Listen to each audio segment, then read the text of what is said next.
Okay, we should be good. It should be good, I think.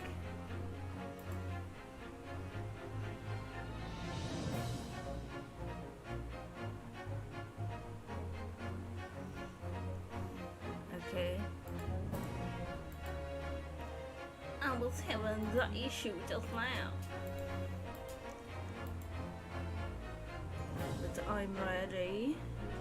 How you doing, Zara? I'm doing good. Just ate. I still got my drink. Well, it's time to cross-examine some red hair people. The redheads.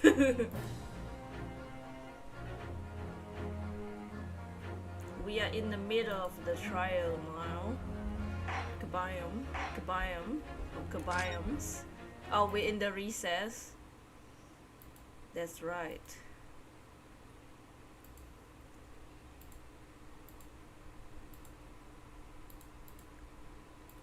No, I'm just getting the game bigger screen for myself.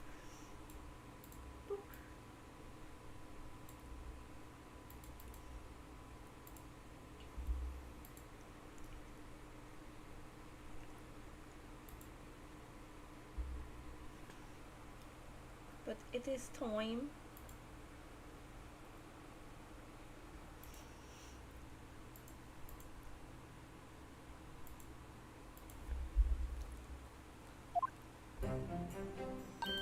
Oh jeez. Well, at least his hair is normal color. Hope we can watch the whole stream this time. There's been thunderstorms over a week. Yesterday was stronger. Oh dang, oh no. Hopefully that it won't affect the power or anything. But yeah, last week we started this case. A lot happened. Our dear friend Inspector Gregson is dead. And the one arrested for his murder is Barak. So the prosecutor is Kazuma. What a nice case. I'm surprised this isn't the final case. This is only case 4. There's still a 5th case after this case, so I'm like, what the hell? But so far all the wait, what? Yup! Inspector Gregson is dead. So what happened last week? First, Herlock had red hair. The French fry guy, yeah, the French fry guy, the inspector who kind of betrayed us in the last game, but he redeemed himself in this game, and of course they kill him. Why? Why would they kill someone like that? But yeah, there is a redhead league, which we will investigate now. Cause the next witnesses are gonna be the redheads that were arrested in the morning time. No, dang it, I know, right? But yes, so initially we were investigating a missing person report from a juror for this guy, Mr. Vigil over here, who is a former warden. So his wife doesn't know, but he doesn't work at the prison anymore. So this guy is the warden in charge of bringing people to the execution site, and he quit 10 years ago, or like he was forced to leave 10 years ago. So he was in charge of sending the serial killer, the professor, Kazuma's father, to his execution. But we do have a dismissal notice here that says that this warden, this dude, helped the guy escape or something prior to his execution. So what? Oh, we don't know the details, but we talked to the governor briefly. Here's his wife's face. So we went, and then Gina came in and told us that Gregson is dead. And the apartment we went to is an apartment of Hugh Boone, aka Huge Bone. And in that apartment had this photograph of the juror, which is the missing person's wife. In there we found this candle. We used this candle to prove that it wasn't blown off by the bullet, but blown off by a firecracker, which faked the time of death. We have a gun that wasn't even shot apparently, but Barok picked it up because he's an idiot. We have a key, which is disguised as a figurine. We got a wig, a red wig, because of some redheading. We have this beautiful picture that made me cry the other day. I definitely didn't make this my wallpaper. What? Look at his beautiful face. Look at him. So this is Gregson, Barok, and Clint, Barok's brother. This was 10 years ago when Barok just graduated, and Gregson had displayed this picture in his office. Why do they always kill the NPCs people like? First Genshin, now Ace Attorney, dude, right? I wasn't expecting them to kill such an important character. Such a prominent character. Yeah, here's a Barok when he was a baby. Oh my! Here's the autopsy report. So there's no time of death listed, so we really don't know when he died. It was thought to be at 5 p.m, but turns out it was all like faked, also something. But he was shot at point blank range because there's gunpowder on him or something. Here is where we found the body in this apartment. We found him all the way here at the wall. This notice board. So in that apartment, in the notice board, there was a notice board of all the articles on the notice board has been for the last 10 years. Articles of the Reaper's victims. So the curse of the Reaper. Also, there's a handprint here that belonged to one of the witnesses. The Reaper's curse is that if you are proven not guilty, but the prosecutor was Barok, you still die anyways. Barok said of the 19 people that got not guilty when he was there, 16 have died. The 3 not dead being Natsume, Gina, and someone else. I forgot. Oh, and Albert. Yeah, those 3 only. So, someone was investigating the Reaper's curse. It might be Gregson, might be someone else, who knows. We have a firecracker, which was what faked the sound of the gunshot. We have the photograph of his dead body. What a mess, he must catch up so bad. So this is the body of Gregson. He was curled up in a ball, which is weird, and his pocket watch, which he always used in his animations. Apparently the screen is broken, but it still works. Yeah, so yeah. Hey, what's up, meows, yo? Oh, there you are, though. What kept you, my dear fellow? No, Gregson, Greg! Greg! Yeah, rip Gregson. You redeemed yourself and of course you die in the same game. You should have life insurance, bro. Does that exist in this age, in the 1800s? I don't think they care enough for things like that. It was Claire Peach. Hello, Mr. Sholmes, Gina. You say what you saying there? That the boss, actually died the day before? It's pretty hard to swallow. This one, never mind. Gina's so cute. Yeah, so last week what we theorized was that he didn't die at 5 p.m. on the day he was found. He died the day before because his watch always stops. He has to wind up his watch manually to make it work, and he always does it in the evening, which is around the time where the watch is. What's up, Yubi?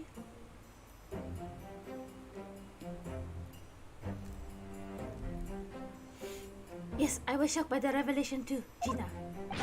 1800s arrive and past insurance companies evolved to life insurance and several other forms of coverage.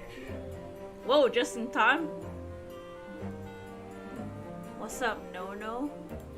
Is Nono and Claire the same person? The 1800s did have life insurance? Oh dang. You should have got life insurance. You would pass it to Gina, bro. As was I, possibly more shocked than both of you. It's not a competition, Mr. Sholmes, but I was more shocked than all of you put together. This is the auto-scene report in question, is it? Yes, it's strange that there's no time or death noted. Also, the coroner is called Maria Gori, which we don't know who that is since Courtney is no longer around to coroner people. Sholmes looks wild. Should have seen him with the blue hair. Oh yeah, he had blue hair at some point. Don't worry about it. No, that's not you? Oh, okay. I suppose there's a simple explanation, or perhaps it was a deliberate omission. Oh dear, if it was deliberate. It puts me in mind at the last case we worked on, and Dr. Sith. I know. Anyway, it seems that on the day before Lord Von Zieg's body was discovered, his body, Inspector Gregson was investigating the Red-Headed League, so perhaps something happened with them. Come to think of it. You had trouble with those League men too, didn't you, Mr. Sholmes? You were taken by their trick. Hey hero, high school, high rule. Dropping in to show some love real quick. Oh! Zelda would love the love. Oh. Just wait till Zelda plays a Breath of the Wild 2 in 2020-69. No. Naturally, I wasn't taken in, as he put it. My sleuth hound interest was merely piqued slightly by the rare scent of the £4 income. My Z's. Oh. Just wait till I find a way to play Wind Waker. That scent masks the underlying scent of deception, I suppose. The two criminals in question are the pair we saw being arrested yesterday, aren't they? In Mr. Sholmes' seat, I mean. That's right, sis. And it was me who took him in. Now head out and do some hero stuff. Alright, good boy, hero! Exclamation hero! Make sure to subscribe to Hero Plays. Thanks to a tip by a good low boy this season. Hey, yours truly. So it's gonna be that pair in the witness stand next, is it? Something doesn't quite make sense to me though. The day before Inspector Gregson was found, you hadn't had trouble with the Red-Headed League yet, had you? Why would the inspector have been investigating them? Well, the likely explanation would be that Gregson's own sleuth hound interest was piqued by the rare scent of a weekly £4 income. Don't tie with the same brush as you, Sholmes, you bigot. Yes, well, then there's the whole issue of Inspector Gregson being investigated by Lord Von Zieg's for some reason. Also, just to remind everyone about one important fact that has not even been brought up in the game yet. In the end of the last game, we found there's a Japanese Morse code, and Iris only managed to translate a part of it, and the part that was translated was K Asogi, A Shin, T Gregson, J Wilson. That is all four of them or something. ... And then like there's more to the message, but Iris didn't get to translate in time. And so obviously Kei Asogi Kazuma is alive, apparently, now. Shin, for those who were not here before in the previous cases, Shin is Giselle Britt's real name. We don't know what the A means, but the Shin is Giselle Britt, who is dead.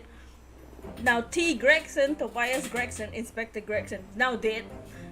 And J. Wilson's obviously dead. So, a hit list, it sounds like I thought it was a hit list too. It sounds like a hit list. See, if Kazuma wasn't alive, they'd all be dead right now, but Kazuma's alive. Sean's been exposed at jail. Oh my. The Reaper, the Red-Headed League, Inspector Gregson, Lord Van Zeeks, and Kazuma. I feel as though he knew we'd arrive at this point somehow. Gosh, I think you're right. Also, Kazuma's a prosecutor now. What's he really trying to achieve here today? Also, Kazuma roasted the British government just the previous trial. He literally in the so we're doing a closed trial right now, which means there's no jury. We do not have a jury to summation examination. No, nothing. This old school ace attorney right here. Just the you, me, and a judge. All the answers will soon be revealed. Observe the time, my dear fellow. So, Sholmes is also hiding a lot of things. He knows everything. He knows about the professor. He knows about Von Zix. He knew about Courtney. He knew about everything. So, and he knew about Kazuma not being dead. So he's hiding something. But he literally said, "Yes, I'm hiding something, but can't tell you now, though. I'll tell you someday." Let's see, Kazuma, then Leaky Eyes. He did what? Yeah, we're in a closed trial, so both attorneys are two Japanese dudes prosecuting a British guy. And he's like, "Huh, see, the British government is just as stupid as the Japanese one."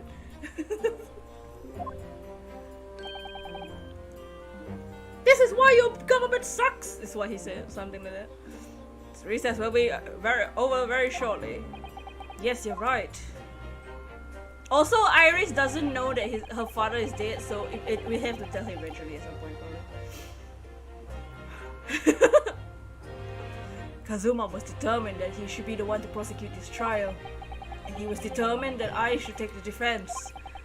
Just what is he hoping to make me see, I wonder? I get the feeling we're a long way from the end of this trial yet.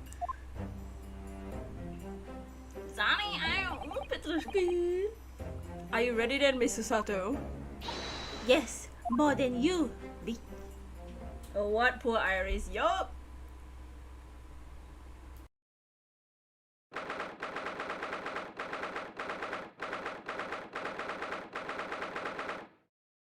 I go. The sneezels, man. Oh my god, it's 1 p.m. Hey, nice pose, Van Zix. It's a close trial. There are people in the gallery. It's not the public. It's like the judiciary people.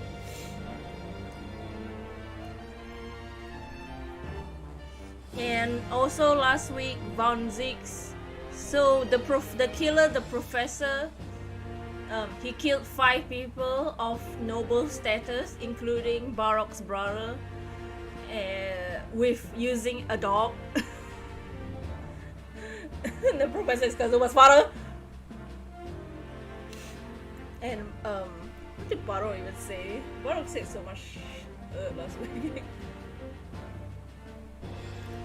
Baroque met them. Also, the Japanese judge is somewhere here. I don't know. In the name of Her Majesty the Queen, I hereby declare this court to be in session again. We're back, y'all.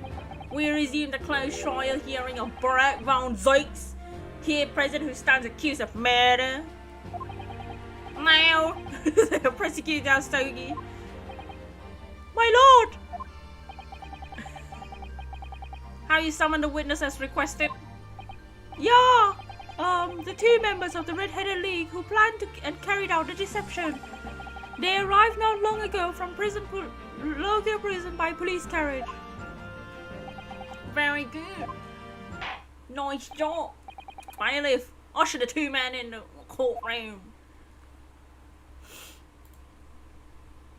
Ew. Wait, why did he take off his glasses? Put them back on. These two men are currently being held by the police on suspicion of attempted extortion. You may omit your occupations, but you must state your names for now for the court.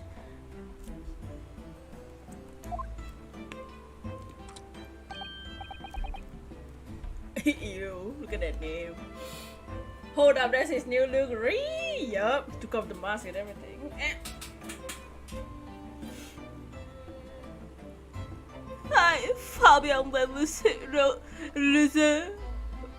Wait, loser?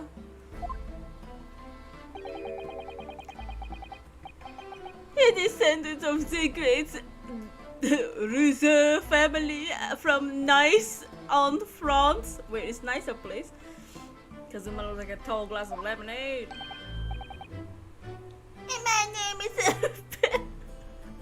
And my name is Peppino de Rossi. What is this? I'm the descendant of the great family de Rossi and the landowners from Napoli. That's what they sounded like because they were like, ew wee last time. The first time we saw them. I don't know. Nice is the place, I believe. Oh dang, I didn't know. Nice. These two men first became acquainted at a boarding school for European nobility. Those who graduate from Tennessee are the future of leaders for Europe. The first thing he hears Peppino so gravelly. He needs to put all that on the floor. Oh. The only thing is we don't get to see his foot like Baroque. But do you have any idea how boring it is to be born with Xeno's blood? What? Hello! I make it my mission to get the better of the world by employing the little grey cells of my brain. That is all I'm trying to do. Cause if I would look good, but you. So that's the only reason for this whole grand deception you've been carrying out. Already cringe. Oui. Oui. You can say that. Not the baby. He has the great ideals, but the petty plans. This state combination is at the time of hilarious brothers. Si capo. That's stupid bitch. Listen to me, Peppino. I have two things to say to you. ¿Qué? Are you about to tell me what your grandee Arakadox Viva? Firstly, I want you to stop calling me this capo. And secondly, we are not the Elliot brothers. This is a serious business.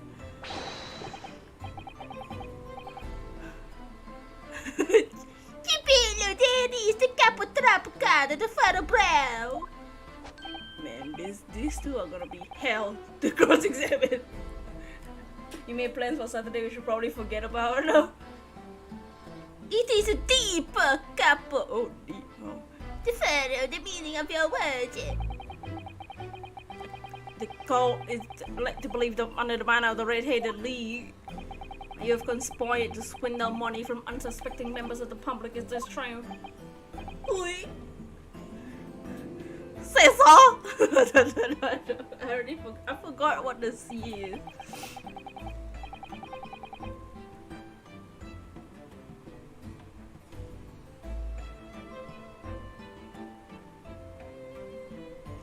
What exactly was the nature of this deception by which you plan to defraud? Hello? I will explain it. No, capo. Leave it to me. As you see, we both have to pivot right here, no? At the school, we will teach without speaking. The capo here, he was many times behind the schoolhouse crying like a Trevi fountain. Ooh, was ducks. One said the vulgar's make us red head. Every night he would bury his head in his pillow and Serbian Pepino, enough. I will explain the rest. The first step was the newspaper advertisement. About 1 week before the plan was put into operation, we listed the same notice in every paper in London. Yes, we saw the notice. It was this one, I believe, entitled to the Red-Headed League. I'm gonna Google how to say that because he seems like he's saying that a lot.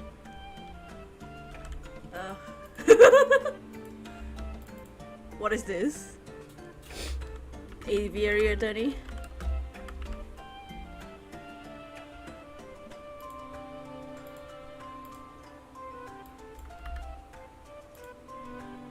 Sessa.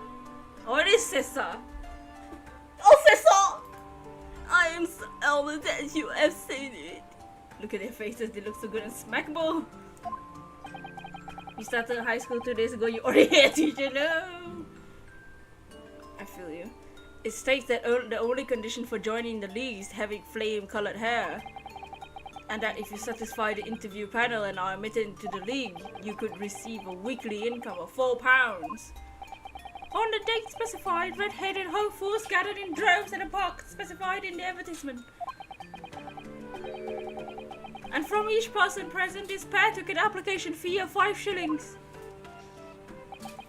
And with the money to France, this was the most elegant loan. The internet power going on and off now. No! Internet, stay with us. No, it was most dishonorable. But to be frank, I'm stunned anybody was foolish enough to be taken in by such an obvious trick. The park was described by one witness as choked with red-headed folk like a coaster's orange barrel. And on the day on which all these men gathered to apply was the day before the victim was discovered. Crucially, these 2 men spoke face to face with every single person present that day. I have seen more red-headed people in one day than I will see in the rest of my life. See. And now, every time I see the couple's hair, I feel sick to my stomach. Anyway, why are we being summoned here today? Sorry. The date for our trial was not until tomorrow, I was told. Naturally, neither of these men have been told any details about this trial. They've only been shown this photograph.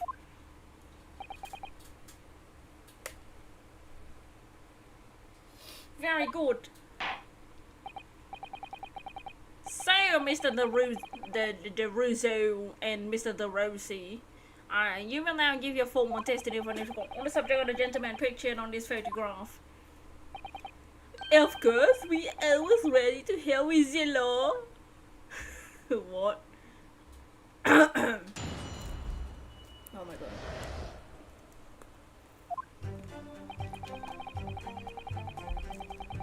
We had more than 1,000 red-headed people assembling the park on the lime street today.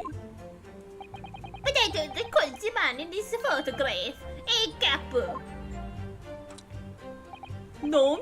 I don't remember him. Obviously, he's dead now, but I assure you, he was not in the park. Allora, this victim is nothing to do with this.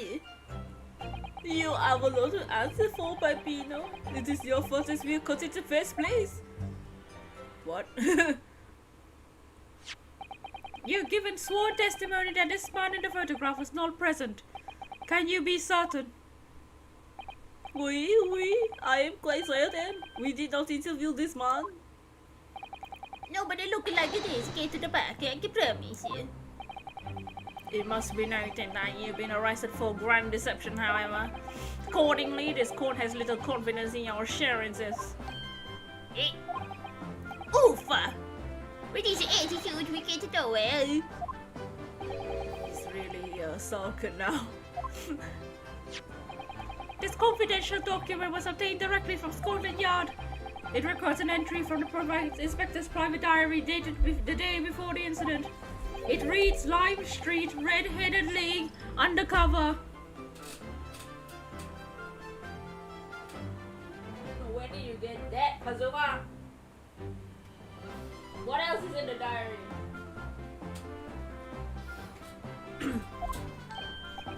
I have the answer.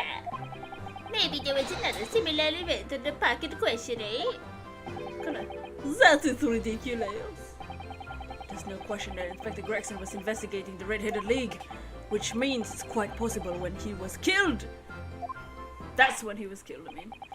Very well, the defense might proceed with the cross-examination. Yes, my lord.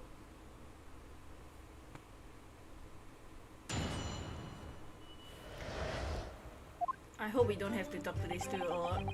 I really don't want to. We have more. Hold it! He doesn't look at all familiar. No, I don't think so. This is a wig, eh? He was trying to trick us. Do not like people who are trying to trick other people. Says the con artist. Between them, they interviewed 1,000 people with red hair. It would be unreasonable to expect them to remember every face. No, signore. I may be small, but my memory is very large and never forget a thing. In my opinion, I do not think that this man was in the park. But he's not going to give the court a definite, it seems. Hey, Capo, you didn't see a man like this, eh?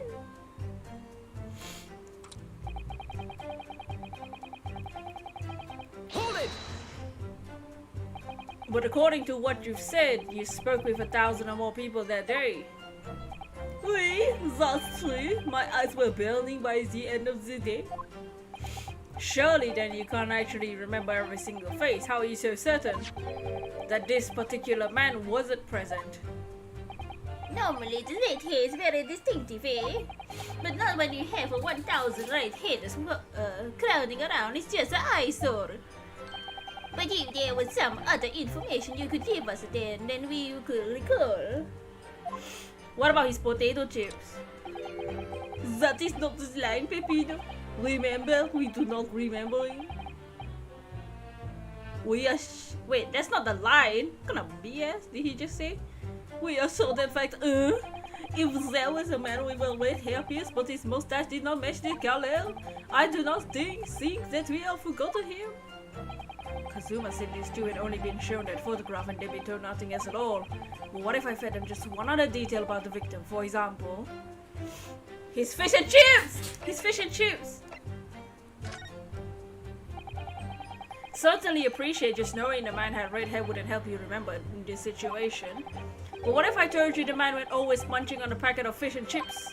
Do you remember a man who was eating incessantly? Not really. I was looking at the heads of the applicants. I wouldn't have noticed the fish and chips more than the caviar and smoked salmon. Or spaghetti. We love a spaghetti. Dang, I was hoping the fish and chips would help. Really, I had no idea. That's because what you saw before, Pepino. Si, Capo, si. Say it again and again. I thought his fish and chips would help. Oh, there must be something. Hold it! The other options was his name.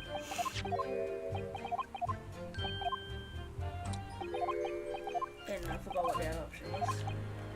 His profession.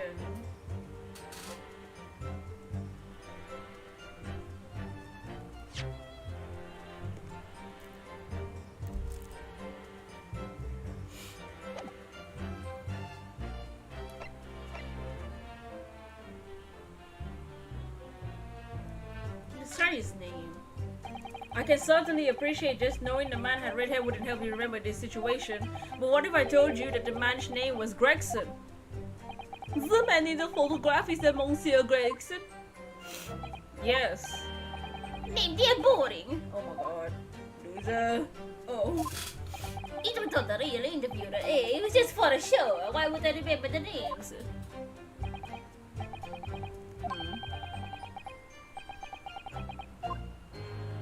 I see. It would seem there's little to gain from pursuing this point further. Okay, let's try the profession then. Maybe they'll be shocked at his profession. Since he was trying to disguise himself, he would fake a profession, right? Or would he actually say inspector and get them shook? They'll be scared of him. I can certainly appreciate this knowing the man over ahead of blah, blah, blah. What if I told you that the man in the red hairpiece was actually a detective? The man in the photograph a detective? Yes. It would appear he found your notice in the paper suspicious and decided to investigate incognito. The result? Sorry, but this changes nothing. What? Excuse me? Something to add, Mr. DeRossi? Dates? See? See, I'm always adding something. Parmesan, olive oil, pepper. You got him, Ramsey. What's going on? What I mean is, did you not agree with your friend's last remark? What did he say about the detective? Yes, that. Keep your mouth shut, Pepino. You said enough already. But why, Capo? What is the problem? There was a man who said, I'm an inspector from Scotland Yard. What? Oh, good lord! Oh, we're in a courtroom. Explain this vote to face you and your testimony witness. It's simple. A man who was at the park who told she was an inspector. There was no such man. My day!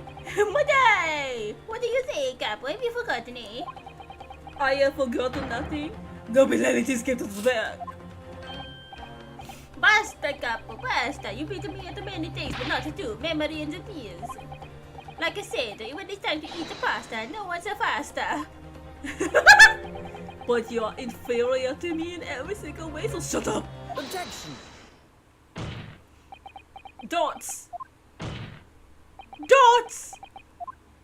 Ew! Top sad. This is how much is done. I'm tired in it, sir. Oui, there was a man who came to the park and said you was an inspector from Scotland Yard. However, he looked nothing like the man in the photograph. You were someone else. How can you be so sure? Because to start with, the face was completely different. See, it's true. The man who came was younger.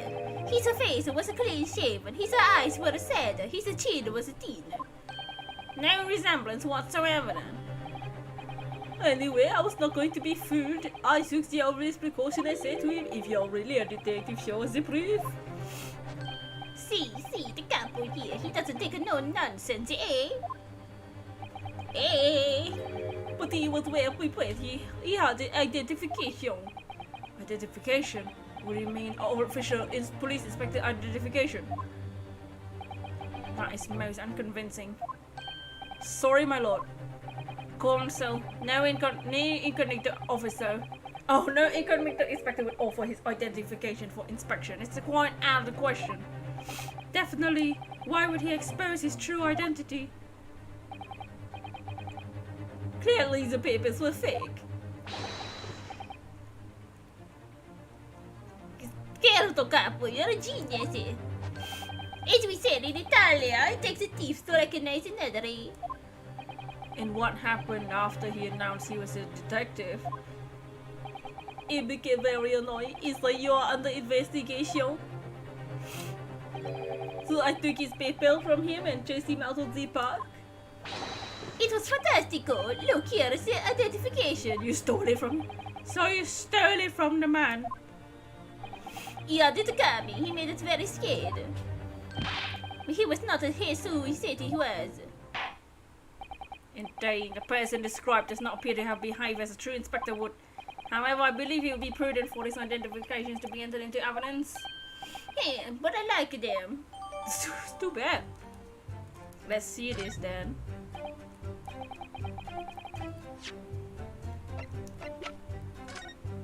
Metropolitan Police warrant.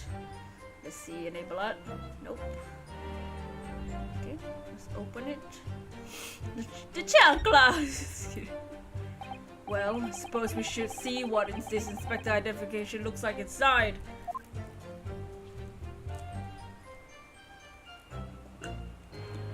No photo or anything. His ID number is 997. Definitely looks fake, doesn't it? Out of interest, what is the name given? Probably just something plucked out of the air. It's Tobias Gregson. What? Wait, what? That's this Scotland Yard insignia. Looks genuine to me. But how?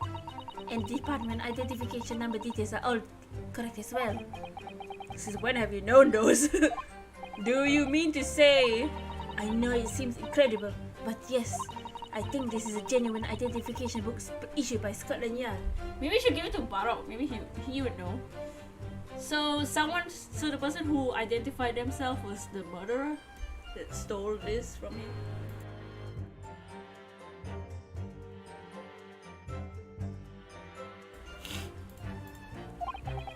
But that's unbelievable. That's the real thing after all.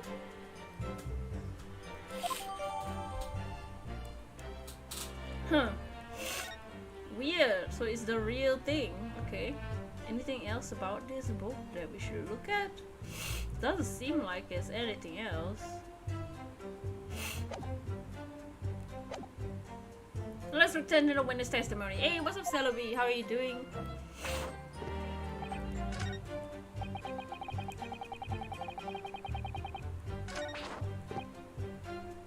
Hold it!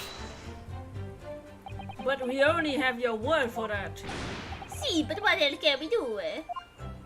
Is he humping the bench? What's he doing? True. Oofa! We are not much having fun. We are not much whatever the hell he said. Once we are arrested, then we shoot a horrible picture of a dead man. Now you question every single thing we say. We are the victims here. Oh, shut up.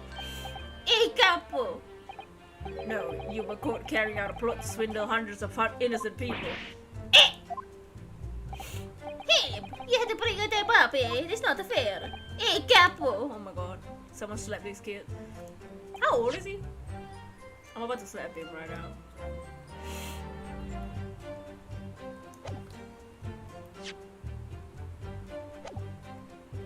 Hold it!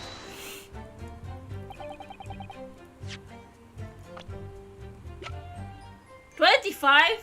You telling me this brother is 26 and 25? What the hell?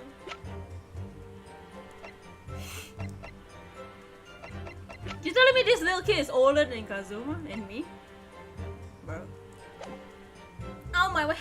Ow, ow, ow. Did I look good? Oh. How are you doing? Barok has been arrested in the bars. What do you mean by that? Cavolo! You promised to say it, eh, capo? This is what we're dealing with now. Welcome to the exclamation dragon. After we had taken all the money Sensei, we should have left the country. This was my plan. I left the purchasing of the tickets for the ferry to Dunkirk. To my companion here. But he bought them for the wrong day. Oops. See, but it was an easy mistake to make. The first 31st. But I have no sympathy for you. Else crumbs. We were only a day late for the boat because of your stupidity. It's only because of this that the circle great elated detective quarters. Capo, you know what I think. This is a work of God, it is a holy punishment. Pepino, for the last time. This is not the early punishment. It is only your fault. Ah. Don't blame God for your unholy mistakes. You are making me sick with the anger. The Italian dude is older than the French one. He's younger by 1 year. He's 25. He's older than Kazuma and Naruhodo.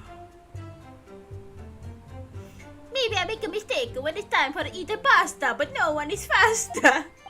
And I've seen the evidence. They haven't told us much we didn't already know. What do you think, Mr. Naruhodo? If it wasn't the inspector's diary, it seems likely he must have gone to Lime Street that day, yet these two both claim they didn't see him. I have to say, they don't appear to be telling lies. If they're experts in deception, then forget. Sounding plausible is their specialty. They may be lying simply to avoid being implicated in this case as well. Surely if they were through experts in deception, they wouldn't have been caught. Oh, yeah, you have a point. Yeah. Seems to me like we need more info. Definitely.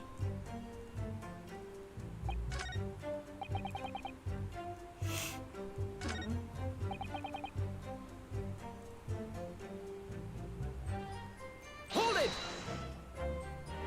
1,000 people. There's a very big crowd. Oh. It was kind of spectacle. The way he's come on the capital. I mean, how you doing? I'm doing good. Got some drinks. Ate some food. Sucks up. What? Wait, what? See the capo here, he says the magnetismo animale. Nobody else could attract so many people. Barok can. If I could be born again, I would be the capo. Oh, get a room. Nonsense people want to lose money pepino for 4 pounds per week. Are you suggesting you speak personally with all 1,000 applicants? Oui, that we did. Because every one of them paid us 5 shillings. We take the names and take the money. We take the addresses as well. And tell them we take some days to let them know by a post finito. Maybe 2 minutes per person. We start early in the morning and we stop late in the night. So you earned 5,000 shillings in 1 day. That's a small fortune. Who thought that there was 1,000 such gullible redheads in London to start with? One of whom was a great detective with chemically altered hair. Dunkirk used to be a place in Belgium. Then France conquered it. Oh, take this guy, man. This French guy. That thing. Oh, I didn't mean to do that.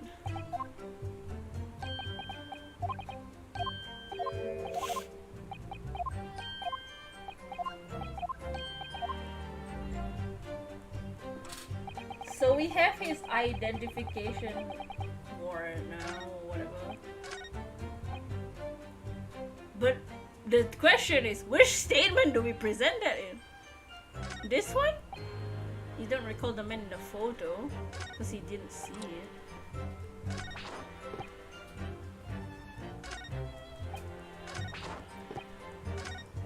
Huh. It's very confusing which statement you would have to present it on, because it literally affects every statement, no?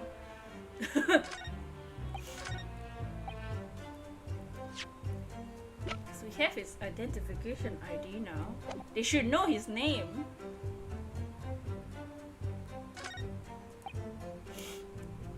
You don't recall the man in the photograph, but the identification code, the identification card is clearly Gregson's.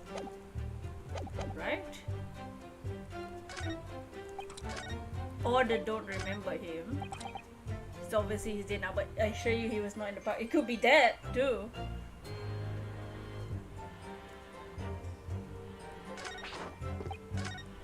And then nothing could do with us. Could also be him. I feel like he's hiding more.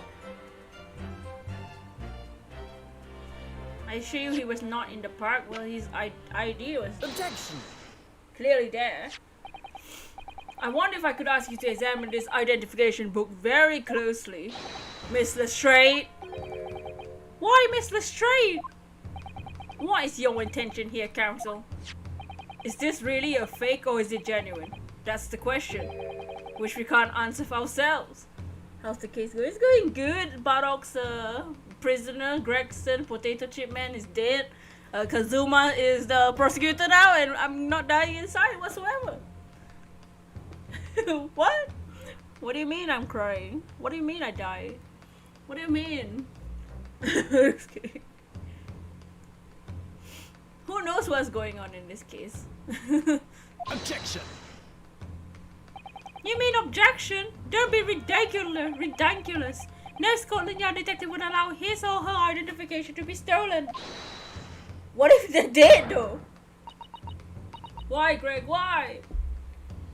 They wouldn't allow it to be stolen if they were alive, idiot.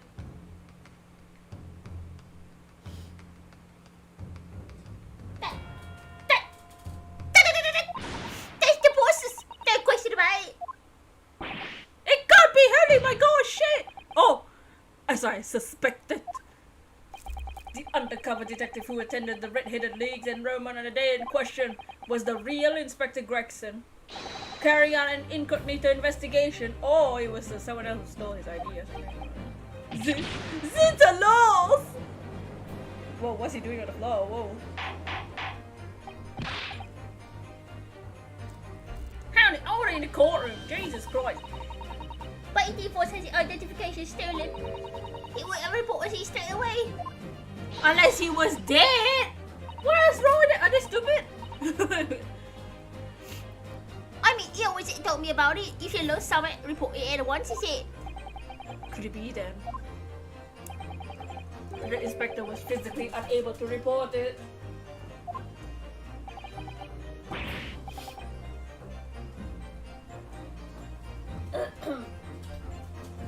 Physically,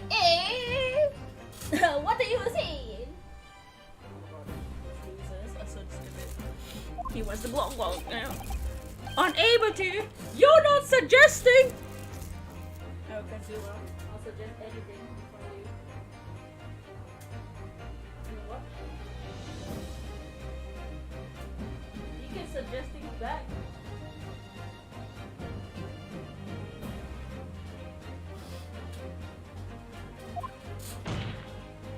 Yes, it's quite possible that he was killed before he had a chance to report his identification stolen. No! Kazuma's about to fight me, bro. Oh, that Jake, go down! The defense poses that the victim was killed the day before his body was discovered at a different location. Do you two have anything to say about that? Ooh-wee! Ooh-wee! I know nothing! Ooh-wee! I don't know nothing! Ooh-wee! Pull yourself together, Pepper! Mon Dieu! You can behave like most of the master criminals and that, no? Ooh-wee! Now I wish I had a return to Italia! Ooh-wee! Shut up! Stop crying, Pepino!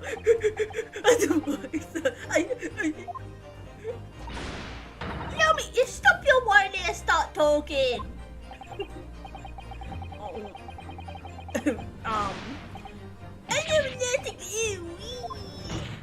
Oh my god, shut up! And you will tell everything or face the worst possible outcome, you red-headed mother...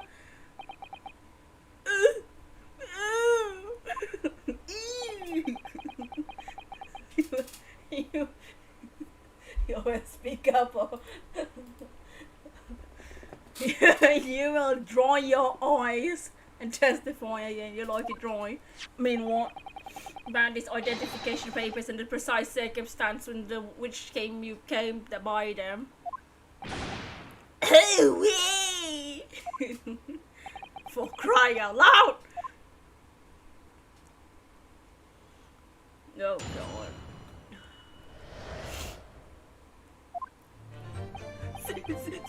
C'est trop fils, we should keep present prisoner and keep him for the night is our secret hideout. But even though I didn't think he was a real detective, I thought too scared to let him go that day just in case! We took the man's identification from him and shot him in tried to build a little tussle, but we didn't know. And the next morning we let him go. He spent the night in a nice room. It was nothing like a prison. Ooh-wee.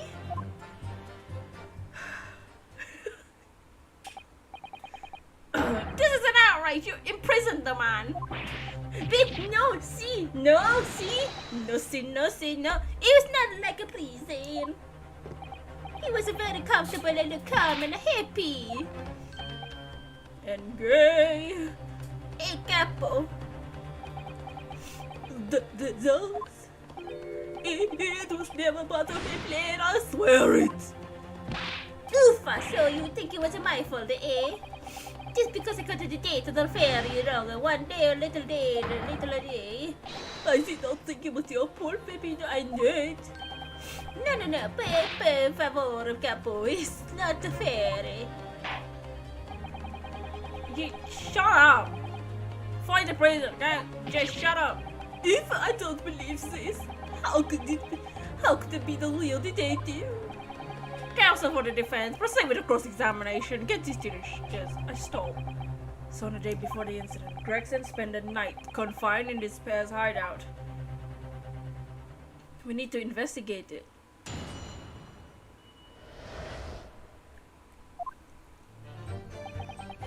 We took in prison I kept before tonight is our secret hideout. Do you realize what you're saying? You have to believe me, I never intended for it to happen. I'm sure the detective did not intend it either. Do you think? But there was nothing else I could do. See, nothing else. It was the first time crying for the Capo. It was at the end of his wish. I have told you before, Peppino, that is not the way to describe a criminal mastermind. What about this hideout of yours? An old empty house behind the park on Lime Street. Hope your pants catch fire! How dare you mess with Gregson, right? We rented the place for 2 days, inspired by the idea to the Capo here. An impulsive idea, I would say. No, not impulsive, inspired, Capo. What am I supposed to say to that, Peppino? It was in the house described that you could find Gregson, was it? Oui. But you have to remember, I was under the impression that he was a pretender, not a real inspector. What does that have to do with anything? They still kidnapped him.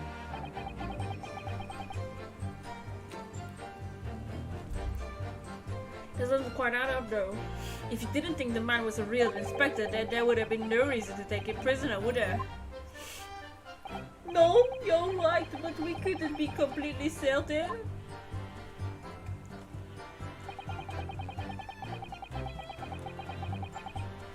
Hold it!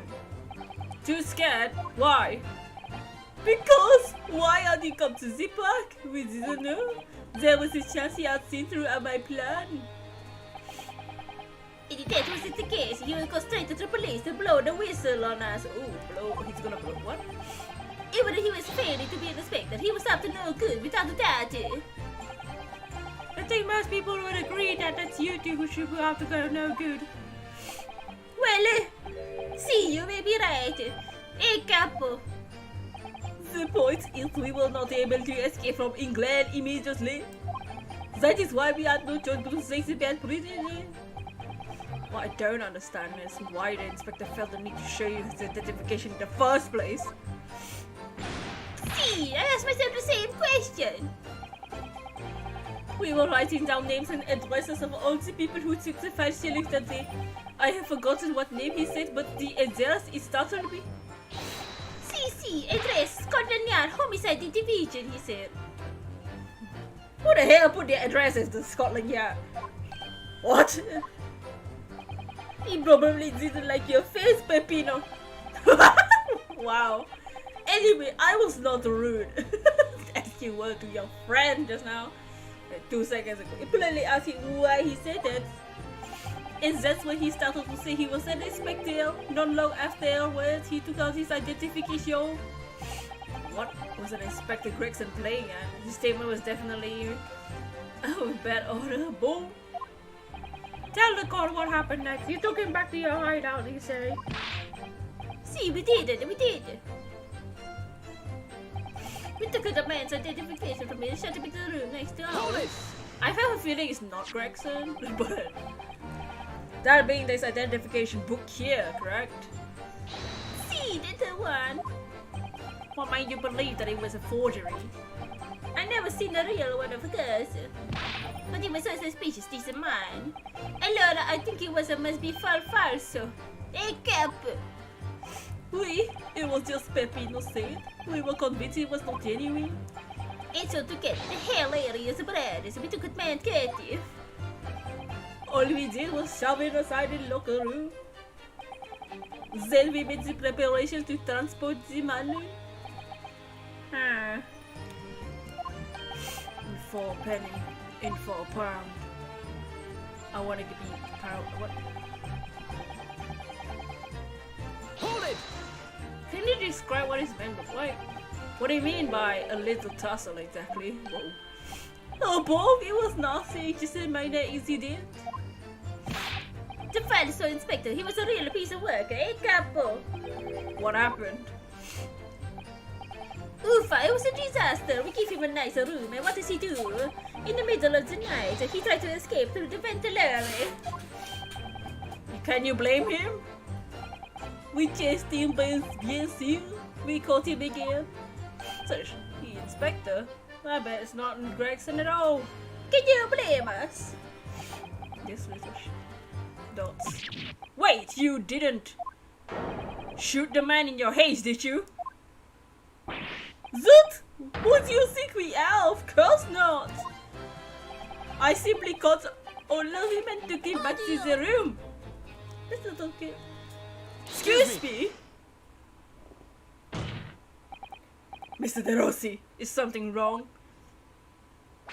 Is he vomiting? What's happening? Amy? Or was that his spaghetti? Something that Mr. De Russo said. It seemed to make you, seemed to make you act even more strangely than usual. What was that all about? Cavolo! At times like this, you don't want to have the capo after you, believe me. I speak from the personal experience. Personal experience? That is enough, Peppino. There is no need to say no more. The truth is, the night before we put the red-headed naked plan into action, I was scared. There was not a fair to the capo, but I tried to run away. It's a shame you didn't manage it. What's his capo here? He came after me like the Terminator.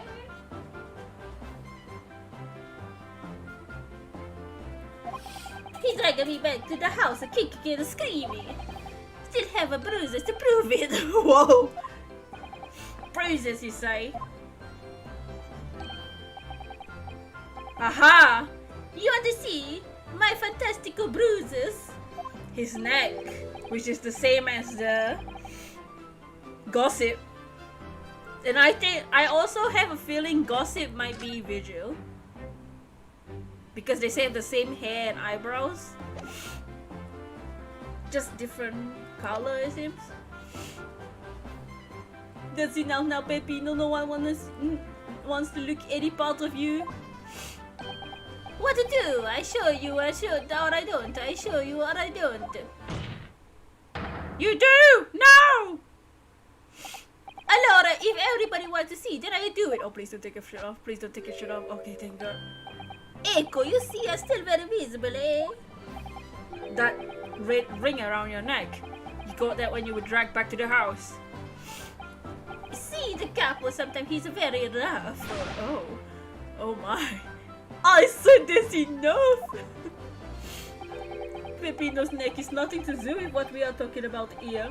You have my word. So, the guy disguised as... Okay, I can see what's going on. If Vigil is Gossip. Gossip disguised as... Gossip killed Inspector Gregson, took his identification, pretended to be him, and went to the Red-Headed League for whatever the hell to get money for his wife. That's what I'm thinking is happening right now. That's my theory. Peppino's like nothing to do with what you talk about here. You have my will. Ah, yes. What is your opinion, Council? About his red ring around Mr. DeRosa's neck. I wonder, does it matter? Yes. So did that loser kill Gregson for money? So that he can... I don't know why he would kill that for money though. I have no idea. I don't know what the gossips or the vigil's idea is.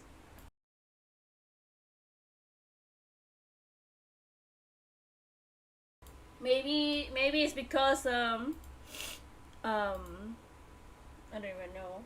Inspector Gregson was inspecting the Reaper. Ended up at their house or somewhere, found him out and all that. I'm going to have to ask you to amend your testimony with details about that mark on your neck. Hey, Capo, you see? Everyone is interested in what I say. Wait, do I have evidence about it?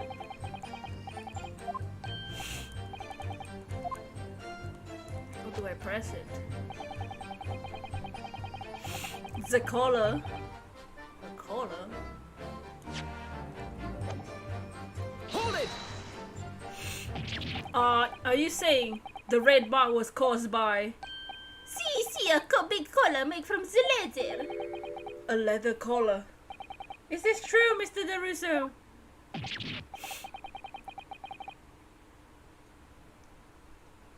What? We had Saint Bernard at home when I was younger? It was a souvenir at the time with a very strong chain. A strong chain! And you put that around your friend's neck. I'm sorry, I was so angry that he was leaving me alone.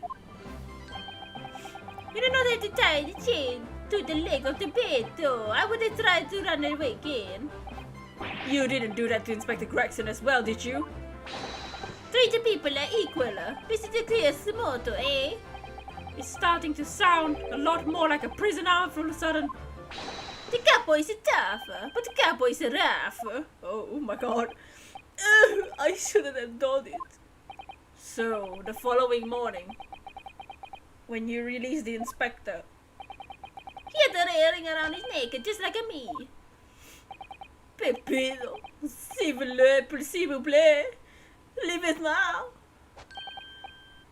Do you know, Capo, do you want to know tangle with him? But for an inspector, not so bad. What do I present?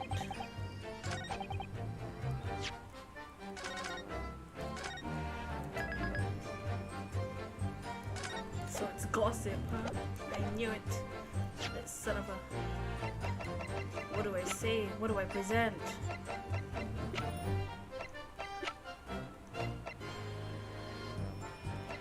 Huh, what do I present? I don't have anything that's related to gossip, no? Or maybe do I present the autopsy report not having this as the... He doesn't have anything about his additional observation.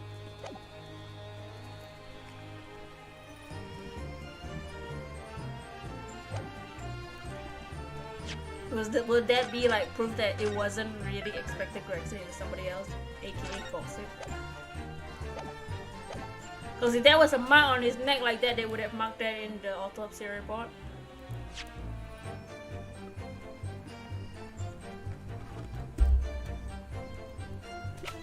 This is the only thing I can think of. Objection! Nah.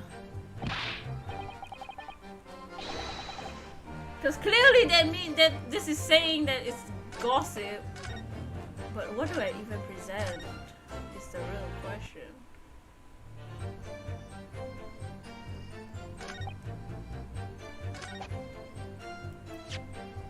He tried to escape, but the couple put a collar and dragged him, like what he did to me.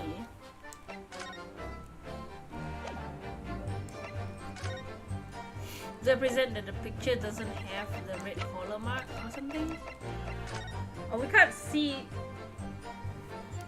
Is that a shadow or is that his the ring around his neck though?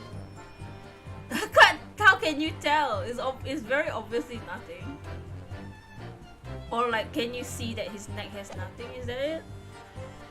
Objection. So the day before his body was discovered, Inspector Gregson was taken prisoner while working incognito. No, it was not like that. It was hardly a prison, it was an invitation to stay. It was Emily.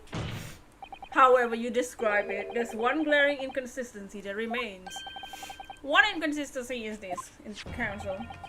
I would ask the court to look closely at this photograph of the victim, Inspector Gregson. You will see that there is no red ring visible around his neck. But it make no sense. It was me who took the color of the man in the morning. I saw the red bruises on his neck like here. Given the mark is still visible on his witness's neck, we expect to see bruising on the victim who was put in the collar more easily than Mr. DeRossi. Indeed, that's most peculiar. But what do we tell you, We say this from a beginning. Many times, Is Peppino is white man in the photograph? Is someone different to the man we are captured tonight?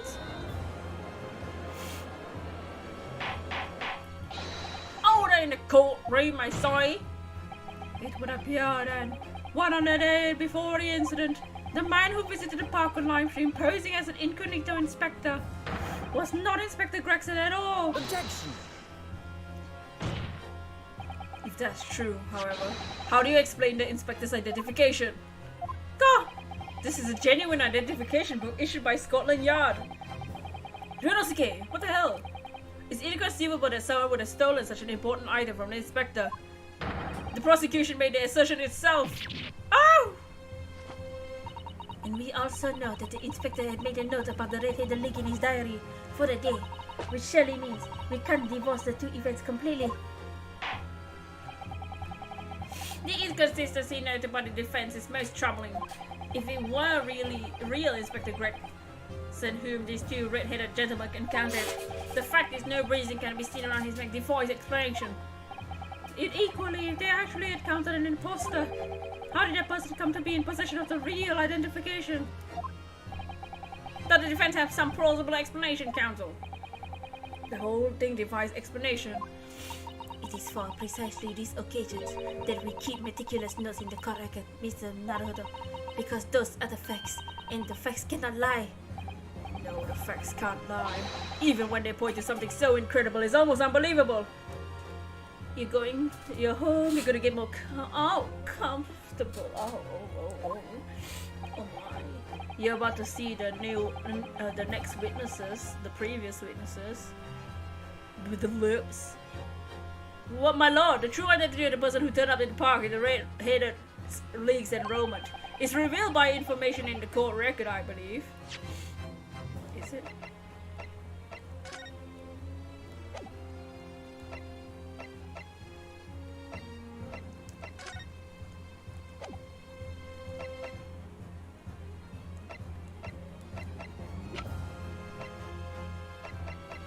Because of the blood on this one. Good gracious! Very tantalizing, Mr. Naruhodo! Why did you help us see whatever truth it is you've apparently seen? Who was this inspector that appeared before Mr. DeRossi and Mr. DeRusso? Russo. An imposter! Though it seems incredible, I admit an undeniable facts point to one thing. Since no bruising can be seen on the victim's neck, the person who these two red-headed men took prisoner that day couldn't have been Inspector Gregson. In other words, your whole argument up to now has been a waste of time! You have been a waste of time! Objection! On the contrary, I haven't finished, Kazuma! What? There's no bruising on the victim's neck. So the question immediately posed next is, who exactly was this man on the park on Lion Street found to be Inspector Gregson's identification? See, that's right. We tell the same story every time. Who this man was. The couple dragged him from his pillar to the post of color. Mon Dieu! I was not less. How did you say? So who was this falso inspector? Who was he? I bet it's Gossip, and Gossip is actually Vigil. Clearly, the defense has identification about that. I suspected that Gossip was Vigil last stream, too. The true identity of the man who these two imprisoned that night. I must ask counsel for the defense to elaborate, please, Hayes. Who did the witnesses encounter in the park posing as Inspector Gregson? They even show it in the photograph. And look at his hair. It's the same as the Vigil. He just has lips. Take that! Goodness me, isn't that?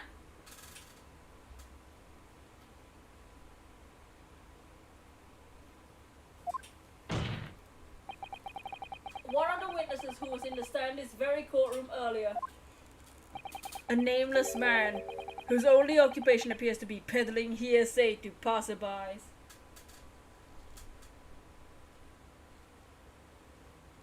The photograph in the room was also his wife, so. Objection! What on earth will a street seller be doing with a police inspector's identification papers? Witnesses! Is this a man or not? What happened to his lip? What happened to his lip? See, this is the man, not for the red-headed leg. He's looking like a twisted lip leg, no? Perhaps rather than making such rash claim next time, you should bite your lip instead. It seems improbable, yes, but one undeniable fact remains. During his testimony earlier, I noticed something around the man's neck. A red ring of bruising. What? The defense demands that Mr. Gossip be brought back to the stand. Order! Bailiff, bring the witness to the stand, to the courtroom immediately.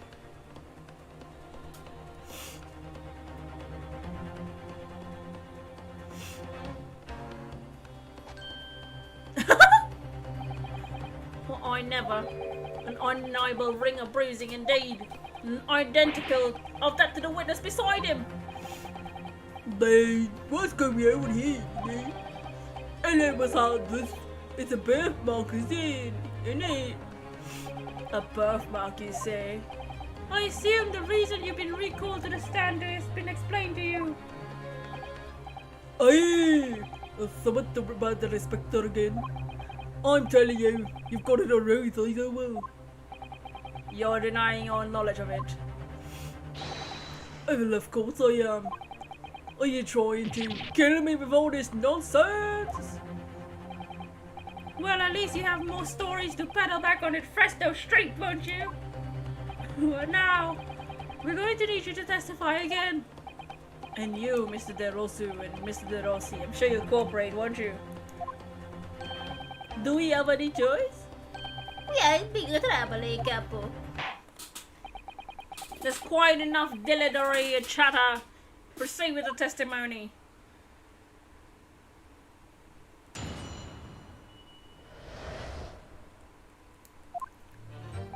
The man who claimed to be Inspector that day was definitely not this man. It's right. It's you think to forget these great lips, eh? I never lived Fresno Street abroad. I have no interest in the red-headed league. I'm all alone in the world. Me and no kinfolk at all. Why would I be involved in something like that? Just look at me, eh? Does it look like I carry off a disguise with this face? Yes. Do not certainly appear we have the wrong man. What have I been telling you, eh? There's no need for this pointless testimony. That's right, I'm a simple peddler, remember? Fresno's all I know. How would I come by a police inspector identification book, eh? Well, yes, that's hard to explain, but... A brief cross-examination, I think, counsel. Very brief. Isn't there anyone in this courtroom who thinks I might be onto something? I stand steadfastly at your side as always, Mr. Naruhodo. Dots! Kazuma's got an idea. Kazuma!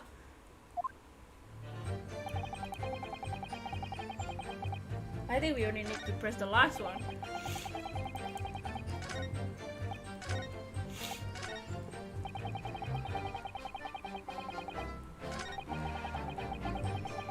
Or this one.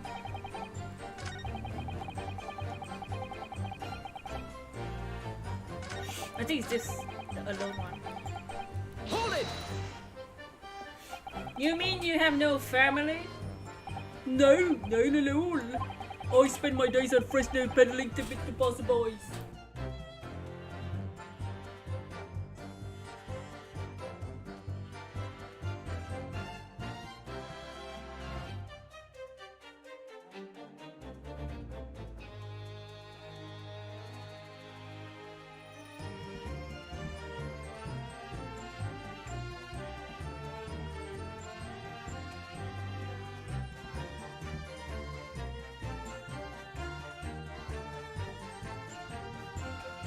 Talk about lurks! Jim Bruxis and Jinx ain't got nothing on gossip!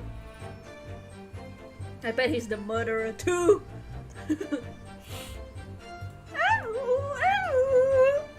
That's what Jinx sounds like. Hoping just between us, eventually someone with lips like mine will come along.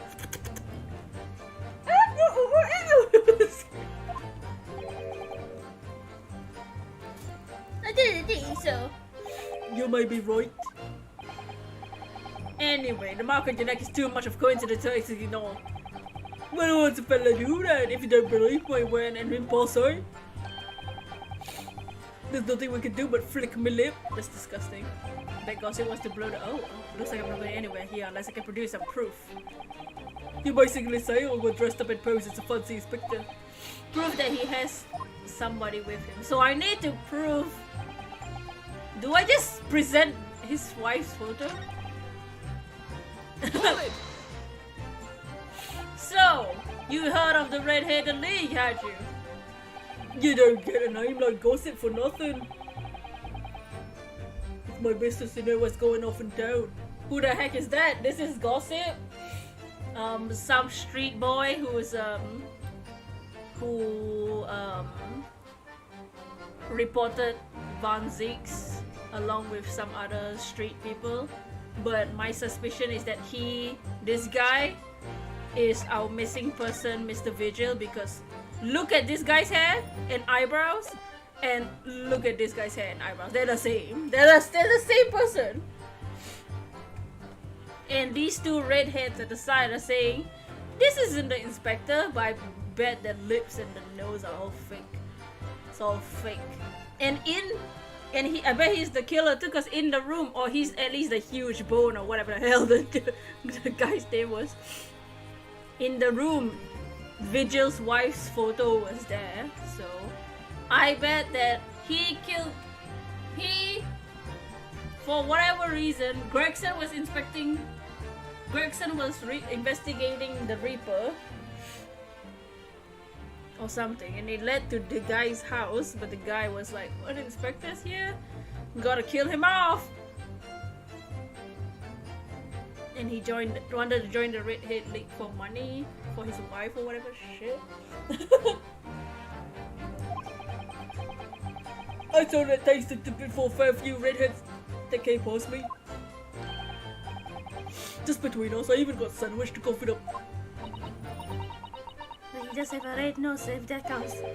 Who knows? If that's all, as you can see, my hair's got a hint of red on it. In any case, Fresno is my patch. And you won't catch me sailing off down the pot of town, no sir. So? Not likely. Oh, is that so? Is it? Ah, excuse me.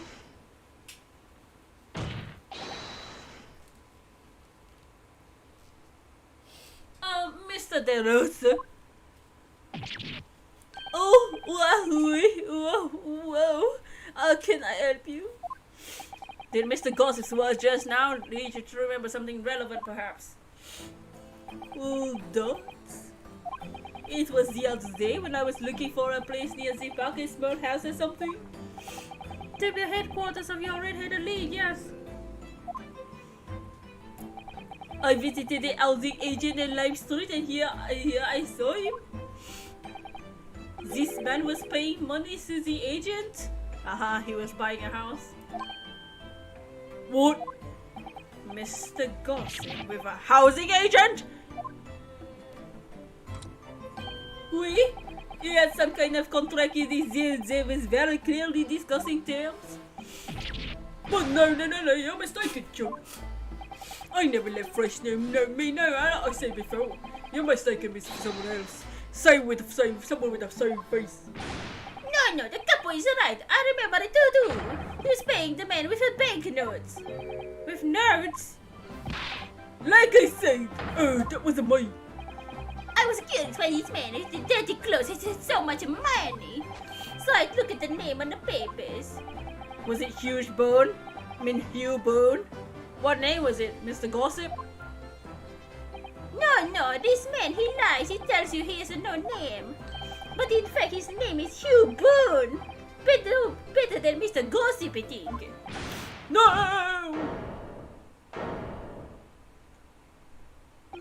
I'm a peddler of the tidbits information like I said on Fresno Street, and that's that. I don't like much folk talking about my personal life. Ah, indeed. It's not the intention of the court to evade the privacy of the witnesses. Very well, I shall respect your wishes, sir.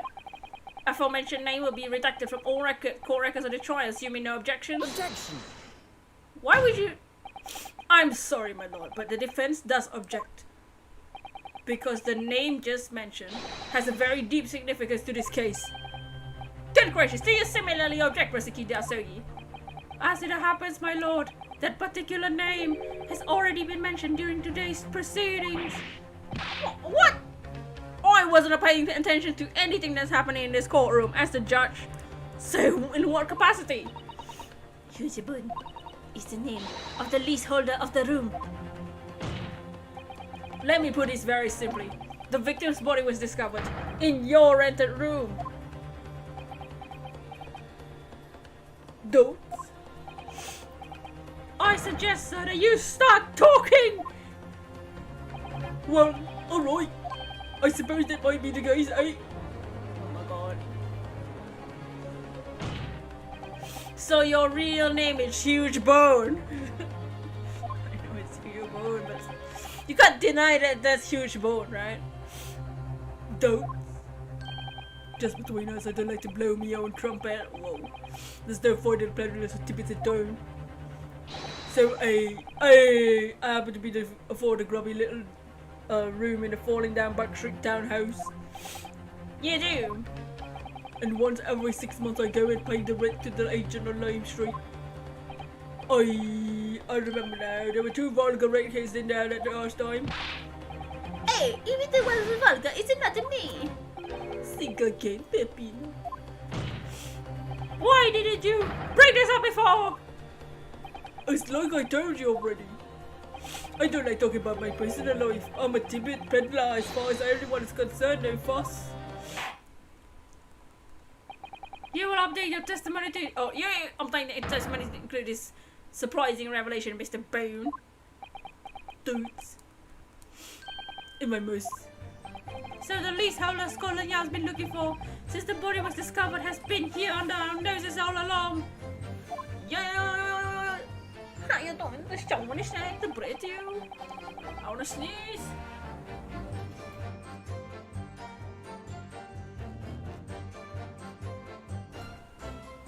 Ooh, you're beautiful. Look at that lips. Oops. But we don't need to press this statement. We're gonna say this statement because in his room got his wife's picture. And he is not Boone. His name is Vigil.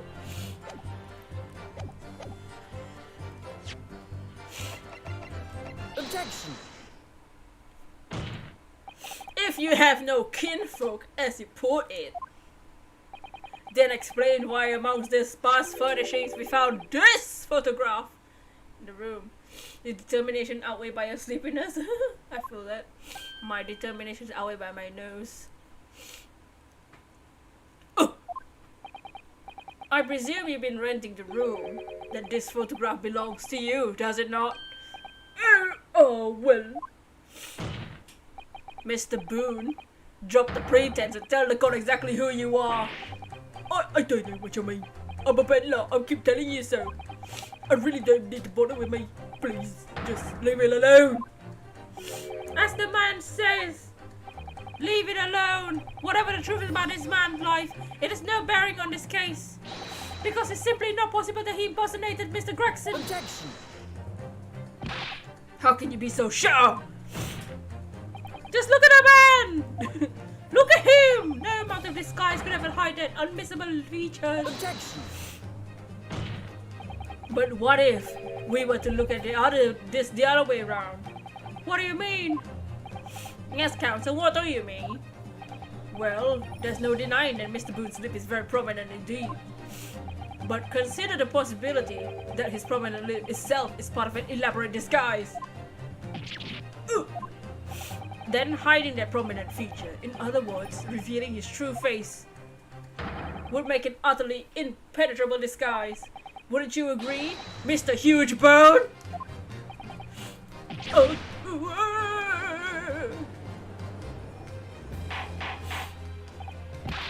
Good witness, are you still hiding the truth from this court? Dudes. If there's a disguise, then underneath it, his true identity must be. Yes, that's right. There's really only one person he could really be. My lord, the defense believes it can reveal Mr. Boone's true identity to the court. No, please, no. Very well then, counsel. What is the true identity of this peddler who simply goes by the name of Gossip on the street? I'm sorry to tell you, it's him. Look at the hair.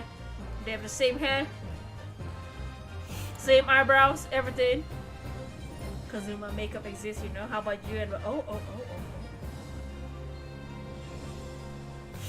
Take that! Your real name is actually Mr. Vigil, isn't it? Mr. Daily Vigil. Darling. Oi. I want to recall that name, character. Who is this Mr. Vigil? It's a name I encountered yesterday, my lord.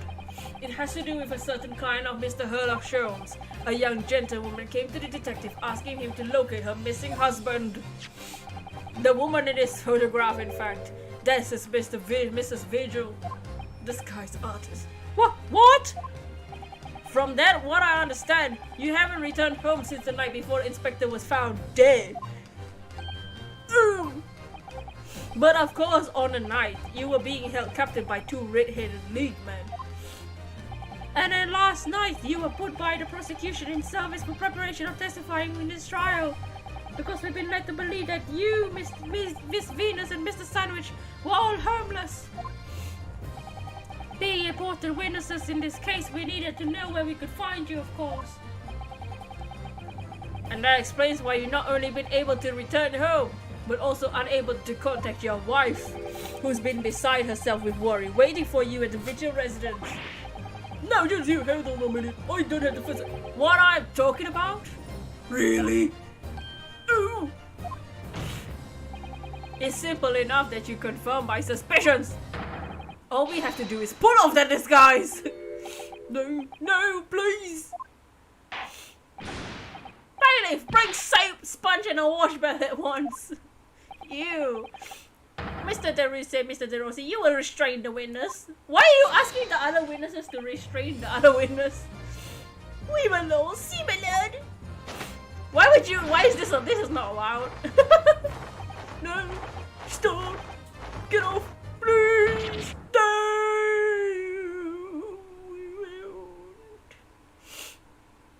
Hey, there we go. Oh! Whoa!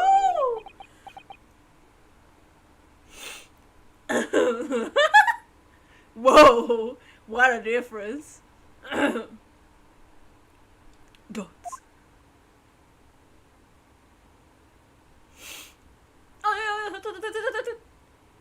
Wow, what a show. Well, we are now seeing your true features, I presume. Oh my. Whoa, where do you get the clothes? Watch as one day the same thing happens to Jinx in Pokemon.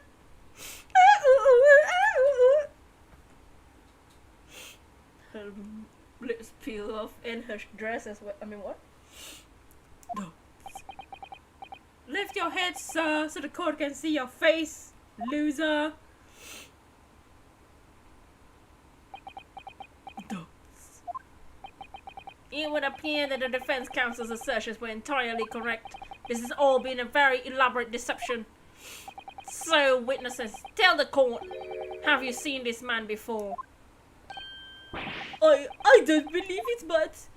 See, there is no question. This is the inspector we saw in the park. The gorilla. Orangutan. Extraordinary! On the day of the Red-Headed League enrollment, the man claiming to be Inspector Gregson, who appeared to be before Mr. DeRusso and Mr. DeRossi, was you disguised as the inspector, or rather, was you posing as the inspector with no disguise at all? Dots. Mr. Vigil was formerly employed as the chief warder at Barclay Prison. The chief warder? Then your career had promised. Why would you quite possibly become a future governor of the prisoner? At the prison? Why on earth have you been peddling tittle-tattle in Fresno Street? Hey yo, what's up, Arnold? Well, it's been 10 years since Mr. Vigil worked at the prison. 10 years? Dots. I'm really dreadfully sorry about all of this. Yes, it's true. I'm Darley Vigil. And you were the chief warder at Barclay Prison 10 years ago? Dots! So where did Mr. Huge Bird come from? You like his face? Most perfect one to smack. Bird is the other one. A name I invented. Well, evidently there's a great deal under the surface here. I'll explain everything. I'll tell you just how wretched my life has become.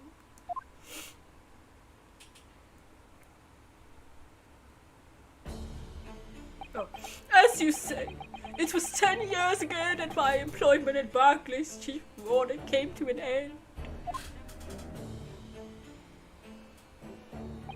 Having left the prison service, I searched for some new occupation by which to earn a wage. But times were hard in London, and I found no suitable engagements at all. In desperation, one day I turned my hand at selling wares at Fresno Street. But your wife appears to know nothing of this. She still maintains that you're the chief warder at Barclay Prison. I was utterly determined that my wife should not know my failings, which is why I never told her.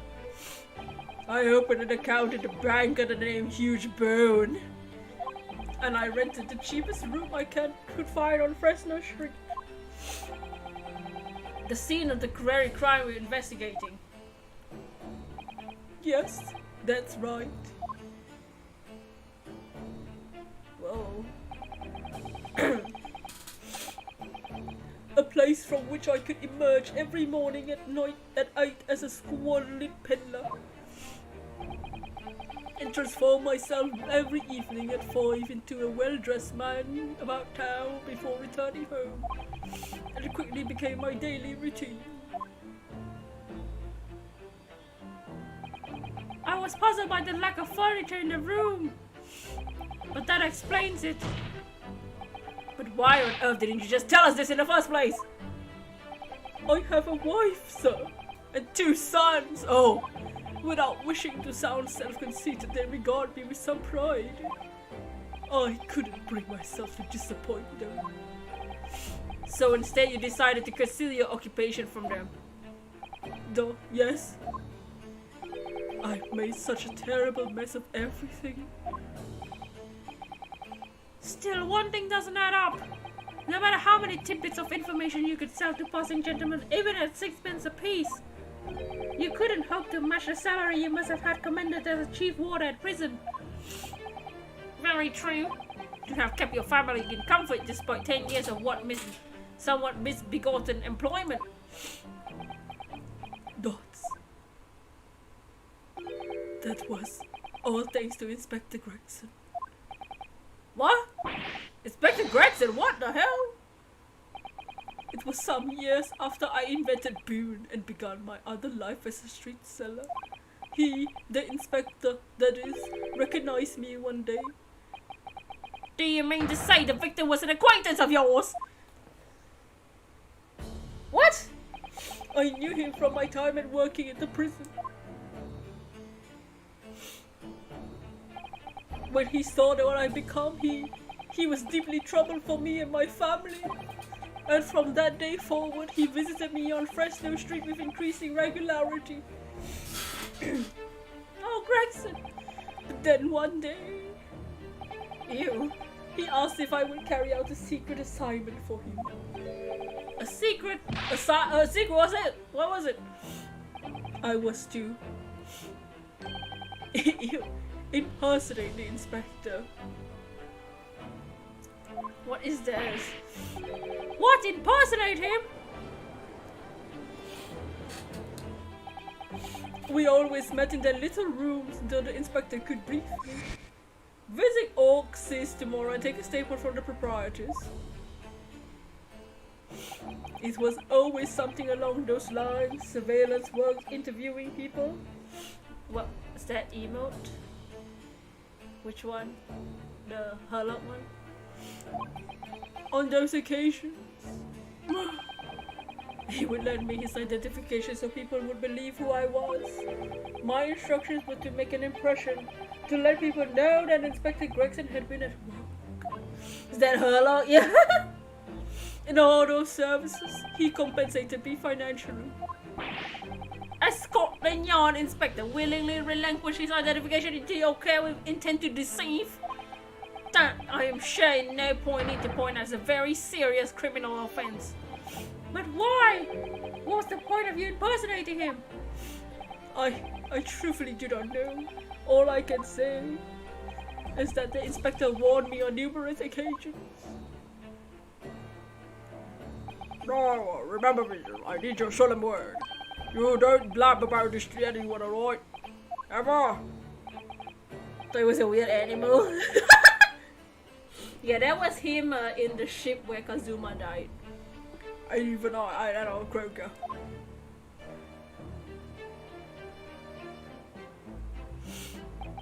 In time, he started to bring papers with him to the room as well.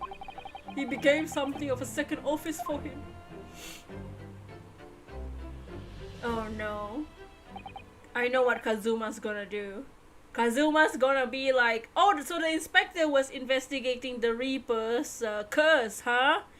Oh, I guess that's why Barok killed the inspector, because he's investigating his other crimes of killing the whatever non-guilty folks, yeah?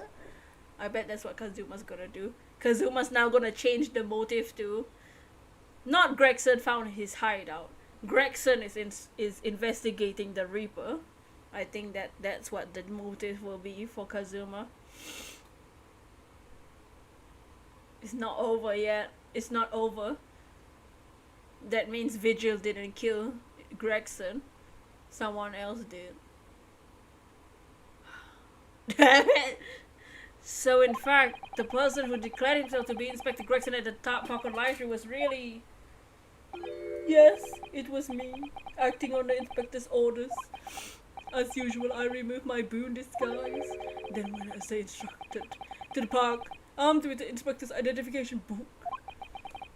It never occurred to me that the bruise on my neck might give me away.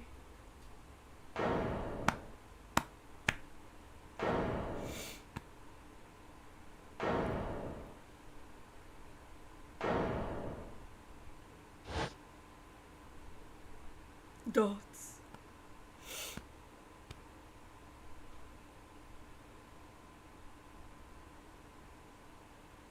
Well, it would seem this confession completely destroys the defense's case. Kazuma, don't stop! Explain yourself, Prosecutor Asogi. My learned friend's assertion was as follows. The victim was killed at another location on the day before his corpse was discovered. At the hands of these two red-headed bleak men where they imprisoned the inspector. You No, that can't be. Oh, after all, it wasn't the inspector who went to the park that day, it was me. Oh goodness. Finally, we have clarity. We had nothing to do with the murder of the inspector. Merci, Monsieur de la Défense, for proving it. Whoa. Whoa!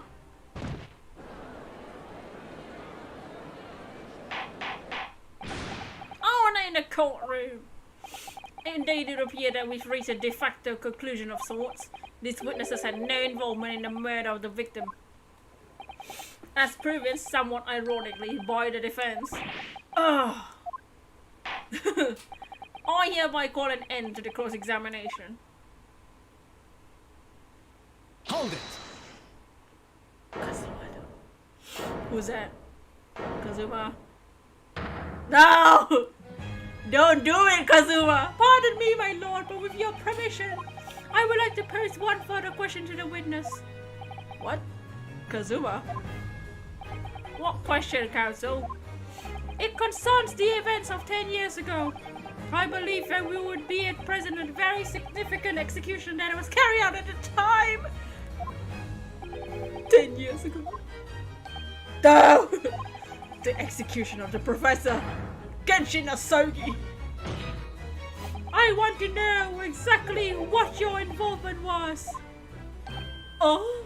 Answer me, man! Oh! One moment, counsel! Is this related to the current case? Dots. Naturally, it is the prosecution's belief that this case and the events of 10 years ago are inextricably linked.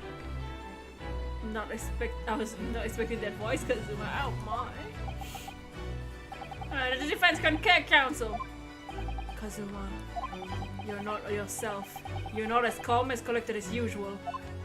Oh, Kazuma-sama, no wonder he's acting this way.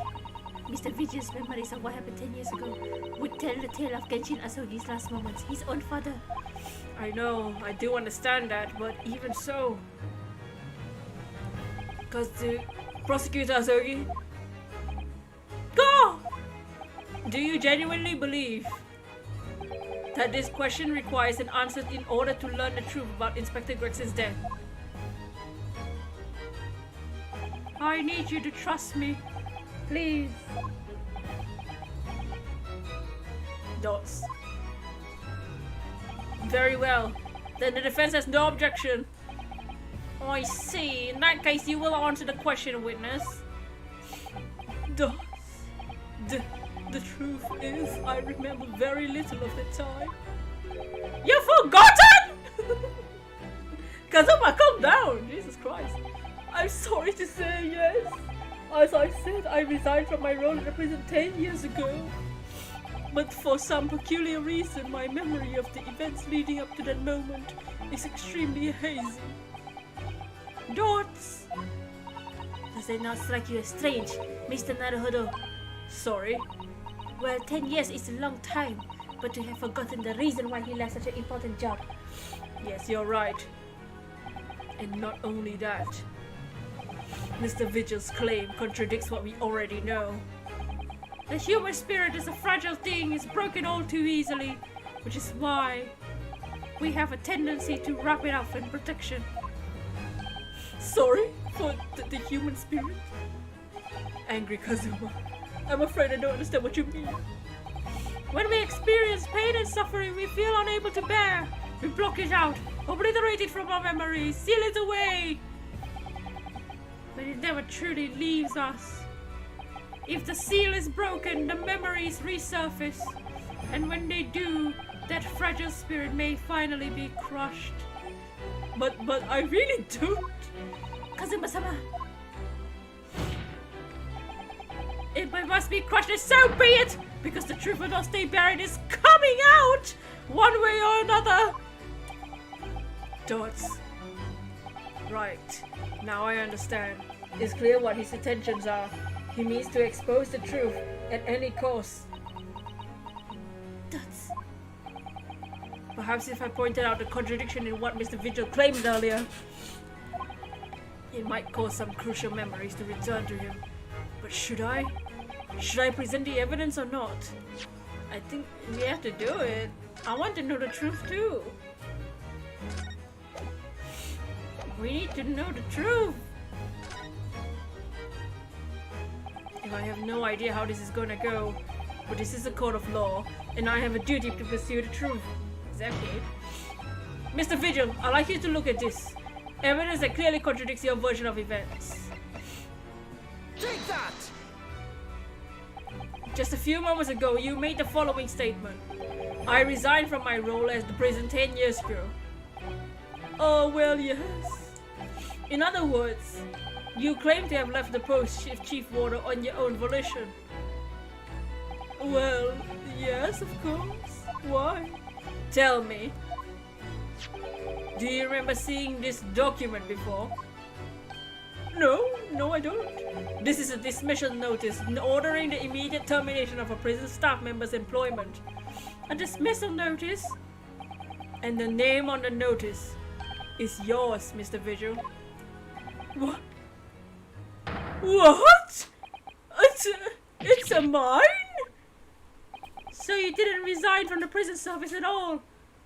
For some reason, you were dismissed as Chief Warder from Barclay. No, there's been some mistake. I'm sure. I'm sure I tendered my resignation. The dismissal notice is nonsense. Oh, isn't it? Oh. If you were forcibly dismissed, there must have been a good reason. Clearly, you did something.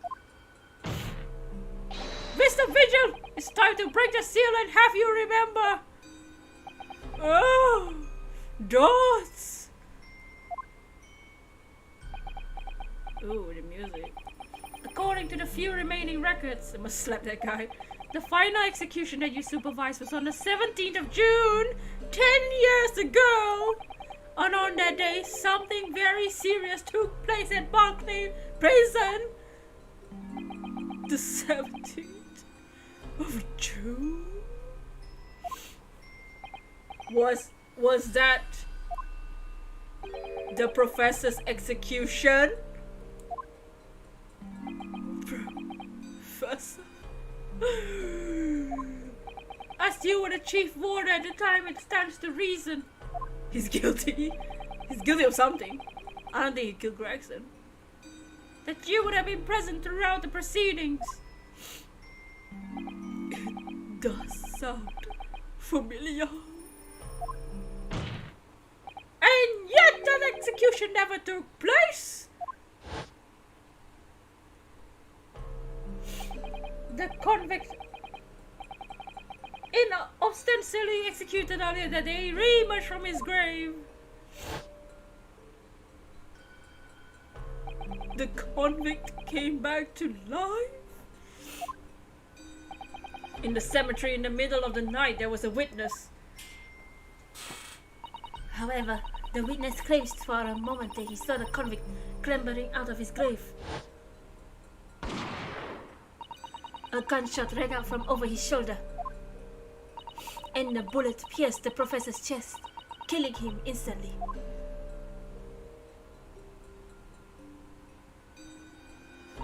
Those may have been the professor's actual last moments. Yes! Yes! Whoa.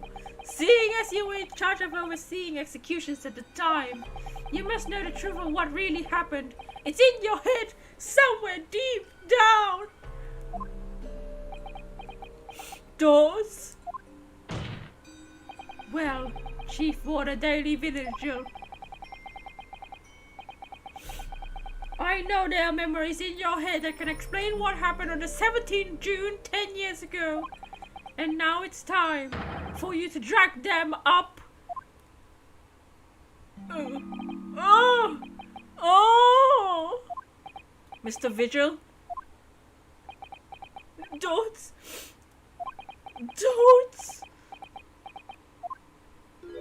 Yes, the whole prison. It was complete chaos. Deep down, Kazuma wants to hurt out.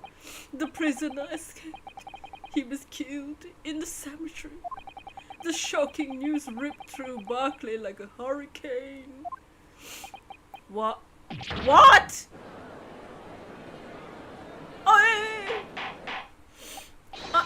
Oh, order! Jesus, order!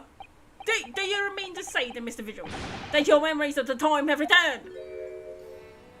My head, it's like some floodgates have been opened. The images, the screams. Oh my goodness. The papers. There were reports, articles of a man who's seen a ghost. Yes, Enoch Drebber. But surely those reports were exaggerated. Dots. There were traces at the scene. Traces? Traces of what? In Lowgate Cemetery, at plot number 139, blood. Loss of blood. That's where the man was buried, of course. Obviously, something terrible had happened there. The depths of conspiracy and depravity from which this tale is emerging is quite staggering. I reviewed the police records from that time extensively. Zelda's floodgate. Oh! A thorough investigation was conducted by Scotland Yard to ascertain how the convict managed to escape in the first place. And the conclusion reached by the investigating team was that a member of the prison staff must have been involved. Are you suggesting that a prison warder abandoned the man's bid for freedom? Yes, and I was suspected of doing it. Of using the mass murderer's execution as a way to help him escape. You did what? I said suspected! I remember now, the horror of it all is coming back to me. One evening, a few days after the execution, some detectives came to the prison. I was called to the governor's office at the top of the watch. He's spinning faster and faster, by the way. At the top of the watchtower. Whoa. I'm sorry, this is serious business. I cannot help you now. As chief warder, you're responsible for overseeing execution FRA. Well, it seems the fellas at Scotland Yard want to have a few words with you about it. You better make your teams, laddie. You're a 210 person. Laundry machine. I whip my hair back and forth. I whip my hair back. As soon as she told me, my mind was went completely black. And the next thing I knew, the professor, the most hated killer in our country's history. What? I let him escape. I finished my life. It's over. Whoa! He jumped out the window? Oh my god! Oh no!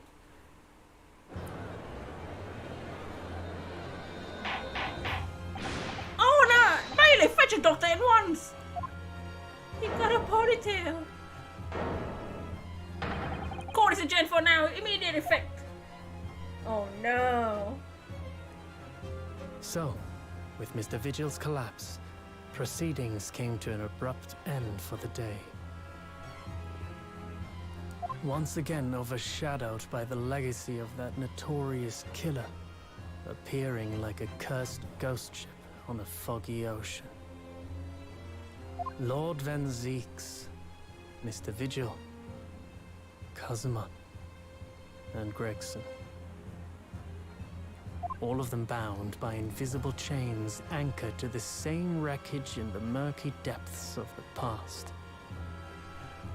But the miraculous light that had been trying to cut through the gloom and shine on those tragic events was playing on the edges of the truth at last.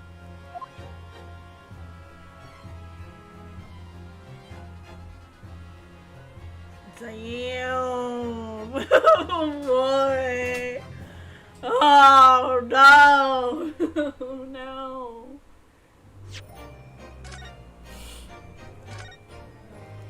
Okay, I'm gonna BRB, get a new drink and all the things. There's more investigation.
I took a pill as well. Yo,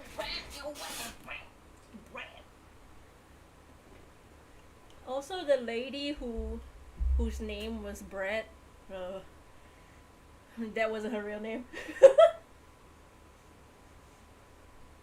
Her real name is A Shin. I don't know what the A stands for. But her surname was Shin, which makes no sense, because she was definitely not a Shin. I don't know. But okay. Apparently that was her real name. Josiel Brett is not her real name. Was it the red pill or the blue pill? I don't know.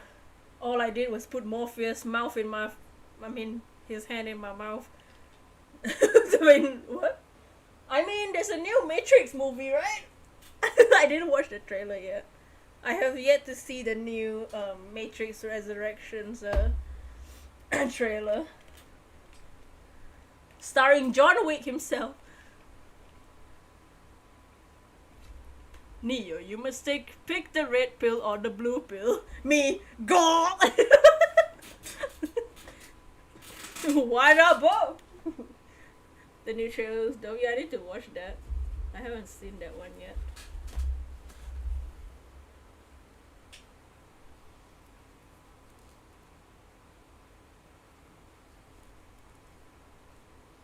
Straight up looks exactly the same as John. Dude, literally, every character played by Keanu Reeves is gonna be just John Wick now. They all just look like Keanu Reeves. Cause he ain't gonna change his hairstyle. It's like every Tom Cruise character. They all just look like Tom Cruise. Keanu's like the long hair stays, yeah. Exactly.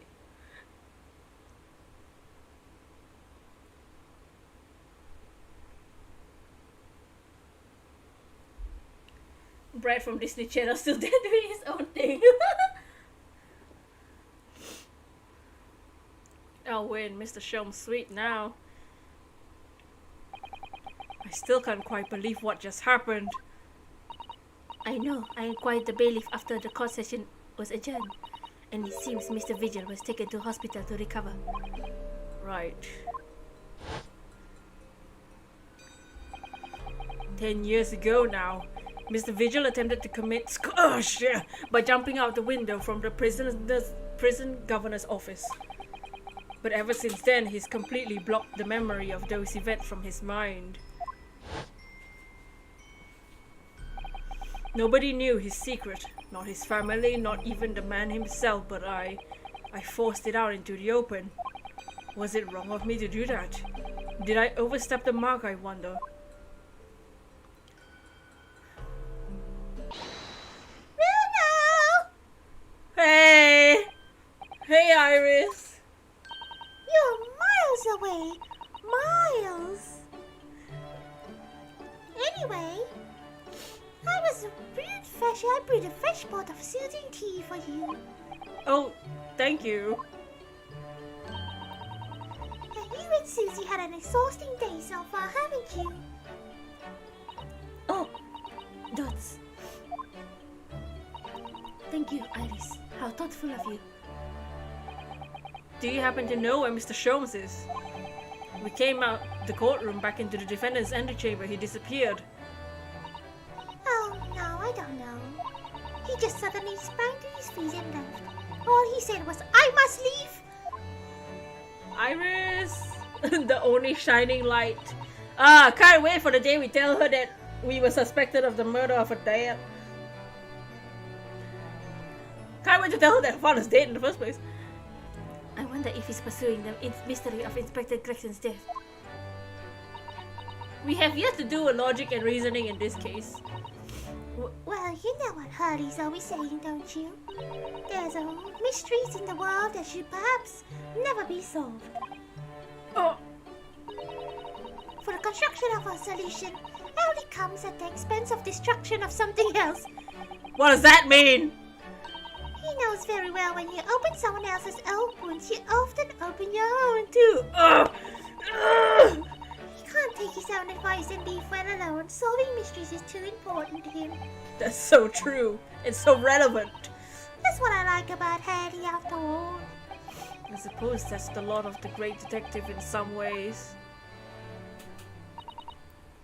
So then, let's have tea, and I'll give you a hand. Oh, do you have time, Iris?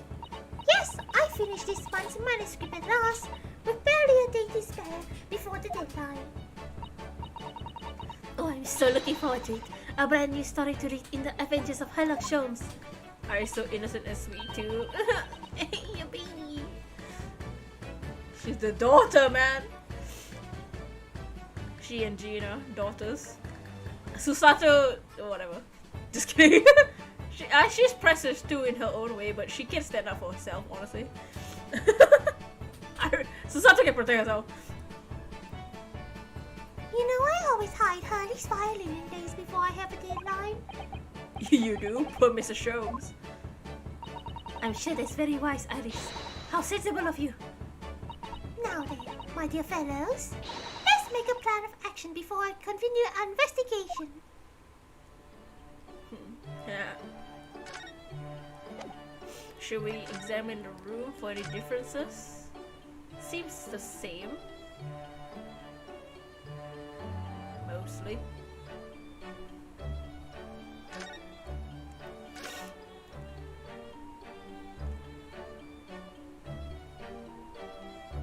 I wonder what the VR stands for too. This morning's trial. So, how did he go in court this morning? Oh, you don't even know. Well, we still don't know the truth of what really happened, but one thing is increasingly clear. Lord Von Zix definitely didn't do it. Oh, goody. Yes, that's right. We managed to uncover several new facts as well. Oh, really? And there was another development too. Kazuma. Yes, it's quite clear now that Kazuma-sama is not himself. The way he's acting is almost as if he's possessed. I know. I mean, at the end of the proceedings earlier, he was like a bloodhound. The way he was chasing down Mr. Vigil's forgotten past. He's not normally so mercilessly persistent. That's... What's going on in his head, I wonder? I really need to sit down with Kazuma and try to understand what he's going through. I need to sit down on Kazuma. Wait. I mean with, not on or in. What? If Gregson really was murdered the day before his body was discovered, then Lord Von Zix has to be innocent, you see. Exorcism time! Oh yeah! Come on, go! Put the mask back on. Maybe that's the reason. Who was the guy with a scar on his back of his head previously? That was the prisoner governor. So he's the one that like runs the prison. We met him briefly to investigate on Mr. Vigil because we will investigate him being missing. So he's the governor of the prison. The day before? Well, that should be easy enough to work out. Just by examining the corpse, surely. Yes, you would expect so, but curiously, no time of death was included in the autopsy report. That is curious. There's still unanswered questions about Lord Von Zix though, aren't there? Do you mean? I mean, what was he doing there on Fresno Street that day in the first place? Well, according to the man's testimony, he said he was investigating Inspector Gregson this evening. It turns out that little room was actually the inspector's secret office. Oh, that sounds like the makings of a wonderfully devilish plot.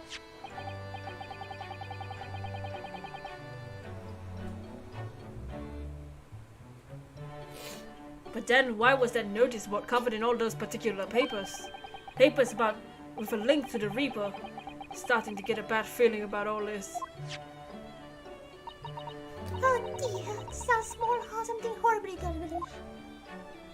We must start by looking into Inspector Gregson's movement of late. Right. I never imagined I might have to be investigating the inspector's movements.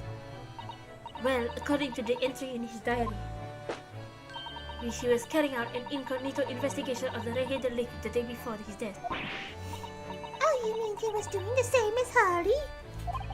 Well, Mr. Sholmes was trying to apply, whereas the inspector was supposed to be investigating.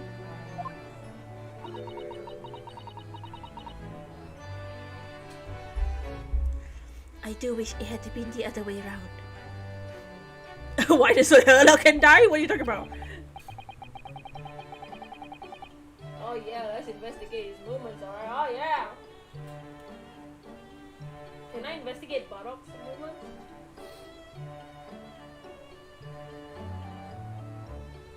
Can I get arrested so I can share the same cell as Barok? I mean, what?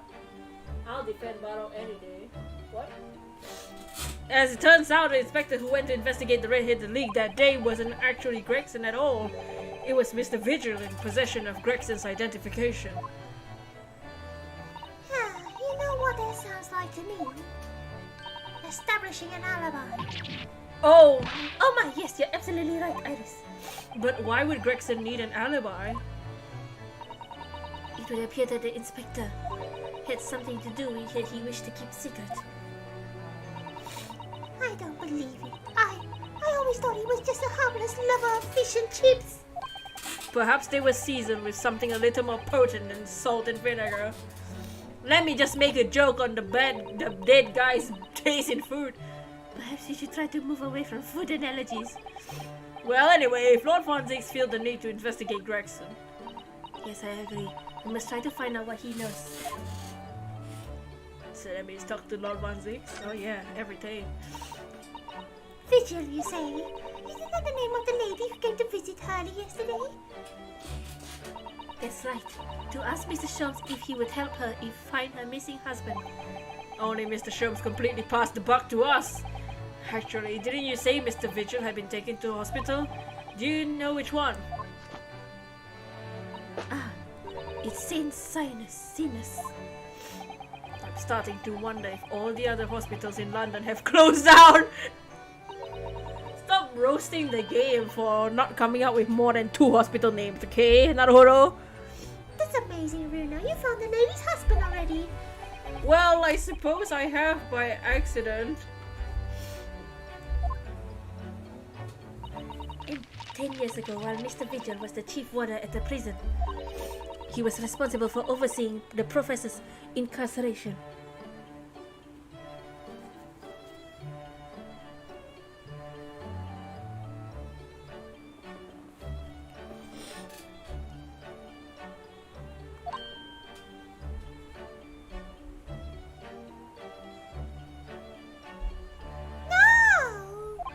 So when the convict escaped, he was held responsible and immediately dismissed. And then he jumped out the window. Sometimes I really don't want to grow up. Don't worry, you'll stay a baby forever. For 10 years after that, while he was ostensibly working as a peddler, he also had another secret job. He was paid by Gregson to be stand-in to impersonate the inspector. Impersonate Gregsy, but why? I have absolutely no idea. What the hell? Ginny was right. I'm starting to think all adults are out to no good. Including you, Runa. I haven't paid anyone to impersonate me. That means he has ties to the professor and to Inspector Gregson, though. So I do think we ought to pay a visit to Mr. Vigil, don't you? Back to St. Sinners, then.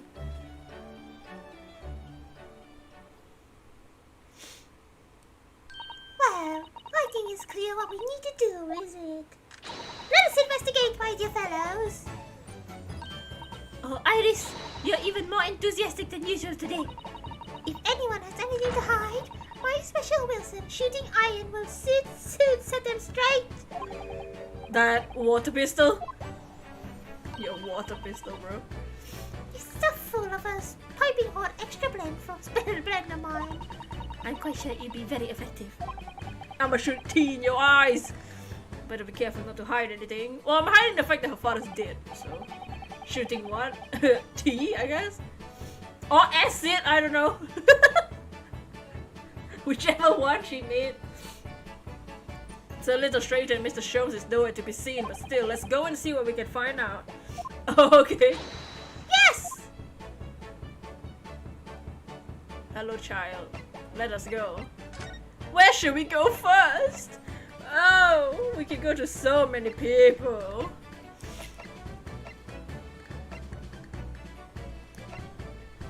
Why? I have no reason to see Mr. Strongheart yet, but I said that Kazuma might be there, but I'm not gonna go there yet. Let me talk to Von Zix because we haven't seen him in a while. Hello, darling. I mean, what?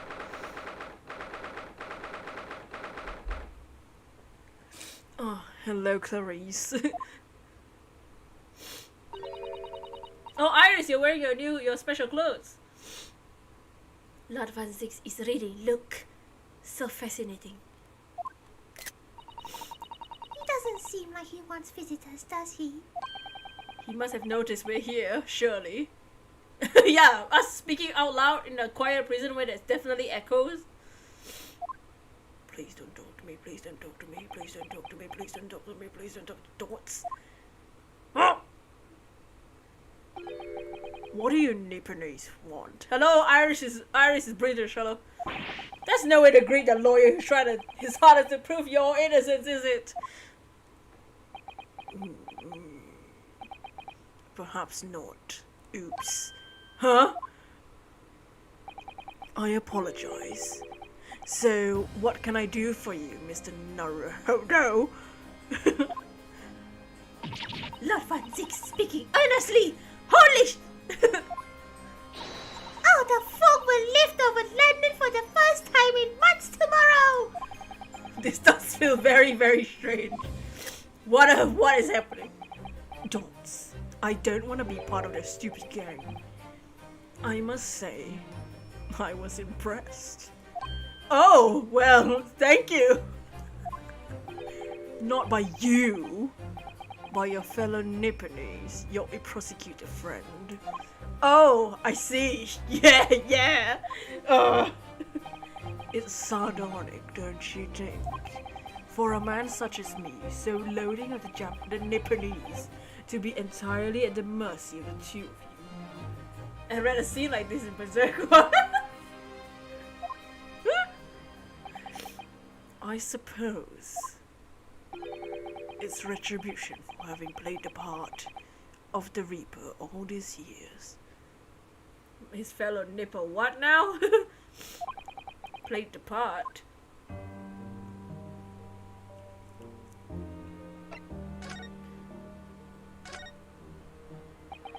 You once told me you gladly allowed people to believe you were the Reaper because it helped reduce the amount of serious crime that took place here in London.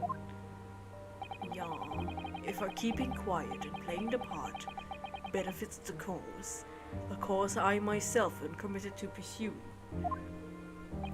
then why would I choose to say anything? But the henchman of a criminal killed by the Reaper attacked you only the other day. And that was just the most recent of many attempts in your life, wasn't it? Don't know when, but within this week you have stuff need to give you an AC. Oh, you're gonna start over? Hell yeah! Yeah, I'm redecorating some parts already.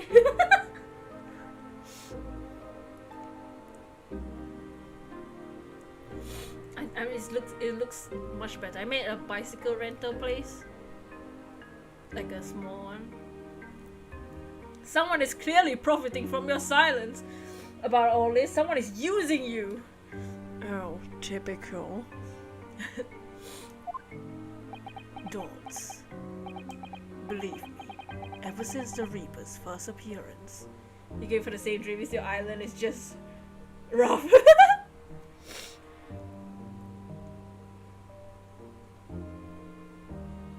I feel you. I might replace one of my dreamies, Roscoe, but we'll see. I don't have him yet. I might get Freckles instead. But who knows? But yeah, I might get Freckles instead of Roscoe. You're gonna do your own thing, the Zelda team, just too much nonsense. So you may end up doing it anyways, it'll be easier to start from zero, yeah, knowing more of the game. I've been doing my utmost to expose him. Or rather, expose the organization. It's a whole organization. It's inconceivable that all those accidents were orchestrated by one man. No, the Reaper always appears to have very accurate information about the accused in each case, which can only mean that somebody at Scotland Yard is involved. Someone at you can't win. It's taken me many years, but I finally identified a central figure in this Reaper organization. Tobias Gregson! No! Gregson, the Reaper?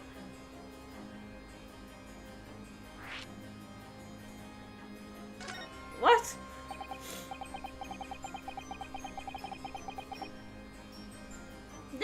no sense though. I was thinking maybe the 4 names, if one of the 4 names were the Reaper, but that makes 0 sense. Kazuma was a baby 10 years ago. Like, what the hell? So the reason you were investigating Inspector Gregson is because you intended to expose him as the Reaper? As I said, the Reaper of the Bailey is no single person. It's a highly secret organization with close ties to Scotland Yard. But there's no doubt that Gregson was a key member to that organization. I don't believe it. Are you saying that Gregson, that he was behind all those awful criminals meeting with... Gregson didn't do the dirty work himself. Oh, He was the tactician. His job was to covertly investigate marks and plot their assassinations. In order to do that without arousing suspicion, he regularly needed a firm alibi. So he didn't do that with Gina. That's why Gina's the only one that's alive but still in the country. Albert and Natsume Soseki are out of the country, so they're out of reach, but Gina's still in England. But Gina's still alive.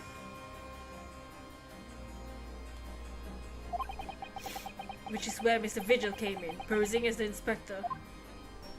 Vigil knows nothing of the Reaper, but the room he rents on Fresno Street almost certainly the headquarters of the operation.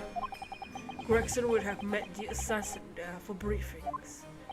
So we don't actually know who carried out the killings then. Actually, I do have a name.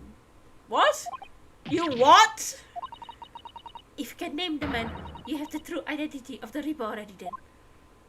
Oh, if I can name the woman. It's Asian, no? You guys gonna say it's Asian. Oh. She's a young woman by the name of Assassin! Assassin! Wait, but that makes no sense! How is Kazuma a part of it? So the 4 names are the Reaper? Also, her name is Assassin. Okay. The assassin is called... But why is Kazuma's name there? Kei Asogi? Unless that's his father and not... But his father is dead too. How can Kazuma be the Reaper if 10 years ago he was a child and also didn't know about any of it? Like...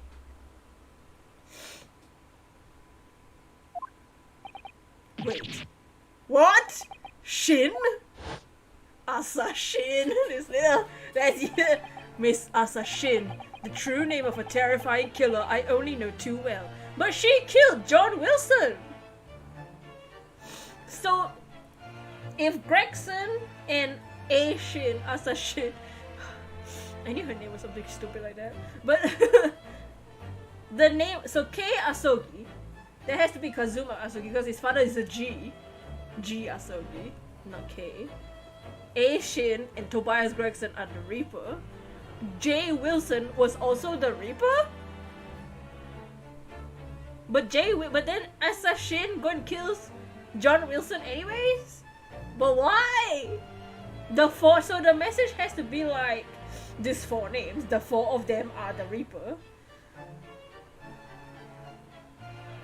What? What? But why is it KFA? What the hell is this?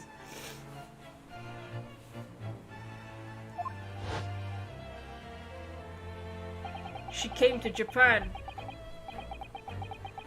as a visiting student, murdered John H. Wilson. You bet you brought ice cream? Oh man, need the cream.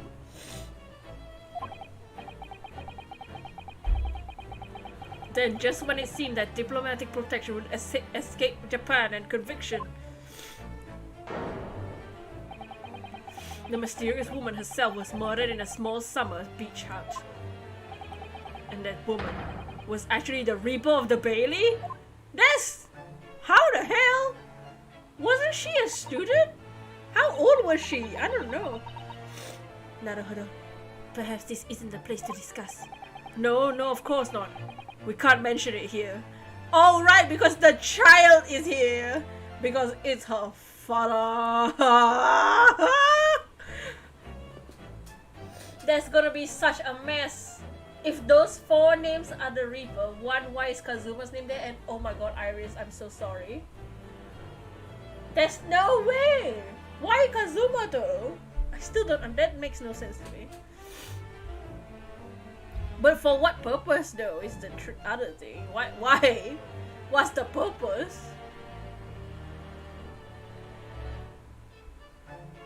Huh. Weird. What the hell? Okay, I don't know what the purpose would be. The fact that she killed John H. Wilson because Iris doesn't know and it's very like why did the game make her look at me? It's very likely that the man was her father. Stop looking at me, Iris. Don't look at me with that face.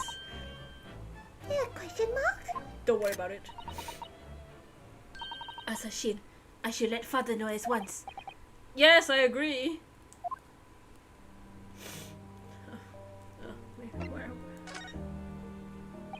Kazuma, is it? Kazuma Osogi. You say he's a friend of yours. My best friend. He's the whole reason I got to come to Britain. It was all on his merits. I have nothing but respect for him. Yes, I understand that only the very best students are selected for such opportunities. And I had a fine demonstration of our sharpies in the proceedings earlier today. He missed nothing. In fact, his flawless performance was very much reminded me of his father. Genshin Asugi, the professor. It's true that the aristocracy at the time was the root of numerous grave societal problems. They were abusing their power, playing with the common man as pawns in politics, in economics, in war. In many ways, Asugi was carving out a canker from society that we British couldn't deal with ourselves. I see. I totally understood everything he just said. But that's precisely why it makes no sense. Clint Von Zix was a noble and upstanding man. He wasn't corrupt. Why did the damn Nipponese have to go and take my brother's life? Okay, calm down. In spite of having once saved mine. What? Is that where your scar came from? Oh, is that how your scar came from? Cause in the old picture where he's smiling, he doesn't have his scar. I noticed that after stream. He saved your life. It was 10 years ago on a foggy night. What was to be the professor's final strike has sent a wave of panic through the capital. The game is getting interesting, yeah. So Clint Von Zix had already been killed at this point then. Genshin and I were walking down some back streets at a late hour. Well, that's dangerous. Of course, at that point I had no idea of the true nature of the man at my side. All of a sudden... Don't make a pick, you're coming with us! Oh my god! So he doesn't have his scars. Look at them, look at him. We were surrounded. It's a very nice ring he has. Look at baby Barok. All of our assailants were armed with pistols, their faces obscured by scarves. This is like when Kazuma protected Barok from those bandits as well.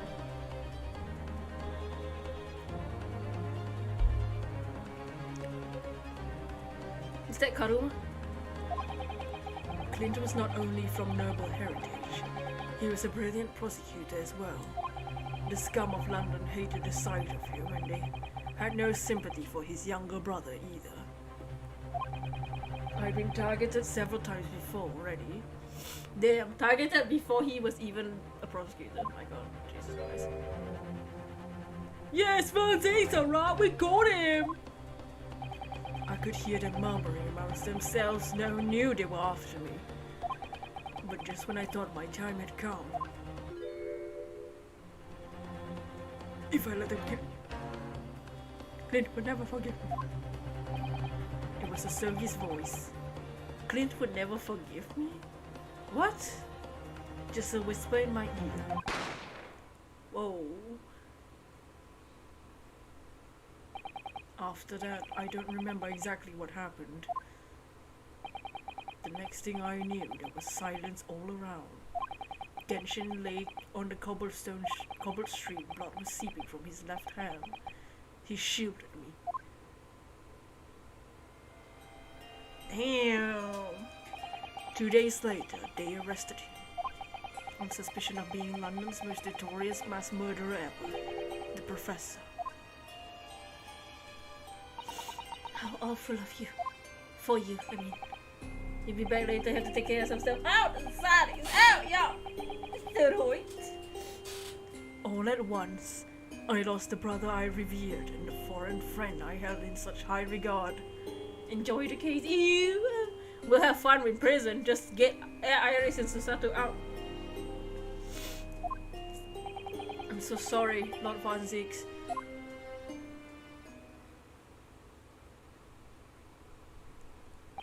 That's the end of my miserable tale. Never thought I'd recount it to anyone. Well, thank you for confiding in me. The Professor, the Reaper, and Inspector Gregson. I wonder just how intimately related they all are. I still can't quite believe that Gregson was essentially the Reaper, giving assassination orders to Giselle Brett. Mr. Naruhodo, let's go and inform my father. I'm sure government will want to hear about this new information. That means I get to meet your daddy, Susie! Hooray! Yes, alright. Let's head back to the Great Waterloo Hotel then.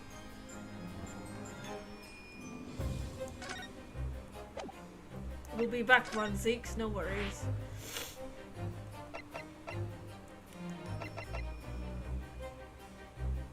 It was a stone, yeah, I'm chilling, investigating crimes, discovering the unknown.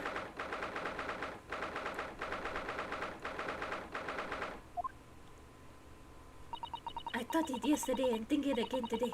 This place is so princely. It's a wild guess, but I have a feeling you'd think the same tomorrow too. My tea has finer fragrance than whatever they're serving in the tea room here, though, didn't you say? Oh, look who we have here. It's an unexpected pleasure. Hey, my bro. Father! Oh, is this your daddy, Susie? How lovely! What a chubby young lady. You are. Oh, really? So you're the author of the daughter of your friend. What is? I mean, what? Oh, never mind. The Adventures of Sherlock Holmes, are you? Oh, you get her wow. That's me, Iris Wilson, at your service, sir. Susie's been such a wonderful friend to me over the last year, you know. Well, Miss Wilson, I must say I read your work regularly with much interest. Iris actually lives with Mr. Sholmes, you know, Father. Is that so? Well, perhaps it goes some way to explain that bright look in your eyes. Girl. You wouldn't be smiling so airily if you just knew how bright she is, believe me. She would tell you you freaking didn't do your laundry this morning. Like, now then, young Naruto, it was a pleasure seeing you in action earlier. Whoa! Don't talk about that in front of the children. I mean, what? As an infantry of the supporter, I was allowed to observe from the gallery after I twisted some arms. I must say, it was truly exemplary performance. Oh, well, thank you very much. Fairly sure you omitted by Kazuma on the end there.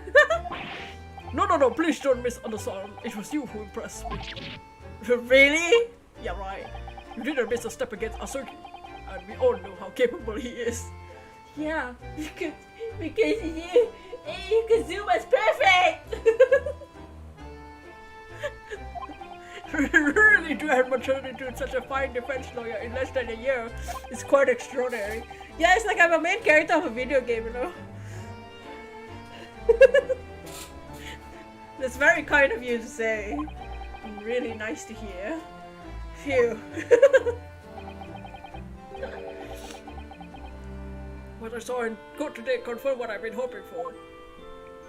The favor I mentioned yesterday, Naruto. I trust you haven't forgotten. Oh no, you did mention something, didn't you? He hasn't told me yet, the hell? But first, shut up, Susato, bro. Let your father talk to me, Ken. Like, can you like go? You and Iris can go disturb the bellboy. I need to talk to your father personally. we have something to report, father. I'm kinda busy. Of course. Shall we take tea while we discuss matters further? I'll take your tea. What? I wonder where Judge Jigoku has gone to.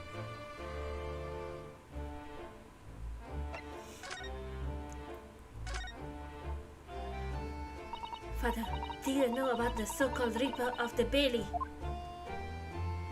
I heard rumors. Some members of the judiciary explained it all to me yesterday. Of course, when I was visiting here in London, the Reaper was yet to emerge. Right, he didn't appear until after the case with visiting students had already returned home. Lord Van Zix, who was in the dock yesterday. That was Baroque, the younger brother of Clint Van Zix, I believe. That's right. He's known throughout London as the Reaper, as you've heard. But the truth is, it wasn't him behind all those mysterious deaths. It was somebody else. I see. So what you're saying is there's been a professional killer at the work here? Exactly. Someone by the name of Assassin, in fact. I beg your pardon? Did you just say assassin? You mean that Giselle Brett? The woman who was responsible for killing my great friend? Don't talk about that! Don't talk about that. Don't mention his name! Oh no, a friend of yours was killed! Don't say his name! Don't say his name! I swear to God! Professor Mikotoba, I think perhaps we shouldn't discuss this right now! Oh. Because the friend Professor is talking about is John Wilson! And that's not something we want Iris to find out about! Not like this anyway. Not like this! This is so chaotic, man. What the hell is happening? Back to the funny music. Oh, great. The next option is to talk about it. Nice.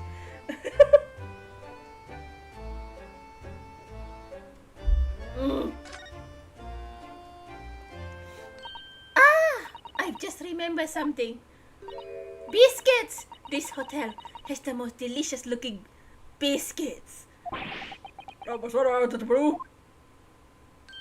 Yes. She's doing this deliberately. I think I'll go and see if I can purchase some biscuits. I wonder, would you like to come too, Iris? Oh yes! You just try to leave me behind. Okay. So that young girl is called Iris Wilson, is she? Yes, that's right. She's the author of the Oldest Adventures, starring the great detective shows. But the name of the credited author isn't Iris, is it? It's John H. Wilson. Yes, I know. That's the name of her father, you see.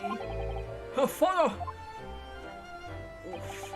John Wilson. I was simply indebted to the man for all the kindness he showed me during my time in London. That's why I've been keen to reciprocate and invite him to the Imperial Yume University 4 years ago. Don't. But he was murdered last year by Giselle Brett. Why? Why would the hand of the Reaper stretch all the way to Japan? Iris knows nothing about that case, but it seems very likely that the victim, Dr. Wilson, was her father. Well, I can't say that we ever spoke about his family, so I don't know if he had a daughter or not. But I think I can say with some certainty that he was never the great detective's partner. So it could have been another Dr. Wilson, you think? By the same name as John? John and Wilson are common names after all. Not with a H in the middle? Smearing my name out here, lady. Yeah, just typical, just stab, killing folks left and right. You know. Well, at least she was killed in a you know. Well, at least she died smiling. Still, it's probably best not to mention this to the young lady until we can be sure. That's what we thought, yes. We're back with cinnamon Biscuits home. They smell delicious, Iris. I love cinnamon. The spice just pours into my mouth. think cinnamon will go well with the tea they serve here, don't you, Susie? Yes, I'm sure you're right, Iris. Mr. Naruto, you finished talking. I need to talk. Had to go for a bit. Oh, so did Susato and Iris. They had to go for a bit too. I haven't seen Judge Jigoku for a while, have you? Guilty! But that guilty still ringing in my ears. Oh, now that you mention it, I haven't seen him since Miss Bonnie here. Suppose the symposium opening was postponed, he'll have to go explore the great exhibition. Oh. But then we have to go back there.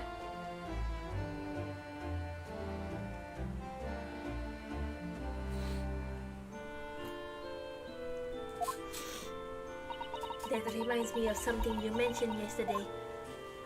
About Judge Jigoku having once been in the dock himself.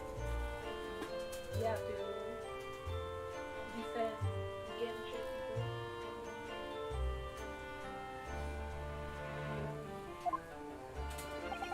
Oh yes, it was all tied up with that accursed trial. the close trial. Kazuma's dada. Seishiro was trying to mitigate Genshin's guilt, so he took the stand to testify, but he got a little carried away and actually managed to break with the witness stand. Oh my god! He also said some contemptuous word about the British Empire for which he was charged. Oh my god! Though it's worryingly easy to imagine him doing that. Well, it was alright until the end. In the end, he was acquitted and we returned to Japan together.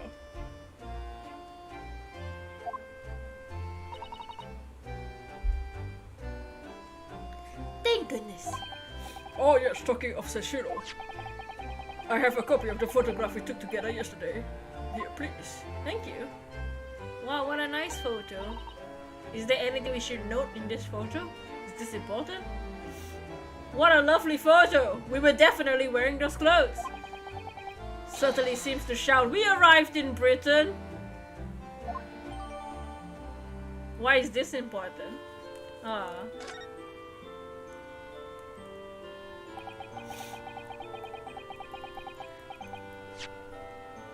Why is this important? What's in this photo? The trunk?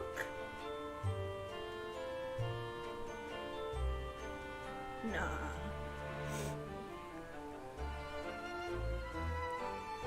One thing that we didn't continue talking about in the trial was that a trunk is missing from the scene.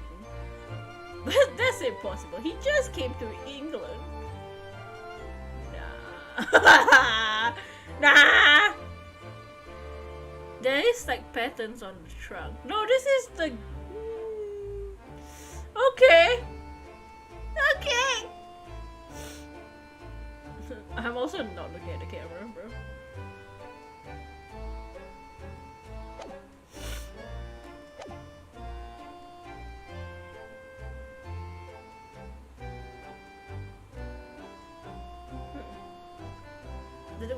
Where did the trunk go? So I would assume that the trunk carried the body to the apartment.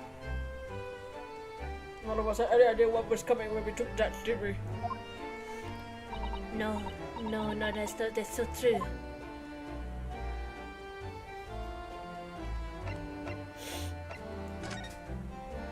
So, you mentioned a favor that you'd like to ask of me.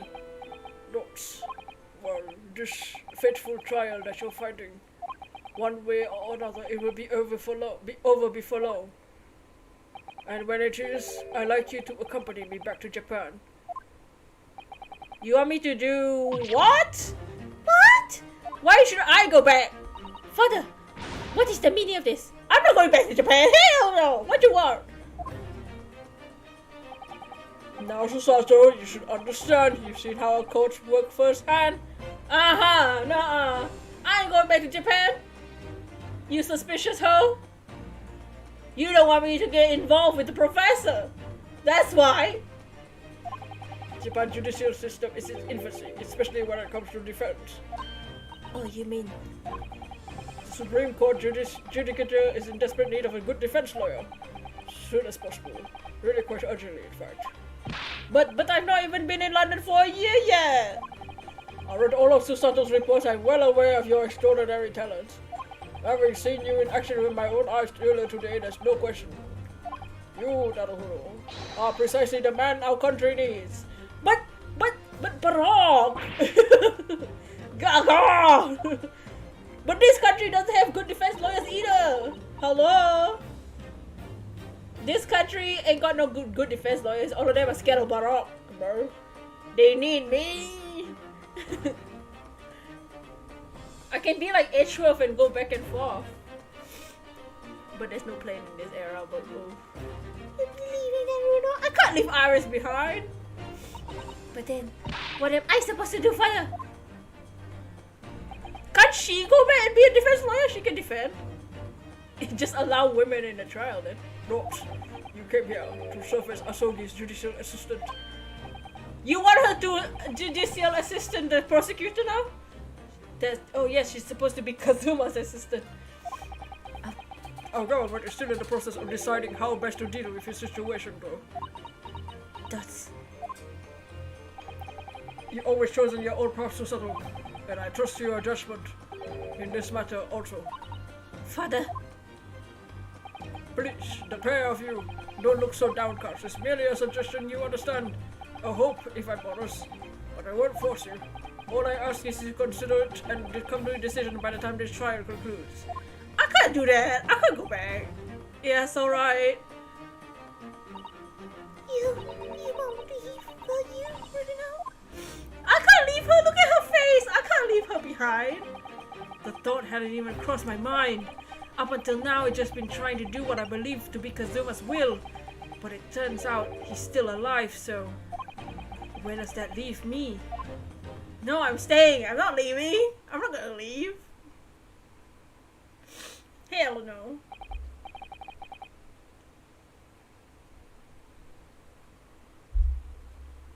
Kazuma can go back. I don't want to leave. This country has a prosecutor, but Kazuma doesn't need to be a prosecutor here. He can go to Japan. Like, go back. Like, sure. I'll stay. I ain't leaving. Well, if you excuse me now, I need to telegram government ministers and Japanese police with this information about Asashin. Sashin. of course, Father, thank you. I look forward to next month's installment, Miss Whistle. Oh, good. Please do come to Baker Street sometime, won't you?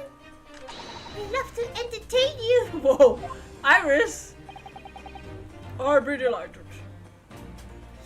The best of luck for tomorrow, Naruto. And give my suggestion to your full consideration, won't you? Yeah, sure. Going back home. No. You know, Kazuma-sama has always meant a great deal to my father. I'm sure he loved the chance to meet with him and talk to him about all of this. Yeah, no doubt. I haven't even gotten a chance to talk to Kazuma properly yet. Don't. Asashin, of course, it's so obvious. How could I have neglected to consider the possibility before now? You have to leave JK. No, and also, bruh. Mr. Sholmes! Harry, where have you been? He's been listening the whole time, bro. This little dude. Why? I joined you all for tea, of course. What an extraordinary question. I didn't notice you at all. Ah, no matter, no matter. Anyway, to more pressing concerns. Mr. Naruhodo. Oh yes. I must dispatch a telegram to your country at once. It's a matter of urgency. To Japan, you mean? Tell me, to whom can I entrust the task? Quickly, now who? Well, my father had just now left to send a telegram to the Imperial Police Bureau of Japan himself. Yachts. I see. Well, you looked reliable enough for a bearded fellow. I don't think what father's spots could be considered a beard, Mr. Jones. There's not a moment to lose. I kindly ask your trusty unshaven father to see this is sent. I will, but what the hell is this? No questions at this time, if you please, Mr. Sato. All we can do is pray that for once my deduction is Ori. Ooh. Doesn't that imply that your deductions are normally correct, Mr. Shells? Which is like, now then! You may be surprised to learn that I'm a very busy man. Certainly have no time to hide behind settees and eavesdrop on other people's conversations. So that's what joining us for tea meant. Leave the setting of this in your hands then, my dear fellows. Oh bye. Jesus, wait a minute, Mr. Shows! He just sort of ran off, didn't he? This freaking guy! At quite a pace. He left the unpaid bill for his tea behind too! Still. No! I must catch up with father for the telegraph office at once. An hour on it, call us a cab straight away.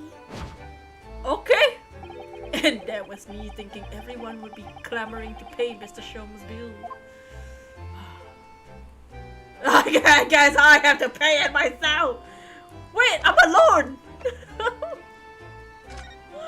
Where do I go? Can I go see Barok alone?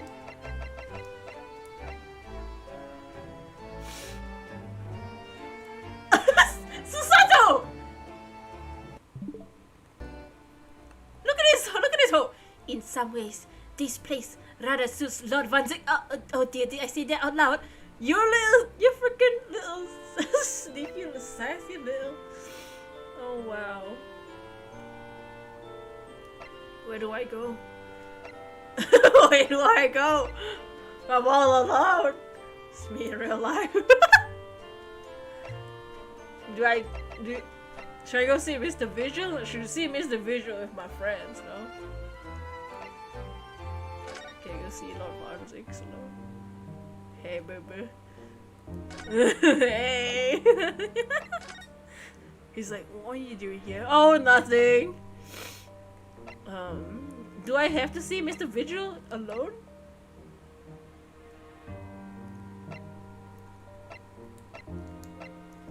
The Chief Justice Office?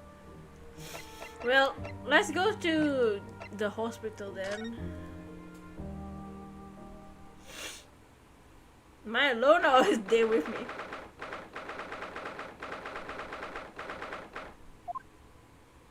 Oh yes, she's here. This is the one where Mr. Vigil was brought, apparently. To be frank, I'm a little worried about seeing him again. Oh hey! Oh, the lawyer. Hello again. Are you feeling better now, Mr. Vigil? Yes, thank you. Somewhat better. I'm so sorry to have caused you to... I mean, it was because of me. If I hadn't exposed your secret and forced you to remember things you obviously tried to forget. Oh, the prosecutor was here until a few moments ago too. Dang it! You just missed him. God, dang it! Because of what beat us to it. He said much the same as you. He was very apologetic.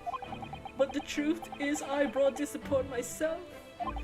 Please don't think like that. Ugh. Keeping it from Evie, my wife. All these years I carried a sense of guilt. I don't know if this will mean anything, but his ring is the same color as the Genshin's ring, no? I don't know. I don't think that would that mean something? Cause in that flashback, the brightest thing in the room was the ring, the red ring, and he's wearing a red ring himself with red like a pink red gem here. Would it be the same ring or something? Would it be like payment for helping him run an escape or something? Lord Strongheart did say that the professor had a following or whatever. But that's not the worst of it. Over time, I obviously came to deceive myself as well. You mean about your dismissal? Know about me jumping out the window! Looking back now.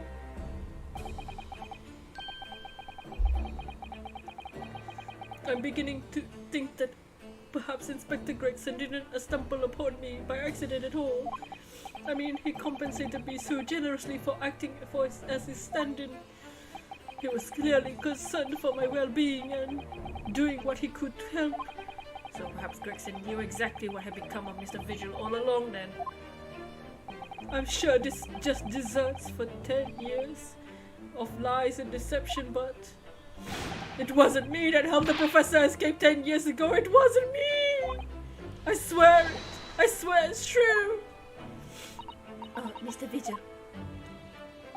I'm sure you'd rather not dredge up more from your past at this time, but if possible, could you tell us exactly what really happened?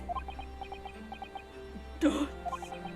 I want to. I need to get all of this off my chest. I just want someone to tell me what I should have done. Okay, oh no, Jesus Christ. Inspector Gregson was obviously engaged in a specialist operation of some sort. He was investigating something even Scotland Yard couldn't know about. Details of the Reaper's marks, yes. It was when he had to carry out those investigations that I'd taken his identification and impersonate him. You pretend to be the inspector to carry out investigations on his behalf. Oh no, never! How much street peddler could possibly carry out a proper police investigation? All I would do is go to the specified location, make a little hoo-ha. Just something to leave an impression, so everyone there would think a detective called Gregson was here.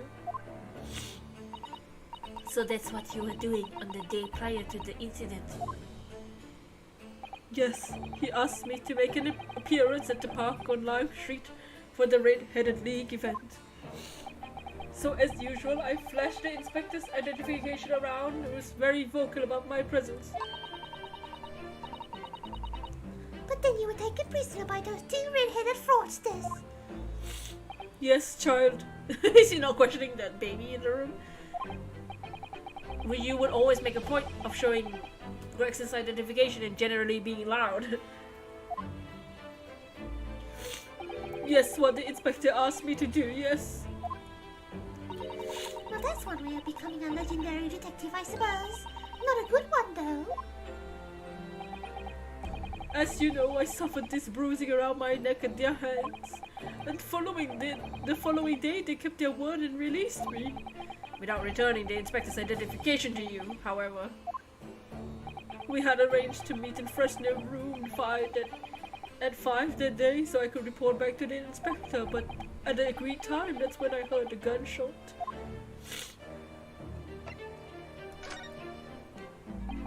It was at midnight on the 17th June, 10 years ago.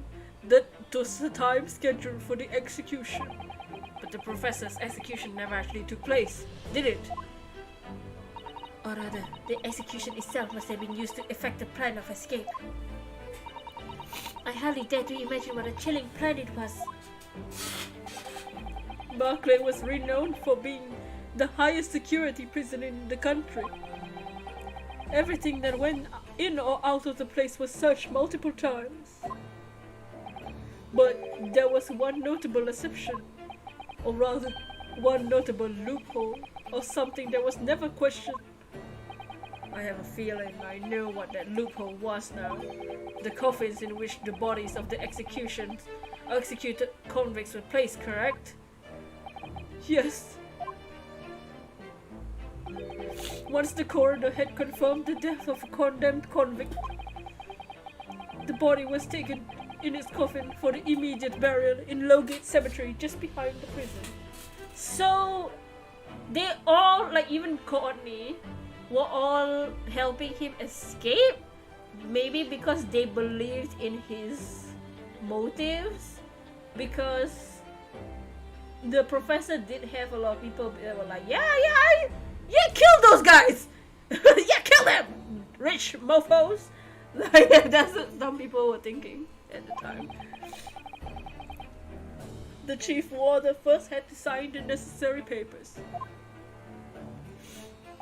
And after that, no member staff was permitted to touch the coffin containing the body again. When the execution took place, only the executioner and the coroner were permitted inside the chamber. The jump law! I would wait in the adjacent room for the word that the condemned convict was dead. So if he didn't help, so if he wasn't part of the helping or whatever, he was just doing. So he wasn't in that room. Courtney and then somebody else, the executioner, whoever the hell it was, were in the room. If Vigil is saying he didn't know or he didn't help, so it was mainly Courtney and whoever the executioner was that were helping.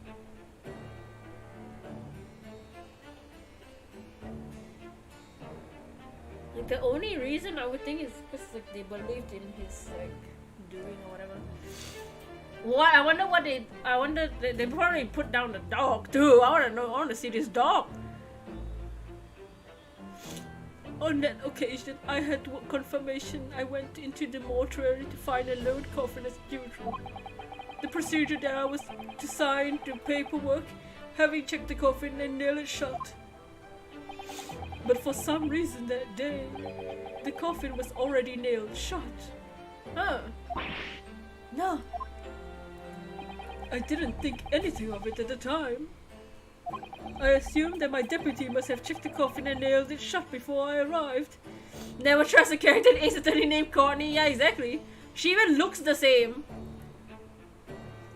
I didn't know her name was Courtney when I gave her the Courtney voice either. So you mean the coffin contained? Yes, I can only imagine that Asogi, having escaped his execution somehow, was alive inside the coffin. The coffin was then taken out through the main gate and deposited in Lowgate Cemetery. Presumably, there wouldn't been enough air inside to breathe for so long. So in the early hours following the burial, somebody dug up the coffin again to set Genshin free. But in the end, he was fatally shot in the graveyard anyway. What on earth really happened in Lowgate Cemetery that night, I wonder? I'm afraid I really don't know. All I can And who shot him in the first place? Oh, for real, that's scary, right? Also, like, who shot Genshin? Who ended up shooting him? It's the real question. It can't be Courtney. Can't be this guy, I don't think.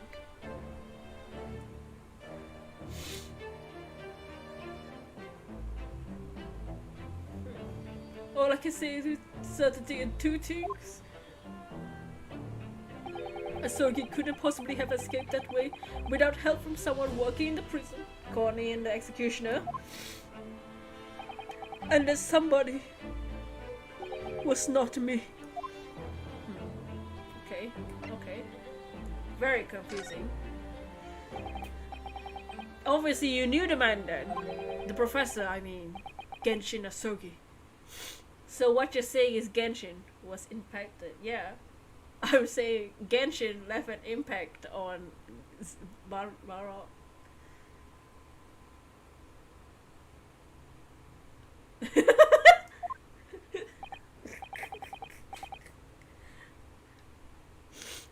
Very impactful man. Yes, I remember him well, in fact. Would you mind telling us what you know?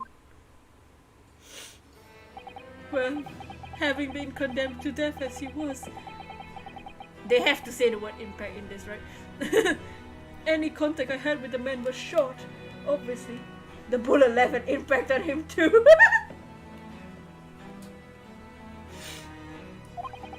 Oh God. After the trial, which was carried out behind closed doors, attended only by the elite members of the judiciary, they called for his execution to be carried out at the earliest possible opportunity. The outcome of the trial was set from the beginning, wasn't it? It was a time of delicate diplomacy when Britain and Japan were in the process of signing an important treaty.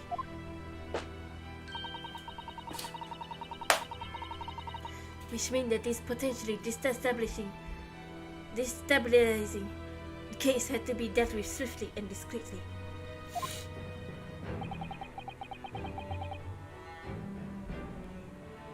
The man had less than a week in total.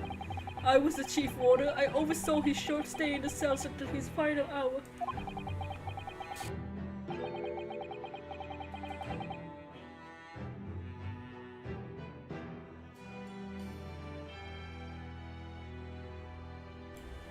Oh wow.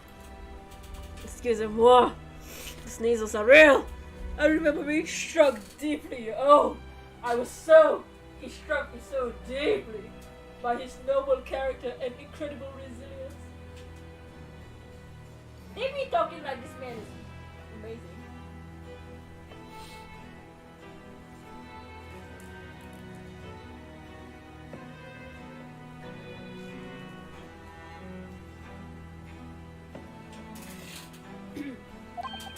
What do you mean exactly? He was a killer of many men, but he was always quiet and polite. A gentleman, a mother-father gentleman, and a man of intellect.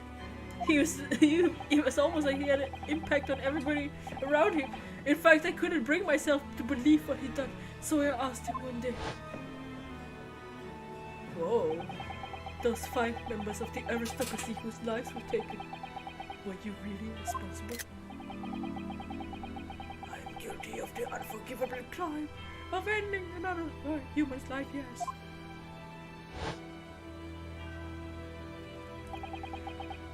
The following day, the closed trial took place, and the verdict was no surprise.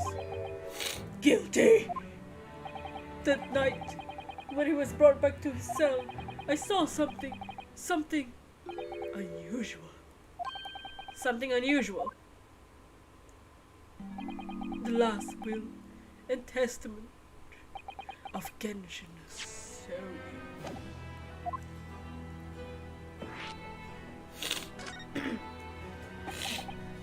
As I said, it was on the night following his trial, after he had been found guilty. I was doing rounds of the cells when I looked into Asogi's. I noticed he seemed to have a sheet of paper in his hand. Maybe a toilet paper? His last will and testament. That presumably. As soon as he noticed me, he hurried and shoved it behind his back, so he was pooping. But why do you find it so unusual? Isn't it normal for a man to pen his will when he knows his death is nigh? Yes, that's true, but there were special conditions to Askogi's incarceration, you see. What sort of conditions? Well, even though he was held in a cell designed for condemned inmates, he was allowed to keep his personal effects with him, with one exception. Really? He was allowed his things? That is unusual, certainly. Of course, he'd been convicted of killing 5 members of aristocracy, but at the same time, he was a guest in our country from the Empire of Japan. The powers that be were determined that his final day shouldn't be needlessly uncomfortable. What was the exception you mentioned? To the personal effects he was allowed.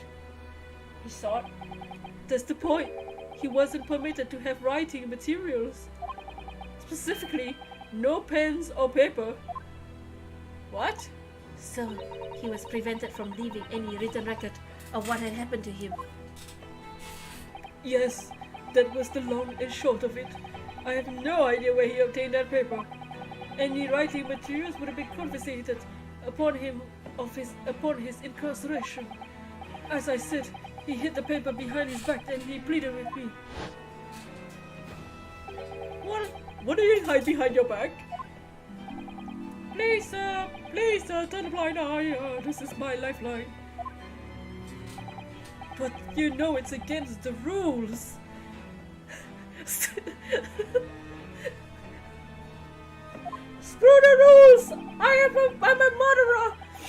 You're the only person who's seen. If you just agree to keep quiet. Did you just summon a blue eyes? Did you just summon multiple? What? But right then, what's in that paper? A last will and testament. This will is the only weapon I have left now.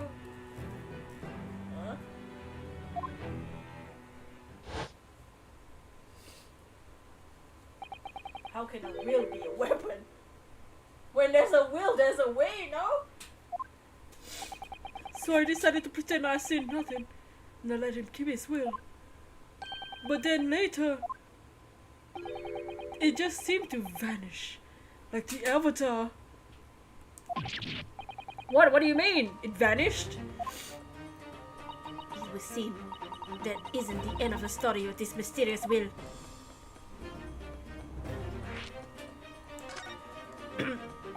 I was the only person who saw Asugi's will, but Somehow it disappeared.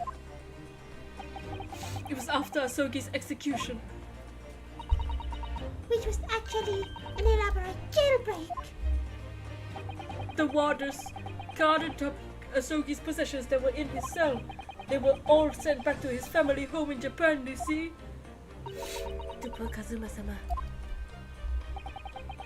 And you're saying that it wasn't anywhere to be found among his personal effects? The will, I mean. That's right, though I didn't search through them myself. But Governor Caden was livid. He was screaming. It kind of disappeared completely. That doesn't quite make sense though, does it? In what way? Well, we understood that only Mr. Vigil was aware of the will's existence.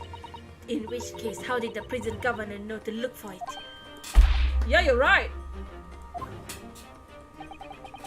What an impactful will that Mr. Genshin wrote. I really don't know how he knew, but certainly seemed as though he knew of the will's existence from the outset. Only he didn't refer it to as a will.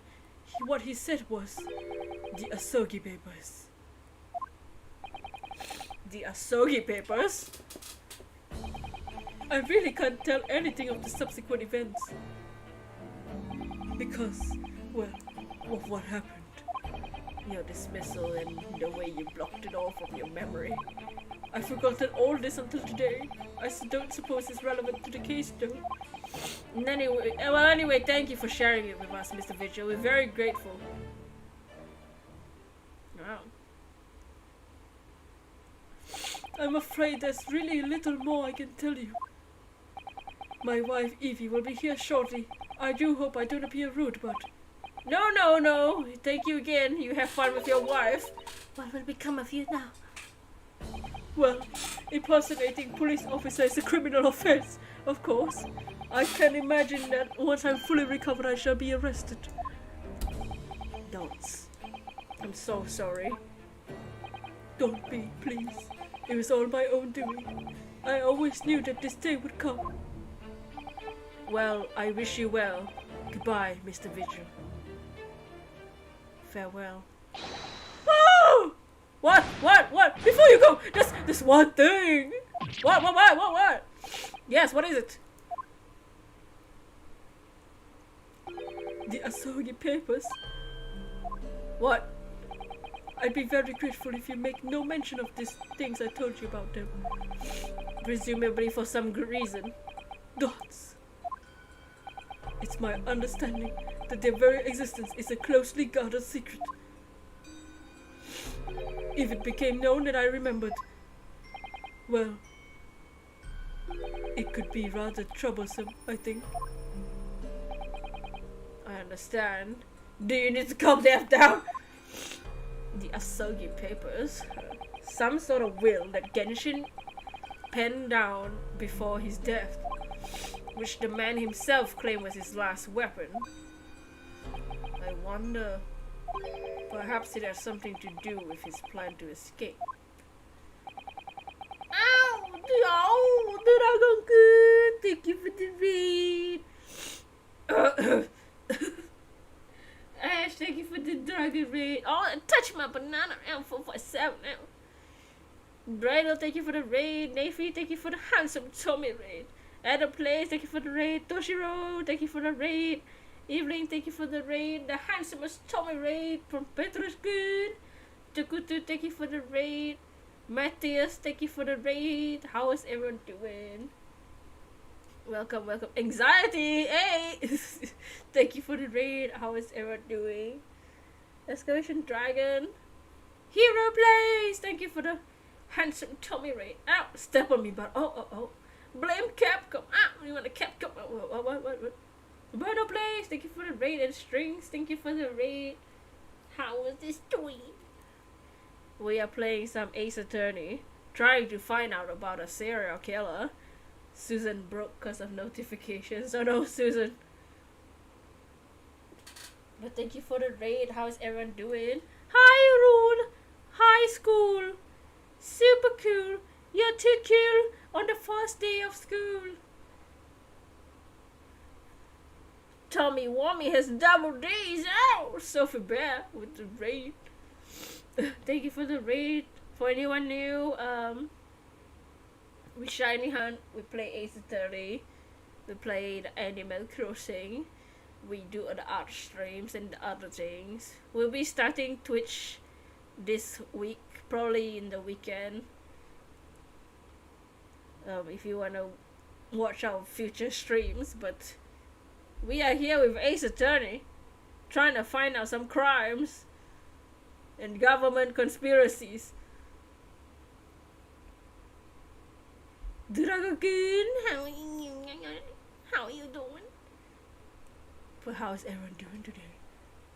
If there's anyone who might know about a document that Kazuma's father left behind, It would be Mr. Vigil's governor. yeah, we have little girls with us. Me, a full-grown man, a full-grown adult. Back to Barclay Prison. Oh my god! That's me right now. This is me, bro. Oh, the crutches are back. Look, a pair of crutches. Before we came to Britain, I hadn't realized they were used here as well. I imagine they were imported from Japan. Into Japan from Great Britain in the first place. So no one in all of Japan broke a leg before their life. The sight of these things doesn't bring back good memories for me. Oh dear, did you injure yourself once and need to use some? Well, when I was little, they looked fun, so I borrowed a pair to play with. Then I slipped and sprained my ankle for real. Government conspiracies? Nothing new. I guess, yeah, typical Tuesday. What day is it today? Typical Wednesday? I see. They contain powerful magic, those wooden staffs. The power to heal, and the power to harm! I think a certain cheeky little boy managed to cause that harm by himself. Who? I mean, what? How's the stream going? It's going good. We're revealing more secrets that are closely guarded by the government because government sucks. Let's leave this sad man alone. Back to prison we go! And by prison, I don't mean the Van Zix one. We spoke to Van Zix just now, but it's time to see the governor's office. What's he hiding?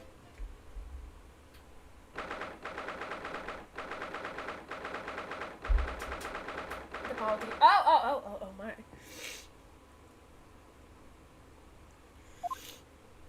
Oh, look at that back. Oh, back again, are you? Yeah, hi. I heard about your investigations. I read the report just now. You found him, eh? Vigil? Yes, luckily. That's true. The laddie doesn't work here no more. So your case is not to do with Barclay. I would like you to get the wrong idea about it. Of course, yes. Mr. Vigil stopped working here 10 years ago now, so...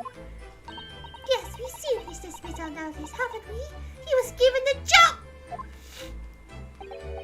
I came here, you came very well.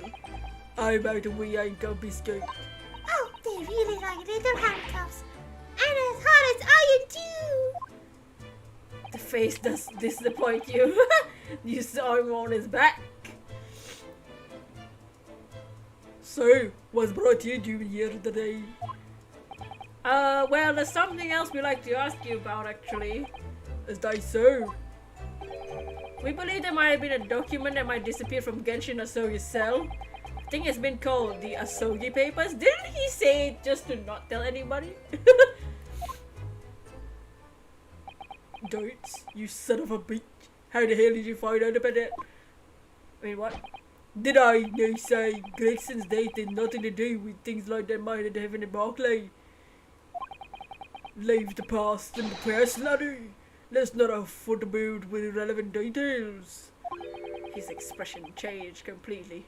No, it's still exactly the same. He's just combing his hair. We're clearly onto something here. Now be on to Bark's lapses. What? Hey! Talk to me, mister! That murderer's botched execution. The whole miserable escape. They were Barclay Duck's hour, eh? A shocking embarrassment. Because the convict had a collaborator on the prison staff, you mean? Hey! Hey! For shame! For shame! The coroner who confirmed the death of the man after his execution caught is sick! And my chief warder at the time, Vigil, who was in charge of the whole affair. But Mr. Vigil says he didn't know anything about it. Hey! The rascal will say otherwise, eh? More handcuffs. Not now. How can I say no? Iris, stop! Iris, this is not your territory.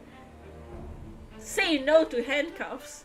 Only I can say yes to them when Barok asks me. Or Kazuma, really. But Iris, don't destroy yourself. You can never have too much iron in your diet. What about protein? When Mr. Vigil was handed his dismissal notice as a result of what happened, he was so despairing he jumped out of your office window, didn't he? I don't like to say, but that's just Vigil trying to get out of it. Wow! Are you serious? Poor Iris. Do you not think he would have jumped from the shock of his crimes being exposed? Yeah, I do. You wouldn't say otherwise though, would you? Of course, I can't shame me out of the responsibility myself. I should have let him deceive me. Actually, there's barely anyone that thinks what happened at the time now. We Gregson have been murdered, and Doctor said it forbidden from having visitors.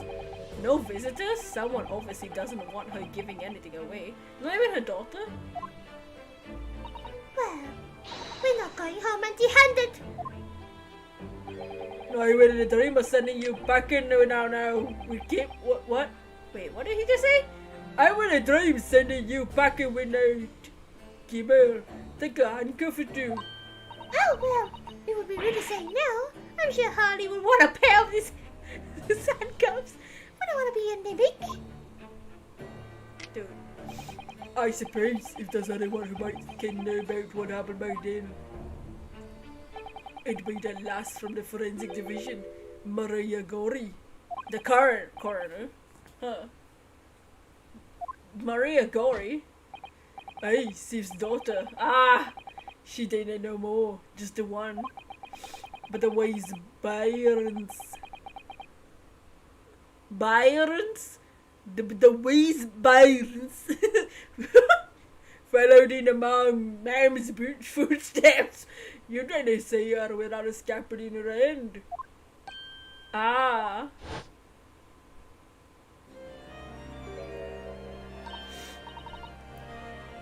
Mama? Mama? What is this? Ah, where did she spring from? And did she just call the doctor Mama? Yuck. Dr. Sif's daughter, Maria Gori. What we could do to talking to her. She did the autopsy report for Gregson too.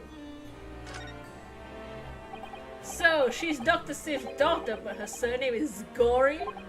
Hey, there's some family history, I'm sure. Ma did kind in the inside out. She grew up watching her mom working with the bodies of folk who died in strange circumstances and decided to do the same with her own life. Can I understand it myself? Perhaps she was driven by a deep respect for her mother. Perhaps. Anywho, she was in charge of Gregson's autopsy, I believe. Right, and the coroner responsible for this incomplete report.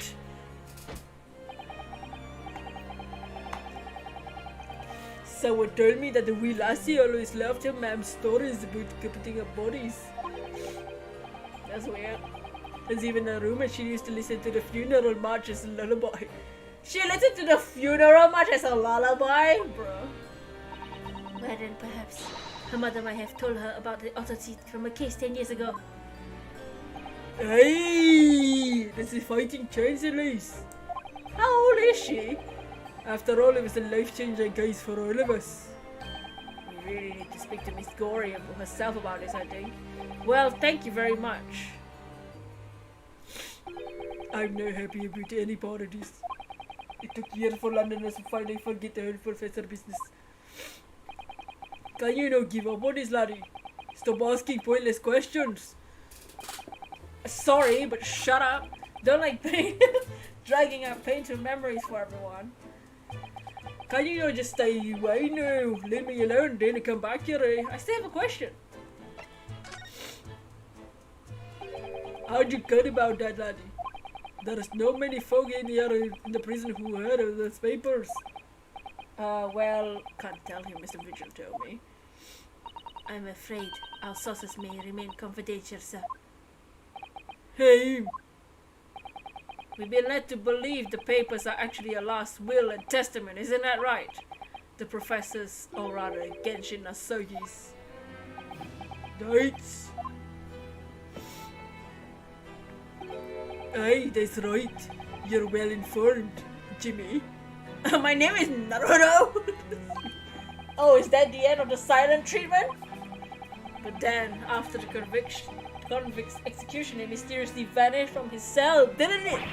Hey, Miss Nerd, you're off the half-cock there. Wait, what did you just say? I'm a half what now? I'm off the half what? Say that one more time for me. Kaden. You're off the half cock there. Watch your mouth. What's your language, bro?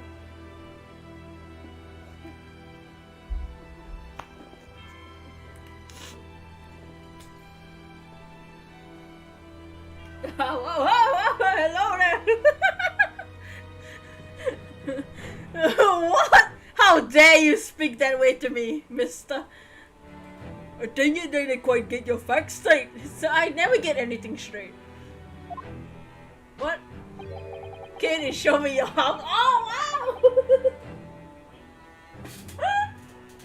This game. It was there in the cell, exactly what it should have been. Oh, not what we heard elsewhere. Let me just have a wee hawk around here. Sure, I can find it. What do you mean? Did you find your half cock yet? What? Here you are, see? The last will and testament of Genshin Asogi, written with a calligraphy brush. Of course I cannot read a word of those Japanese squiggles. Right? But Minder says he leaves all his worldly possessions to his son back at his homeland. Yes, that's correct. That's the gist of it. So these are the Asogi papers. Aye, of course they are. Papers written by Asogi, no doubt about it. Fake. Fake news! There's no mystery here, laddie. That's your lot. Fake news. I don't believe it's half cocked. What? What is the sentence?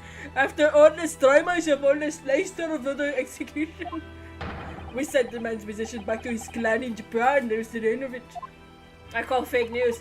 I think we have to make a record of this, Mr. Naruhodo. Just in case. I don't believe it. I don't believe it is real. Shut up. Oh, let's see what this. Okay, this is the will. Last will and testament of Genshin Asogi. Mr. Vigil's claims disappeared after the execution. Apparently Asogi described as the only weapon I have left. I, Genshin Asogi, hereby request that upon my death, any and all material possessions and wealth belonging to me in London be delivered to my son Kazuma Asogi in the Empire of Japan. It is with deep sadness that I accept my fate in this foreign land, in the knowledge that I will never see my homeland or my family again. But I regret nothing about my chosen path. What's this? Okay. One thing before you go, Mr. Naruto. Oh, what? These papers are not to do with Grex's death. I prefer if you didn't make no mention of them outside this office, or rather, I would just prefer it, considering the order from the highest level of the government. I don't care about your government. I mean, I totally understand. Yes, man.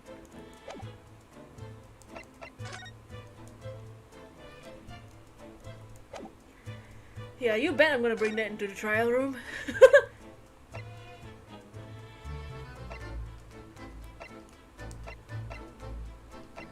Should we go to the crime scene? Looks mostly the same.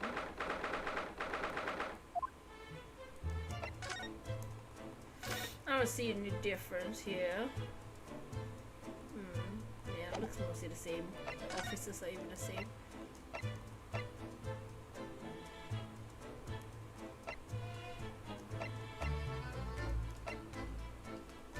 Well, I guess we'll see the Lord Chief Justice for whatever reason. Oh, Kazuma, you're back! Dude, we got your papers!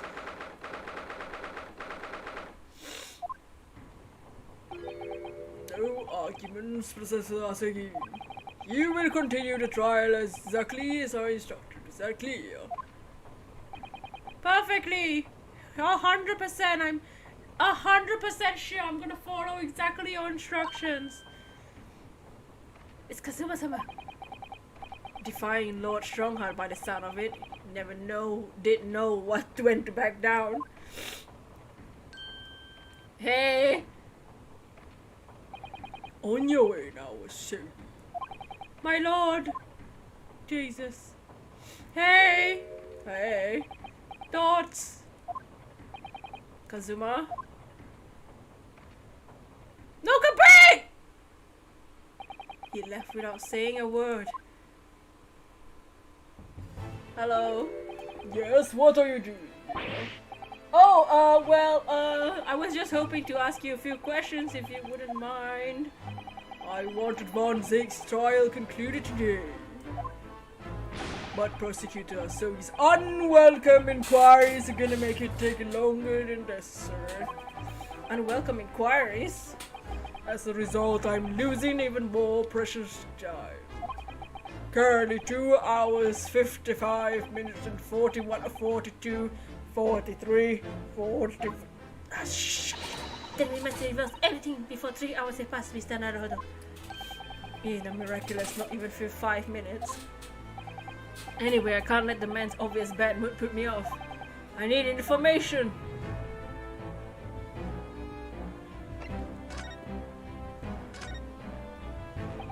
Does Prosecutor Asogi believe that Lord Van Zix is the Reaper? I wouldn't know.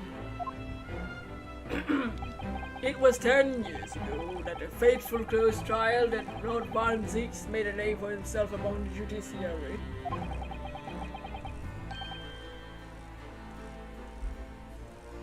But the next trial he fought, he lost.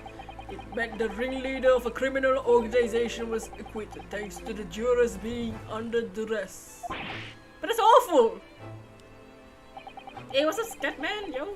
The man's freedom was short-lived. He lasted just 3 days. Yes, he let me see. He died in a rock slide at his place at work, I believe. Wow. Oh yeah, a shock. I'm trying to change clothes. Oh my god. Oh my. The half. Correct. It was the inauguration of the Reaper of the Bailey. And the people believe Lord Van Zix was responsible. He was brought to trial himself, but he was shown to have been an accident. So he must have had a solid alibi then. Nevertheless, mysterious deaths continued. In total, 16 persons perished in unusual circumstances, substantially by the hand of the Reaper. That's a long run of coincidences. Well, the Reaper's true identity may be revealed by this trial. And the impact that revelation would have on the British public cannot be understated. Is that why it's a closed trial? Yeah.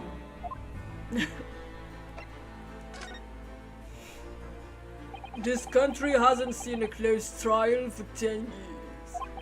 So the last one was the professors? The trial of Genshin Asogi? Correct. Actually, we heard that originally you were going to prosecute the trial yourself, Lord Strongheart.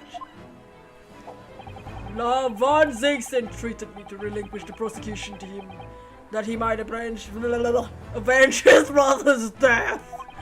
And here we are, 10 years later, with the son of the man Van Zix had condemned out, looking to avenge his father's death in the same way. Do you say what goes around comes around? No, it's not the time for that, Yonosuke.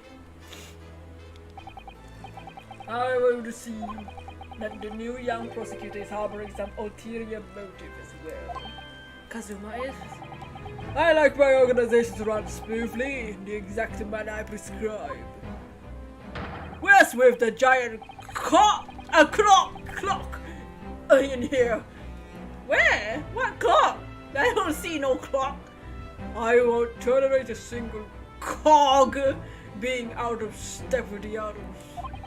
Ah, so that's what all these gears are about here.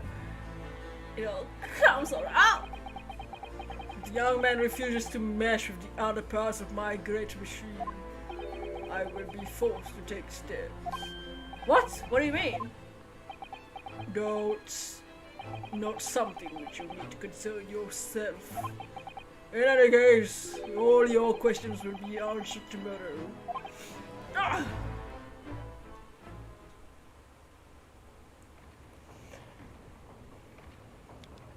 No! I shall have to ask you to excuse me.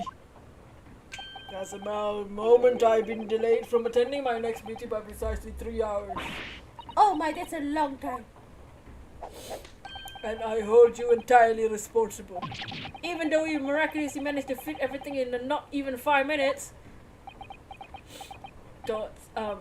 Wonder if you might agree to us talking with Prosecutor Asogi. Discussions between the defense and prosecution outside the courtroom are generally frowned upon. However, I will make an exception in this case. Now go! You can find him in his office. Oh, he has an office! Woo! Let's go! Oh, thanks! Oh, can't wait to see Kazuma's office. Let's go to see him at once, Mr. Naruhodo. Kazuma-sama's my best friend in the world, but I'm really not at all sure I know how to talk to him at the moment. My babe! Wait, I want to see his office. Oh, the prosecutor. Oh, is it just Barok's office? Oh, but he has his space on the floor. for the time being, it's become the workplace of Kazuma Sogi. Okay. This is Barok's office, but now he's taking over for a while, I guess. Oh my, in this angle. He has his space on the floor. I felt the enthusiasm. Wow! What the hell is that? Oh, the crime scene. So this is the office of Prosecutor Sogi now, is it? Kazuma-sama is doing so well for himself. This is Barok's office. Doing so well for himself, my but even though he's always forced to kneel on the floor, Japanese style, in the dark corner. It's his habit to sit Seiza style when he's working, okay? I mean, if he sits on the floor, I'll sit on him. What? It's so subtle. Get out of the room. What's up, Xavier? What's up? How are you doing? Welcome to the stream. Kazuma, are you here? Oh, hey! Kazuma! Oh! Oh, hey! I thought it wouldn't be long before you paid me a visit, baby. I mean, Ryonosuke. I was right about what I said, wasn't I? What? That you have all the makings of a great defense lawyer. Oh, I'm sorry. The dots. Well, I always believed that you fulfill your dream of advocating in the British courts. Just never imagined for 1 second that it would be as a prosecutor. Oh. Seeing you stand in a foreign courtroom, so gallantly realizing your dream, Kazuma-sama. I'm truly happy for you. I'm thankful to you, Judicial Assistant Mikotaba. That's...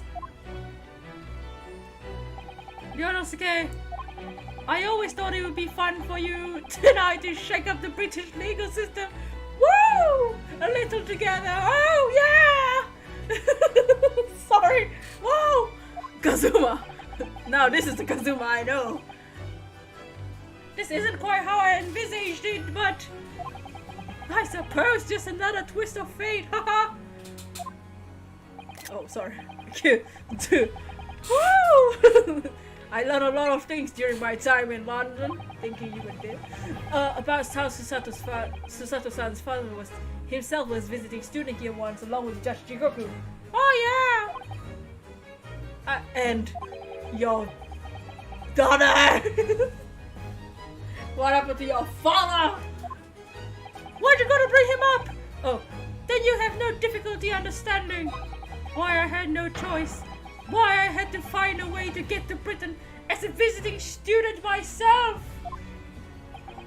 I want to hear it from you. As you wish, Ryonosuke Naruhodo.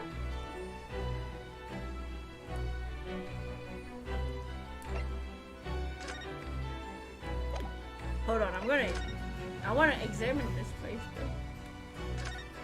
I wanna look at your crime scene here.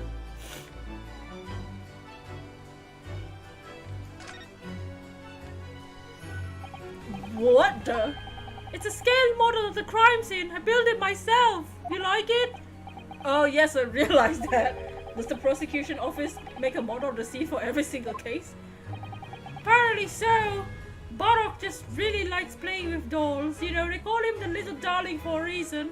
Not just because he's the baby of the family, because he's pretty gay. What? No, nothing.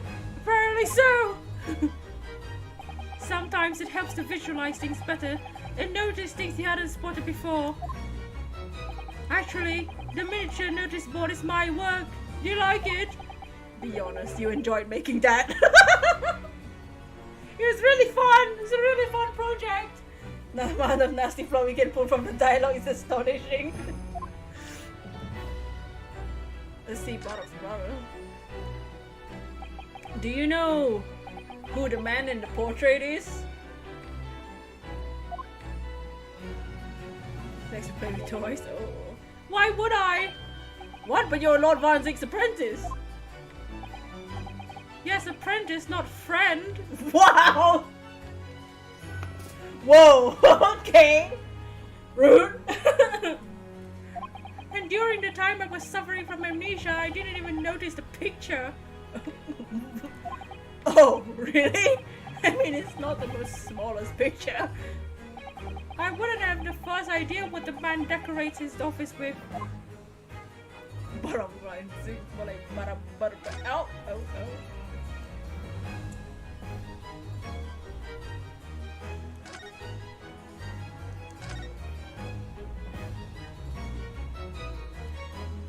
Okay, let's stop there. Yeah, what happened? Where? How have you been for a year?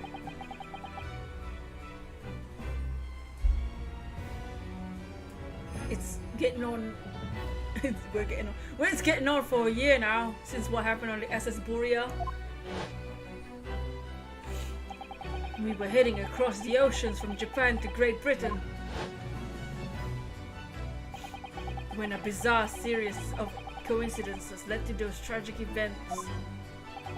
I thought I lost my best friend forever. I must have been unconscious for a long time. When I awoke, I was lying on a bed. It was a narrow little room. There was a posy of flowers by the pillow. It took me a little while to realize I was in the cabin of a ship. I slipped out of the room and headed up onto the deck. I really went on the deck. The first thing I woke up was to get on some deck. Were you already suffering from amnesia at that point? Yes, didn't know what happened or where I was, but all I knew was I really needed to get on that deck. And there was this voice in my head. You have something to do, something no one else can know about. Go to Great Britain, your task awaits you there. It was like I was playing a video game. It was a calling I couldn't ignore. It compelled me relentlessly. Out on the deck, I saw I was on a huge steamship and we were docked in a large port. It must have been Hong Kong. Yes, it must have been, presumably just before they were due to carry your body off the ship. I had no idea the situation, but I did have the feeling that this was in some way my last chance. I concealed myself along the disembarking passengers and went ashore. Then I disappeared into the crowded streets of that foreign port city, so I could plan my onward journey to Great Britain. So he did go into Hong Kong. Just under a year ago, with all my past memories lost to me, I was left behind in Hong Kong. Everything was foreign to me. The sights, the sounds, the smells. Oh, Jesus Christ, my head reeled. I was truly at a loss. I realized now that I escaped as a dead man, with nothing but the clothes on my back. And no money, of course. Oh, how terrifying for you. Luckily, though, I had 2 feathers in my cap. One being your knowledge of English, I suppose. That's right. And on the back, I was able to pick up some work as a deckhand on a cargo ship. Eventually, after calling at countless ports, I finally arrived at Dover. That must have been some 3 months ago now. Your formidable tenacity for purpose showing itself yet again. I mean, the man had lost his memories and literally had nothing to his name, but he still managed to make his way to London on the opposite side of the world. Of course, I had no idea why I moved to heaven and earth to get here from that point. So how did you end up becoming Lord Von Zieg's apprentice then? Still lurking here, also watching some theory nonsense? I'm just hearing the journey that Kazuma went through. What? That can only be extraordinary stroke of luck, really. Oh, the stroke. You see, I was stopped at the border because I had no papers. They took me straight to Scotland Yard, and by the sheer coincidence, Lord Strongheart was there to attend a meeting. That's when the second feather in my cap came into play. Would that have been your knowledge of the law? Yes, exactly. Lord Strongheart was curious about an Easterner with intimate knowledge of British law. He took me back with him to the Supreme Court and assigned me to the prosecutor's office. And then 9 days ago... Whoa, damn! Yeah, picture! Whoa! You got your memory back after the trial involving Drebber. Woo! God, woo! Yes, didn't I look so cool with that mask on? Wish I still had it, but you took it away from me. Yes, I did. Oh boy. Ever since I met you at Yume, you talk about your dream, which is what Yume is in English. Well, Yume, without the I. Mark my words, Yonosuke. I'll be chosen as a visiting student and make my way to Great Britain someday. Tuxedo. And you can be Sailor Moon, Yonosuke. Do you know the entire time about what happened to your father here? Thoughts. 16 years ago.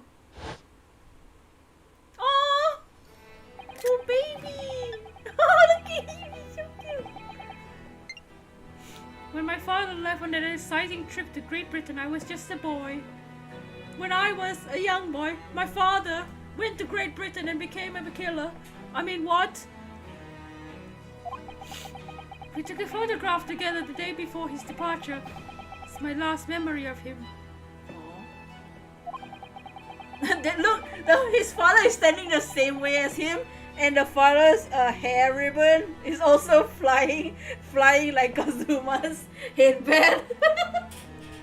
Like father, like son. They just have wind around them. But what I remember most about my father is his unswerving sense of justice. 6 years after he left, a gentleman called our family home. He told me that Genshin, my father, had been taken ill in England and passed away. It was Professor Mikotaba, your father, Susato-san. Oh my god. Ever since then, the professor was very good to me. He even helped to fund my university education at Yume. I'll be forever in his debt. But nevertheless, I just couldn't bring myself to believe what he told me. Oh. Then one day, a letter arrived at our house from Britain. There was no indication of the sender, so I opened it assuming it was from an old acquaintance of my father. Dots. What I read in it, the letter, changed my entire life. What did it say? It said that my father had been a mass murderer and that the writer cursed the Asogi name. What? Oh no. As a result of that letter, I found what had been hidden from me all those years.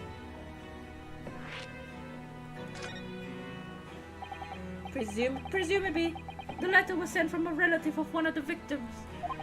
Whoever it was a member of the judiciary. He could have been present at the closed trial. The letter revealed that my father had been sentenced to death, executed for being a killer. I'm so sorry you had to find out that way. I imagine the British government did its very best to silence whoever sent that letter. But for someone who knew the truth and couldn't bear the resentment was always going to be a problem. But still, it could have been written by anyone. Why would we believe such a thing? There was a newspaper cutting included with the letter. It was the first I'd ever seen of the professor and his terrible killing spree. Well, what did my father have to say about the letter? I couldn't bring myself to show it to him. What? Why not? Because he deliberately concealed the truth from me by telling me my father was taken by a fatal illness. That couldn't have been easy for him, and he'd done it out of consideration for my feelings. So instead, I showed the letter to Judge Jigoku. Okay. What the hell? To the other visiting student. He faltered to the briefest moments, then he just laughed at the letter off. But in that moment I saw it on his face. He was undeniably shocked, shaken momentarily before recovering his poise. His moist poise. A year later, my bereaved mother succumbed to the strain of grief and she too passed away. That's when I made up my mind that one day without fail, I would cross the seas to Britain and seek the truth for myself. The truth about my father, Genshin Asogi. And I wouldn't let anyone stand in my way. Oh, Kazuma-sama.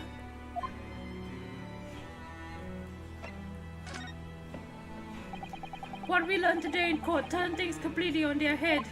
It was an impressive piece of lawyering. Ryunosuke Naruhodo. Lord Van Zix isn't the Reaper, you know. I almost don't want to believe it myself, but it turns out that Inspector Gregson himself, the victim, was... It's clear that the inspector was behind the Reaper's activity all along. What? You mean you knew? The real question is who has been giving orders to the inspector? Dots. Yes, Barok Van Zix is the real Reaper. Gah! And I know that 10 years ago, it was him who decided my father must be a mass murderer and sent him to his grave! No, he was merely seeing that justice was done as the law dictates. He's not to blame. Ultimately, it's people who condemn people. It is the law is just a tool to use to do it. Ah! Aren't you doing the same thing? When a man condemns another, he must take responsibility for his actions. Of course he must.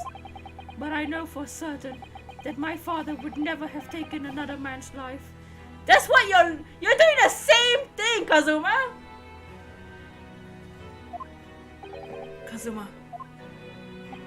On the contrary, my father's life was taken by the Reaper. You're doing the same thing to Barok, B. Sorry. Should we show him the Asogi papers? You're doing the same shirt, bro. Kazuma, what do you make of this? Oh.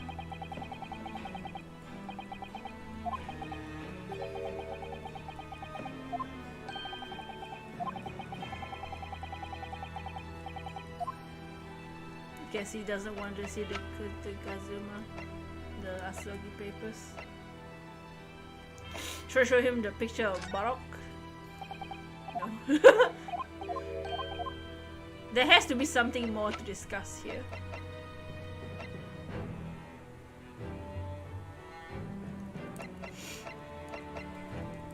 About the guy? No.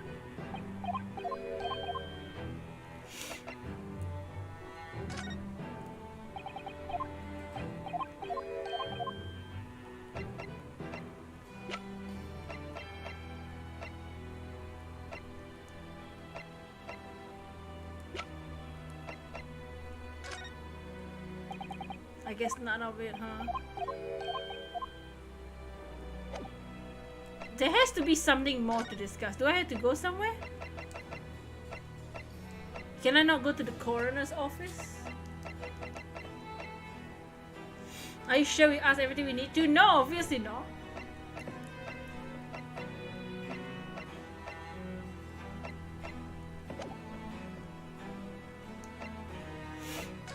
We had to present something. Well, whatever. Come out.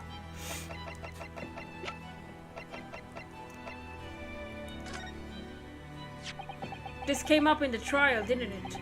Something a little dubious, I mean. The fact that no time of death was recorded on Inspector Gregson's autopsy report. Yes, there was some unexpected turns in the courtroom earlier. The suggestion you came up with certainly took everyone by surprise. The idea that the victim died the previous day at some point in other location is quite something. Well, considering when the pocket watch had stopped that the scorch marks on the candle is certainly a distinct possibility, and the evidence and the scene both point to it. Dots. To be honest, it bothered me too, so I paid a visit to the autopsy room earlier. The coroner responsible wasn't there, but I got a name. It's Dr. Gory. Oh, if you wouldn't trouble you, Kazuma-sama, we very much like to speak with the coroner too. Of course, the last thing I want is for anyone to be anything to be brushed under the carpet. Scotland Yard's autopsy laboratory is behind Lowgate Cemetery. Lowgate Cemetery? By Barclay Prison, you mean? Ah, you know it, do you? Duh! Duh! My prison, my father was incarcerated and robbed of his life. Kazuma-sama. Clint also died, you know, his brother. Thank you, we pay a visit to the laboratory later today. Clint also died, so, bruh, my dude. Ryonosuke, I want to thank you. For what for? For this. Don't play the old music.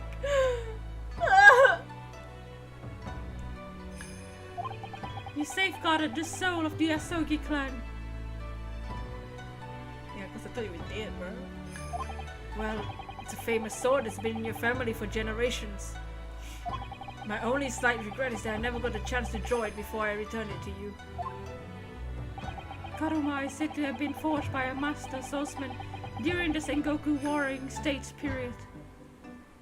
I come from a long lineage of warriors, many of whom were expert swordsmen. Do they touch tips? Well then, you're a chip of the old block, I say. This blade, Karuma, is a symbol of the Asogi clan's honor and might. Apparently, one of my father's apprentices even took the name's blade for a surname. Do we have to remember that?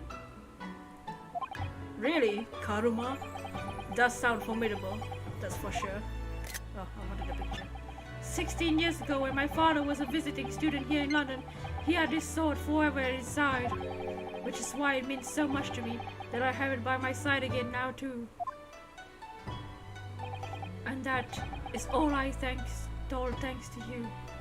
Oh, look at his face! Oh, oops.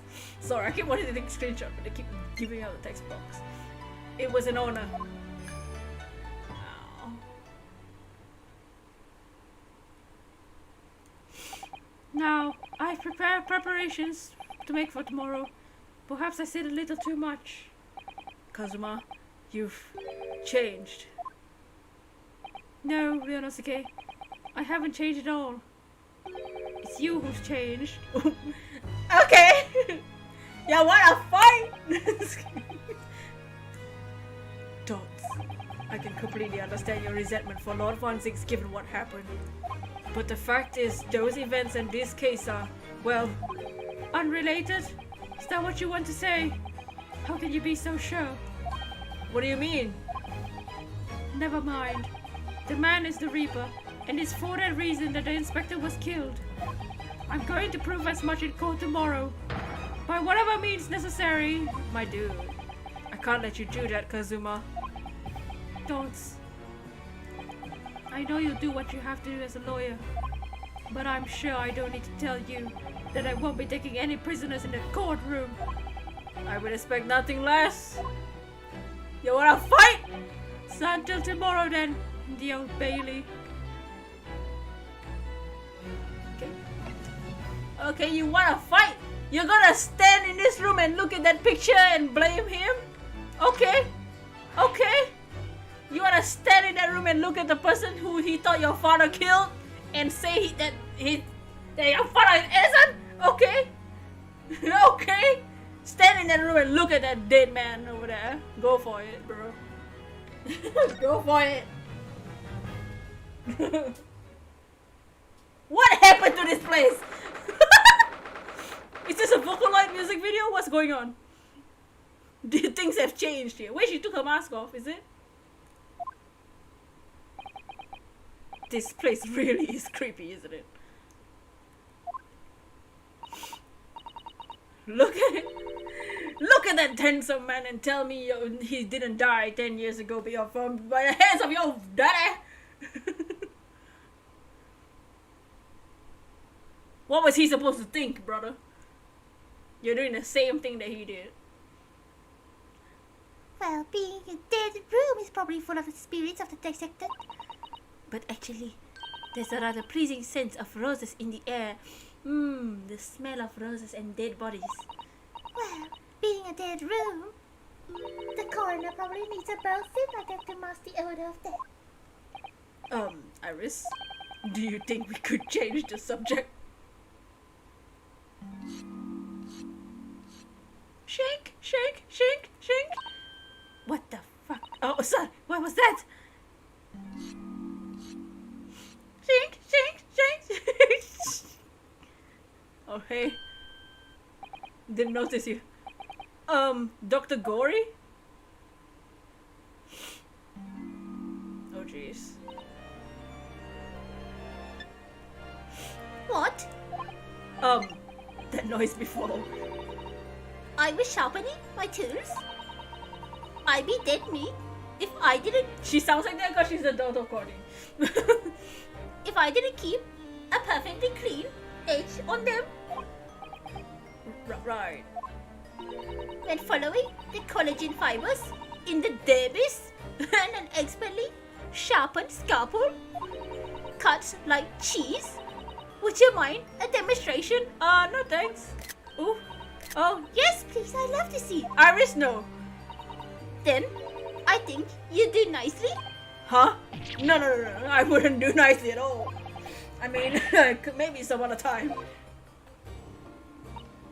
Tusk. Was that a tut? Did she just tut me? Well, we came to ask questions, so.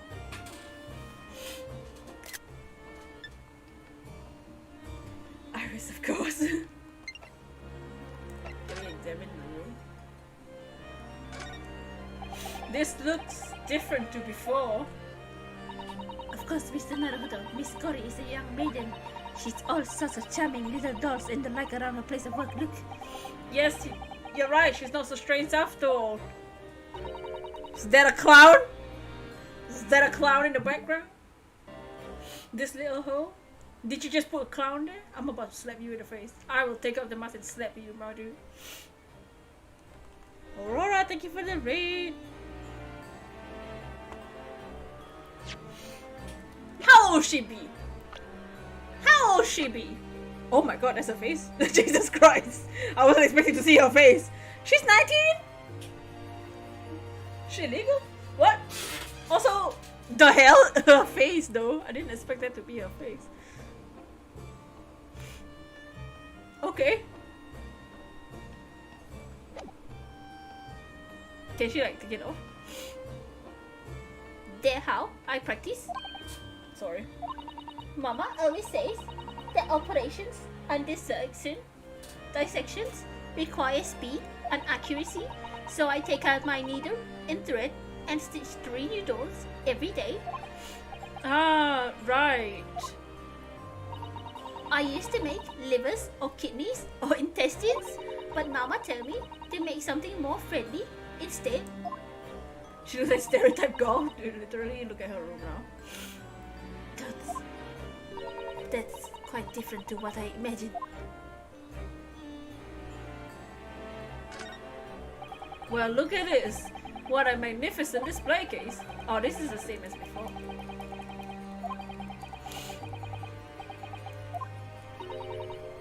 It's 10 people. Pardon? It's made from the bones of 10 different people, Oh. all mixed together. Some of my best work. Oh. Dots? I was admiring the case, actually. The scary skeleton inside is something I tend to ignore as best as I can. Dots, you're strange. But you're the doctor. I mean, what? I wonder who is strangest. Iris. Iris is the strangest.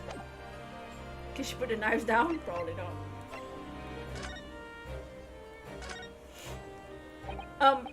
We have actually met before. I'm a lawyer, if you remember. You're not dead yet? What? So Mama said I wasn't to cut you open. She's so strict about things like that. Well, good. Dr. Sif has some scruples at least. Oh dear. It looks like she's not interested in talking to us for the time being anyway. For the time being, you mean until we die? I hope there's a way off. Dots? What? Sorry, but I wasn't planning on dying anytime soon. Tusk? Surely there's some less drastic way of making her listen. Should I present something? Should I present the autopsy report? Dr. Gory, we actually came here to ask you about this. Hey, what's up, Evil? Dots? He was very good. Good, sorry? His skin didn't snag my blade once. Oh! It was very little mess. His joints were dislocated easily. Stop! Stop! Stop! Stop! Stop talking! We can skip those details. But there's one thing on the report that has caught my attention. You don't seem to have recorded the time of death. Thoughts? Whoa! That's not my fault. Jesus! Oh God! Put the mask back on! Oh, that made me jump. Then please, tell us what happened.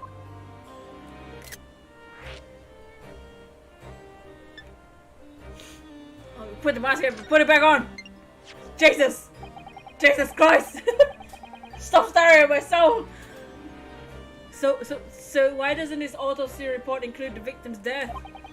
It's really the most crucial detail. Oh, thanks. I was told not to write it.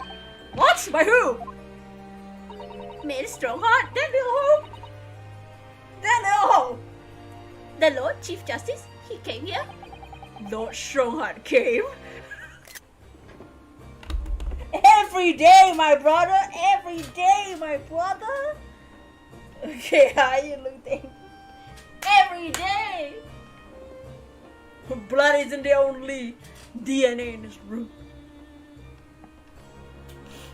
Yes, I already said thanks for the raid, Aurora.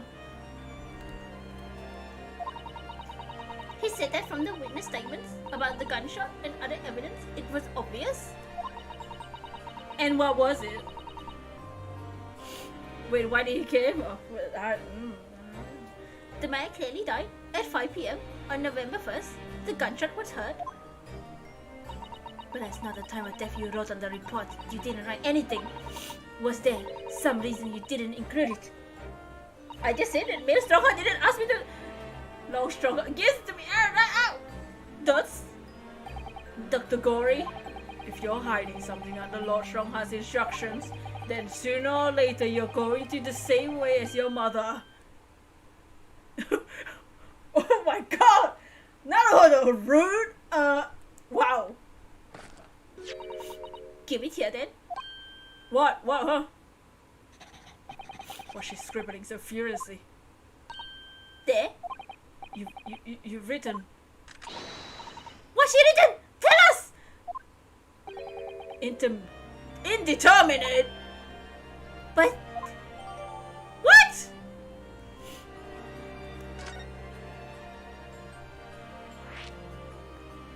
Miss Ho, what you write on this report? Evidence suggests measures may be taken to disguise the time. What the hell? What you talking about? What do you mean by that? What was the time of death indeterminate? when the specimen was brought in, it was still fresh. The time of death could easily coincide with the gunshot was heard. But there was one small discrepancy. Greg. What discrepancy? There was some fried fish in the pocket of the specimen's overcoat. That fish had started to rot. What? If the victim liked fried fish, he presumably liked to eat it before it went off.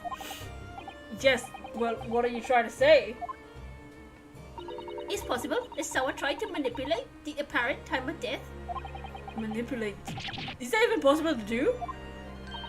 Theoretically, if you were to chill the body in ice, you could delay the onset of putrefaction. If the overcoat wasn't on the body at the time, then only the fish would have started to rot. Oh, then only the fish would have started to rot. With today's science, it's not yet possible to determine if the body was chilled or not. But today's science is advancing enough to let you freeze a corpse, it seems. But surely, to chill a corpse like that would require enormous electrical refrigerator. I don't imagine many households in London are equipped with such a device. No, definitely not. But maybe in a factory? Some other special places? I don't recall seeing any factories of such like on Fresno Street though. I wonder, If the inspector's body had been chilled somehow, what might the actual time of death have been? I couldn't say for sure. But at the most, it might have been a day earlier. No! In other words, it would corroborate your previous deduction, Mr. Naruto.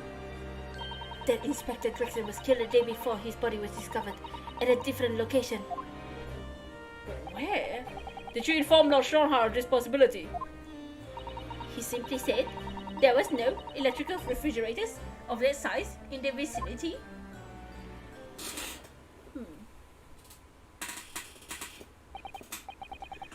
Oh yes, one other thing. It's something the governor of Barclay told us. He said that your mother, Dr. Sif, was responsible for confirming the death of the professor after his execution. The professor? Apparently, you always enjoyed listening to your mother's stories about her work, so we were wondering if you might know something about what happened 10 years ago. Those? That's not all Mama did. Sorry. My mama carried out the autopsy Of Clint Von Zix as well!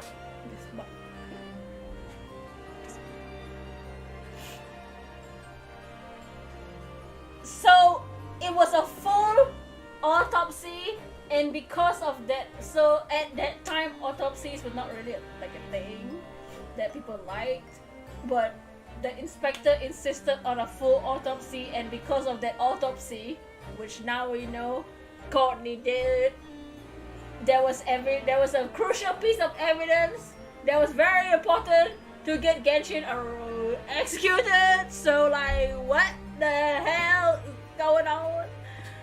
Okay. What? Really? The brother of Lord Van Zix. Lord Van Zix would not like to hear this. The professor's final victim.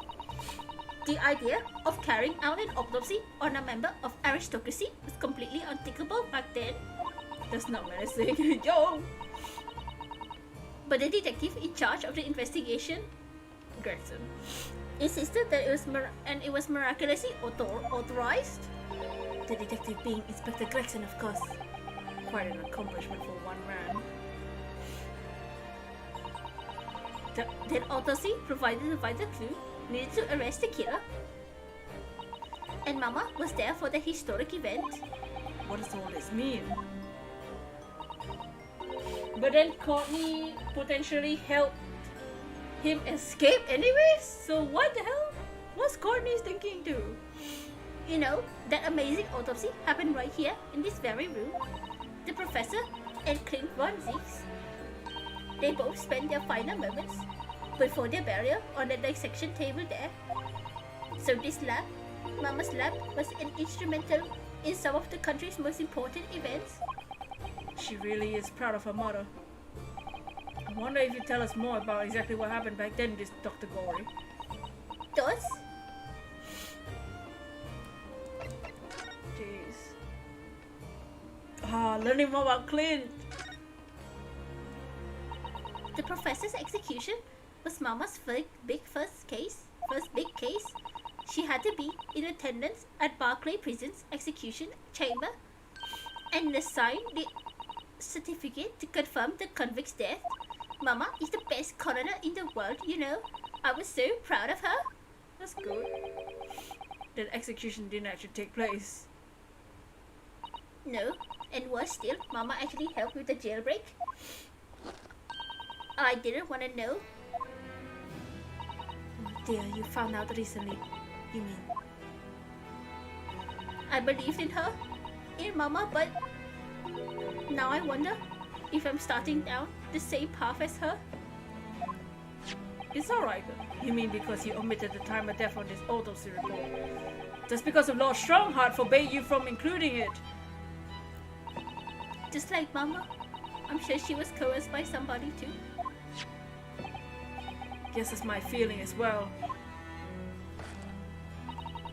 There's no doubt there were powerful forces at play 10 years ago. The execution couldn't have been staged without a lot of people at the prison knowing about it. Obviously, the prison governor might have been on it as well. The big man with the little handcuffs, according to what he told us, he was tricked by the chief warder. He says he knew nothing about it. Of course he said that. I say the same thing. Just who was behind that jailbreak all those years ago? You mentioned the autopsy of Clint Von Zieks. It was a time when carrying out autopsies of murder victims was very unusual. It's still not a practice that are observed in our country even now. It turned out he was the professor's final victim when the autopsy was performed. Mama was present, although only as a secondary assistant. The person leading the procedure was called Dr. H. Wilson. Don't stop! Don't stop! Don't stop! That's right, my daddy! Oof! Oof! Ew! Huh! What's she doing with the knives? Trying to kill me? Just kidding. Oh! No! Oh no! Iris was dead! So Iris's father conducted the autopsy.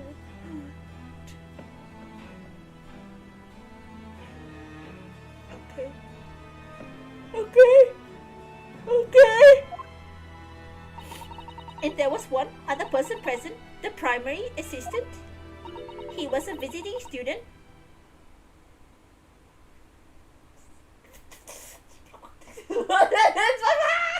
I can't believe this! I can't believe this! I can't believe this! Susato's dad was the other assistant to look at Clint's dead body? You're telling me?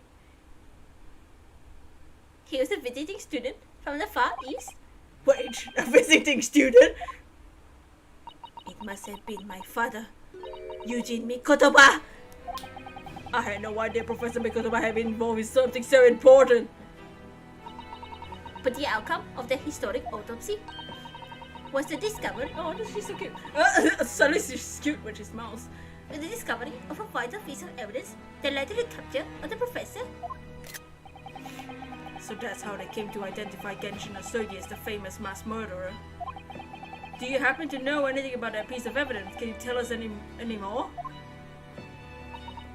Dons, would you like to see the records for yourself? Oh, sure. I don't know what happened to your accent. What? Would that be alright? What's the point in keeping records if people can't look at them? Facts. The file under V at the back of those cupboards with the other records from the last decade. Thank you! Wow. Man, I like her. Let's see. Von Zieks. That's strange. Oh no, somebody already took the notes. Somebody stole the notes away. What, Mr. Naruto? They aren't here. There's nothing under Von Zieks. There must be. Uh-oh. Lord Strongheart. He took them just now. He took them when they were Okay. Lord Strongheart took them, didn't they? Has to be Lord Strong. Lord Strongheart probably took him. Lord Strongheart, that little hoe. With his little stick. Perhaps somebody took them away. No, no one's allowed to take documents related to the professor case out of this room. But you're right, they're gone. Bruh. When was the last time somebody looked at them? Do you remember? It was. Oh yes, I remember now. 2 years ago. Oh my god, your eyes, bro. Hold on, let me try and remember. Go! Maria, please. Control yourself. Hold on, I have to remember something. Like, bro, seriously? A consulting detective.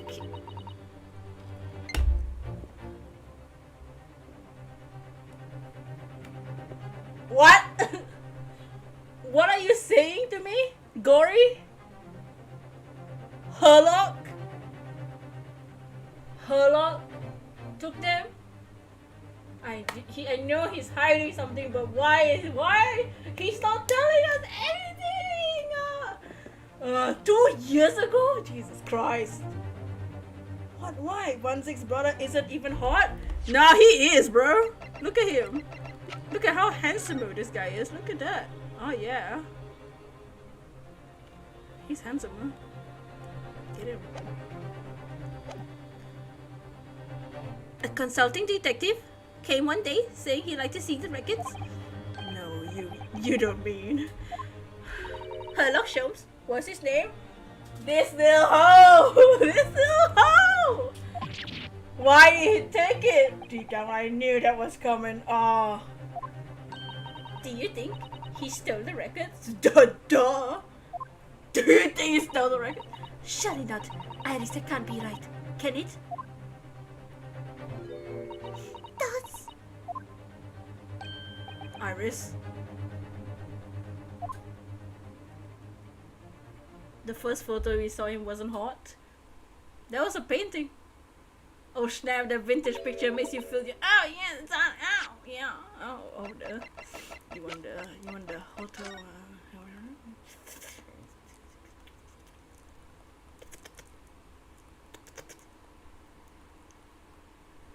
Oh, Von Ziggs, you're so happy.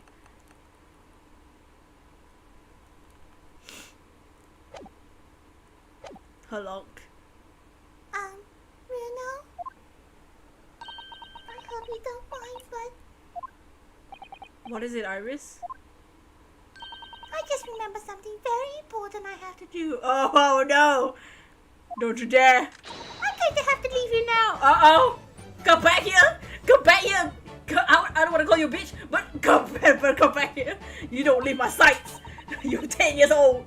Like, we are behind a prison in a cemetery, but I ain't leaving you. This is very sudden, Iris. Well, we'll come with you then. Oh no! There's no need. You and Bruno can take your time here. Either you about to go slap Herlock, or we will follow you to slap him. Bye for now, Galant. Bye! Wait, come back here! Wait a minute, little girl. Help me? I remember now. You've been here before, haven't you? She came here 2 years ago with him. Yeah. Iris, you better start talking. Have you, Iris?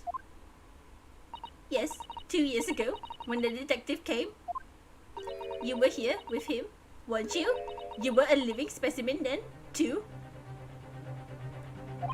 That's the way you usually works. Yes, Iris. Was I? I really don't remember. I'm so sorry, I must dash. Iris, you better come back here. Iris, I'll grab a pot for you when you get home. don't give me the pot. Give me the truth.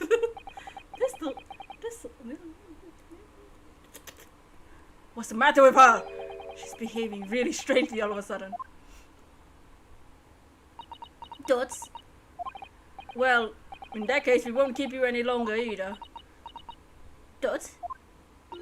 It's been quite a while since I had any visitors. This is really fun. Oh, but next time you come, I prefer if you're ready for dissection. Oh, thanks.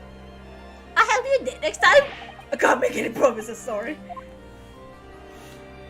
It's a bit strange that the records of Clint Von Zieg's autopsy have disappeared. But I think we've all came,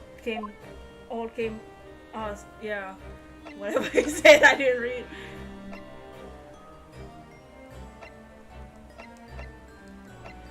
Well, should we go find Mr. Sholmes? Is he at home? I don't even know where he would be. They want us to go to the crime scene now, but... Are they home? Nobody home? Okay. Nobody's home.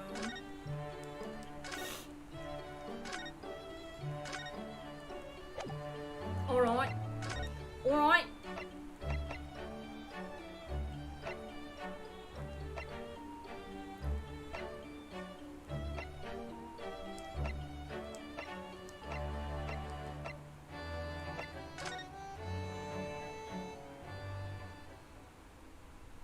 Oh, there's a box here now. Is that the trunk?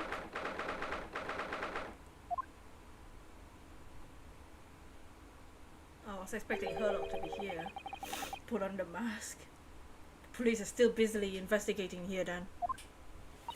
But Gina's nowhere to be seen.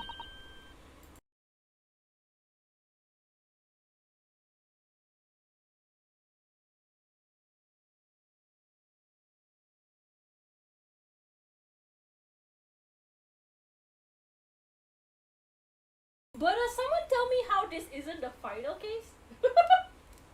Just kidding. How is there another case after this? Oh, goodbye, evil.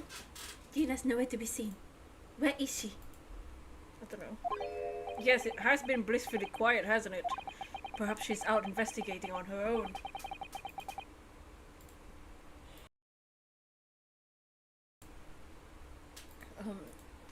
Practicing what her boss taught her. Well, I expect she'll be back before long. Shall we wait? Actually... Has that chair been there before? There's something different about this room since we last were here. We could always use time to investigate more thoroughly. Was this chair here before? Maybe it was.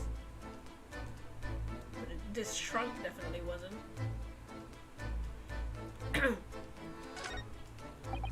This little trunk wasn't here before, was it?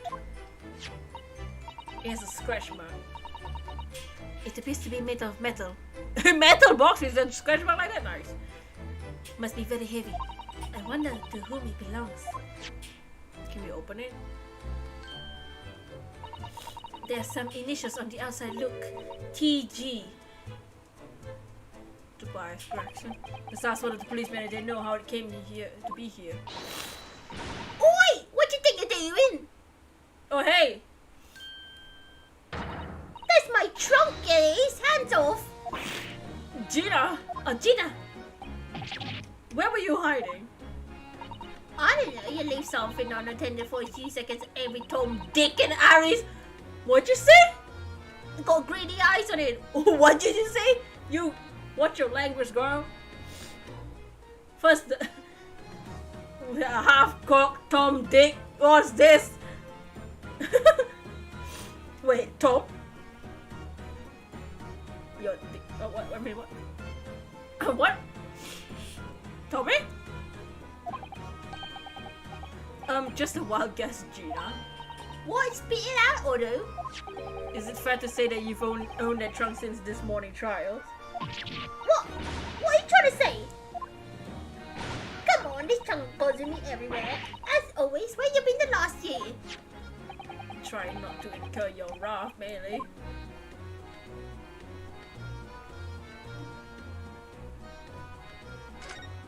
Oh wait, the trunk is gone. Let's go.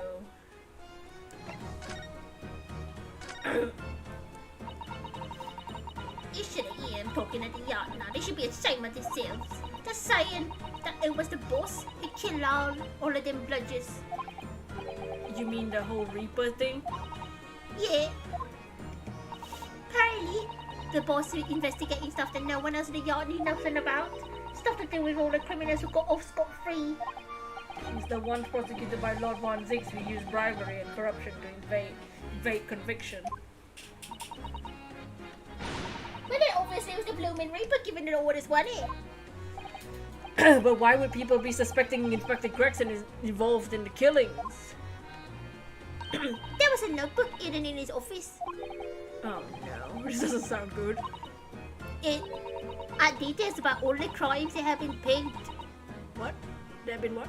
That's the Reaper's work. What? No. Did you see, Gina? Did you see the notebook? They wouldn't flaming let me, because I'm an apprentice apparently. But it was me who found it. It was my boss. That's right. I was pretty miffed about it, so I sneaked a peek at what it said anyway. Oh, that's how Gina! Using your thieving skills to use. You managed to see what was written in Gregson's secret notebook anyway, did you? Well, I see it. It's my right to read what he wrote. And what did he written? Gina. Dates, times, places, names. No long list of them. All details about the bludgeons that's supposed to be done by the Reaper. But there could be an explanation for that. Perhaps it was a record of Inspector's investigations into the Reaper's activities. Exactly! That's what I said! It's the first thing you think, right? As it happened, it was full of names I recognise anyway. Well, the Reaper's targets were mostly exclusively known leaders of London's criminal underworld. Yeah, but there was one name right at the end that was a bit odd. At the end of the list, you mean? I'm pretty sure the date against it was 31st October. Halloween. The day before the inspector was found dead.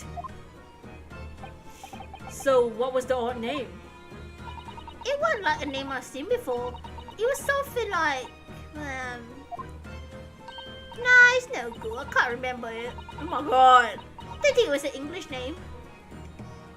To put it that way. Oh dear. What a pity. There was something else too. I don't know if it matters. Then the same name kept coming up over and over. Shin. It was. Don't suppose it means anything, but... Assertion? Dots. Did you say shin? Dots? What? This means something. Lord Von Zeeks knew the name too. He mentioned her as well. The woman who actually did the deeds. And now we found out her name appeared in Gregson's secret notebook.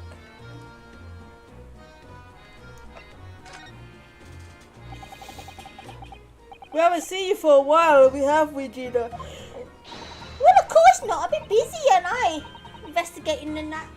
The lads at the yard are trying to trace the boss's movements the day before it happened. The day before, that would be undercover investigation to the Red-Headed League then.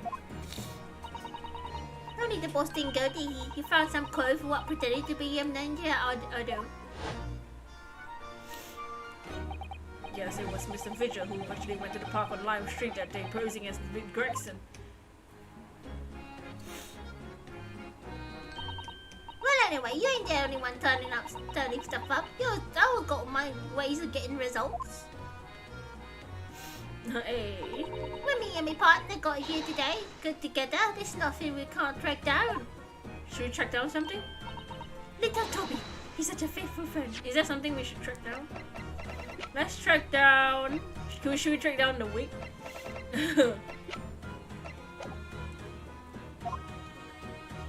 So, have you tracked anything down then? what you think, eh? Of course we have. Can't you tell, though? Police business, isn't it? Oh. Anyway, the point is, if you ever need help, you know who to turn to, right? Me and the hell out, yeah. Right, because he looks so hellish. To be honest.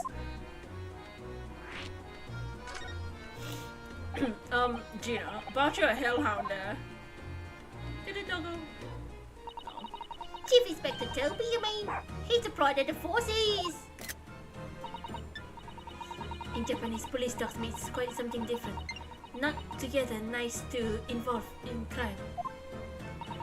But here in Britain, it's a wonderful compliment it seems, for a canine at least.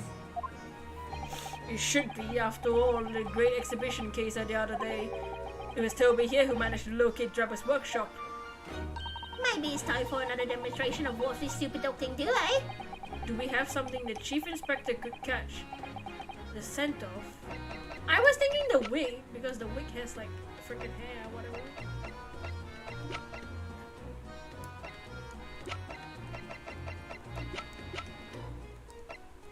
Take that!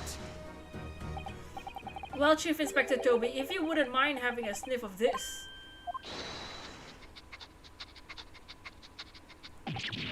He might be a little too keen, don't you think? Oh, go! The Chief Inspector made a short work of Gina there. Oh, look what he's gone to! Oh my, that dog clearly has very strong scent of Inspector Gregson. In other words, it must have belonged to him. Thoughts? Alright, it's fair cop, I suppose. You nearly got away with it too. You always talk so proudly of Chief Inspector Toby's nose and what he can achieve. Did it not cross your mind that he might identify something that was right next to us? Well, it was a bit of a blue mine. That's enough now then, Gina. I think it's time you told us about the truth about that truck. It wasn't like that. It was just word. What are you talking about? I know what's got in the head of yours, but that ain't what happened. Alright then, what did happen? Well, like I said before, we were trying to trace the boss's movements. So I let Toby here have a whiff of the boss's overcoat. As soon as he done it, it went off like a shot. Straight to that sandwich. To a sandwich, not a bag of chips? Mr. Naruhodo, Gina means the witness. Oh. Oh, I forgot about that sandwich. Yeah, he had it between the wooden boards of his. The boss's trunk. You mean when they heard the sound of a gunshot and all piled in here? Exactly! It nabbed it from the scene. Wow. Goodness. Me and the Chief Inspector here give the sandwich a good grilling, and you know what he said? I thought it might fetch a good price and the chap wouldn't needed it anymore, sir. But what's all I did, I nothing more, nothing less. What an animal even chick over there? Stealing the dead boss's stuff to go float. So Miss Venus wasn't the only one to meddle with the scene of the crime then? How could they? So anyway, this is how it happened. It's a pretty decent trunk, so I figured I might as well make use of it. Is there something wrong with that? Well... Maybe you and Mr. Sandwich should try to find the answer to that question together. Can we see what's inside? I think perhaps the trunk should be turned over to the police, don't you? What you on about? I'm the police! Gina, if you wouldn't mind, could we maybe examine it? Yeah, right then. Do what you want with it. We haven't used Herlock's chemicals this entire game so far, I don't think. We also have yet to have Herlock do his logic and reasoning spectacular. He hasn't been around. We shall make a detailed record of our examination to the evidence. Here, let's see. Hold on, Toby. I want to investigate this.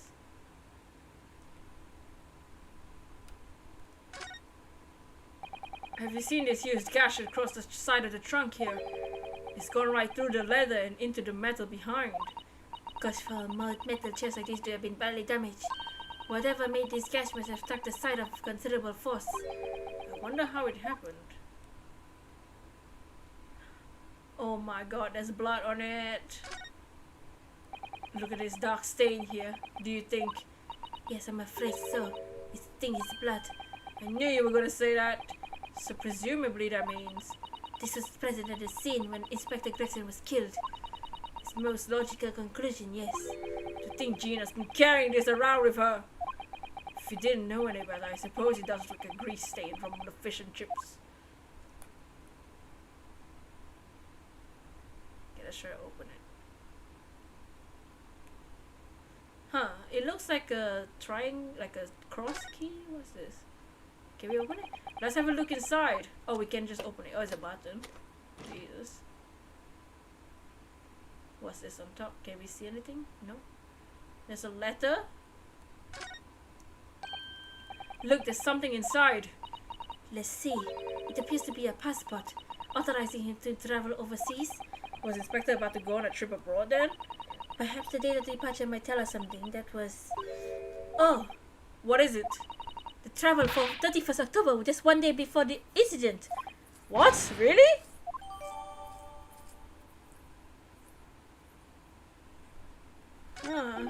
Gregson went to France the day before his body was discovered?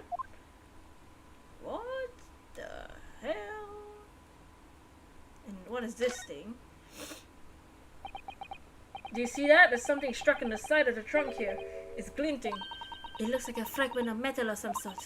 It's wedged so tightly I can't remove it. Well, don't cut yourself. Better leave it, I think.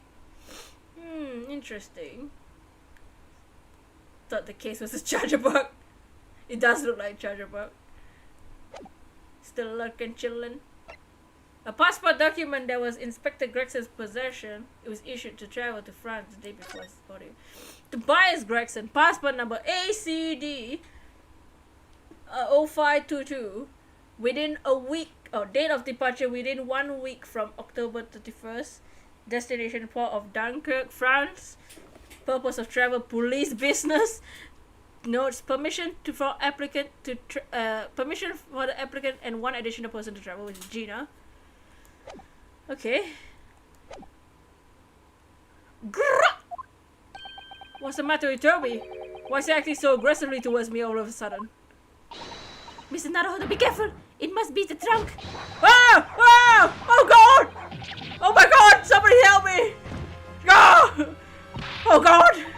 I'm gonna become a victim of the professor too! Oi, Toby, what you doing? You're gonna lick his face off! Oh my god! Mr. Naruhodo! Mr. Naruhodo! Gina, quickly! Hail a carriage! Go! My freaking face! Jesus Christ, Toby! My dad, what's happening? Don't go wild. Ah, when I said I like you, don't get. Oh, wait. I didn't mean it that way. I meant it with von Ziegs. Just kidding. Oh god. Ah, there's something on the floor. Ah! Oh, Mr. Naruhodo, are you alright? Am I? Mr. Sato. Hey, you! Hey! I have questions for you. Just don't think just because I'm unconscious doesn't mean I don't remember. Ah, unconscious again at last. A blessed relief, my dear fellow. After all, to drop dead after a moderate licking by a small terrier is most unseemly. What is or isn't? It seems irrelevant here, Mr. Sharps. Jesus. I'm so glad there's no lasting damage. How are you feeling? I'm fine, thank you. Did you bring me back here? What's this on my head? A bandage? Sorry, we had no ice. So that's a compress of sugar water. Sugar water? Don't worry, Mr. Naruhodo. It's a first aid treatment that my father taught me. Oh, thank you. So, let us take tea when you're filling up to it. But of course, no sugar in the patient's cup. Ugh, the bump on my head is throbbing sweetly enough, don't worry. Your injury is so funny. I mean, what? Whenever you feel ready then. Oh my! How luck! Stand closer, would you? Oh, well now.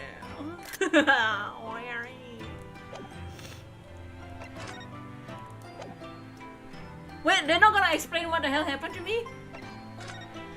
Is it they would just want Herlock to be here? Hey, you! I have questions for you.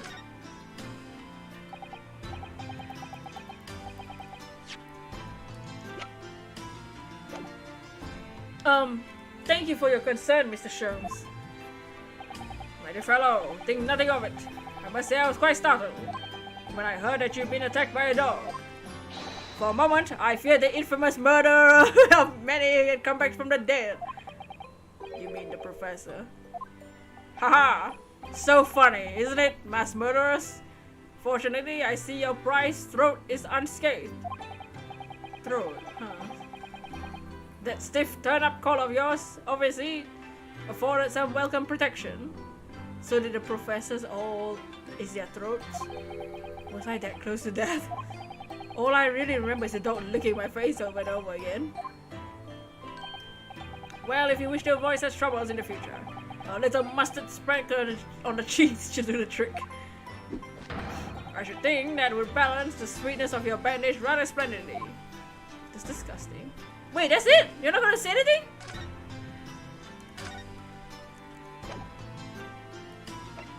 It's a certain. What was this all about? What was the point of any of this? I'm not gonna talk to Herlock about anything. Do I present the Asogi? Do I? What? I'm not gonna talk to Herlock about the freaking missing papers, the missing Van Zieks. What's this?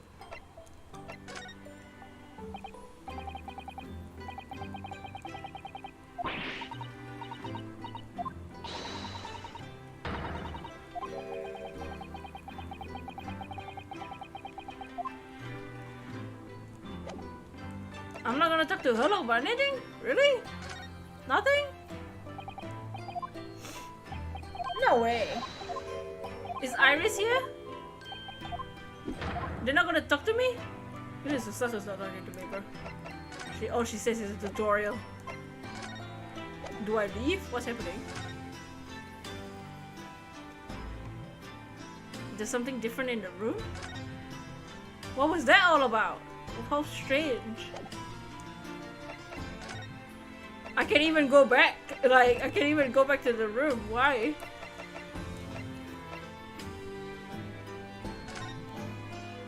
Well, I guess we should have some tea then.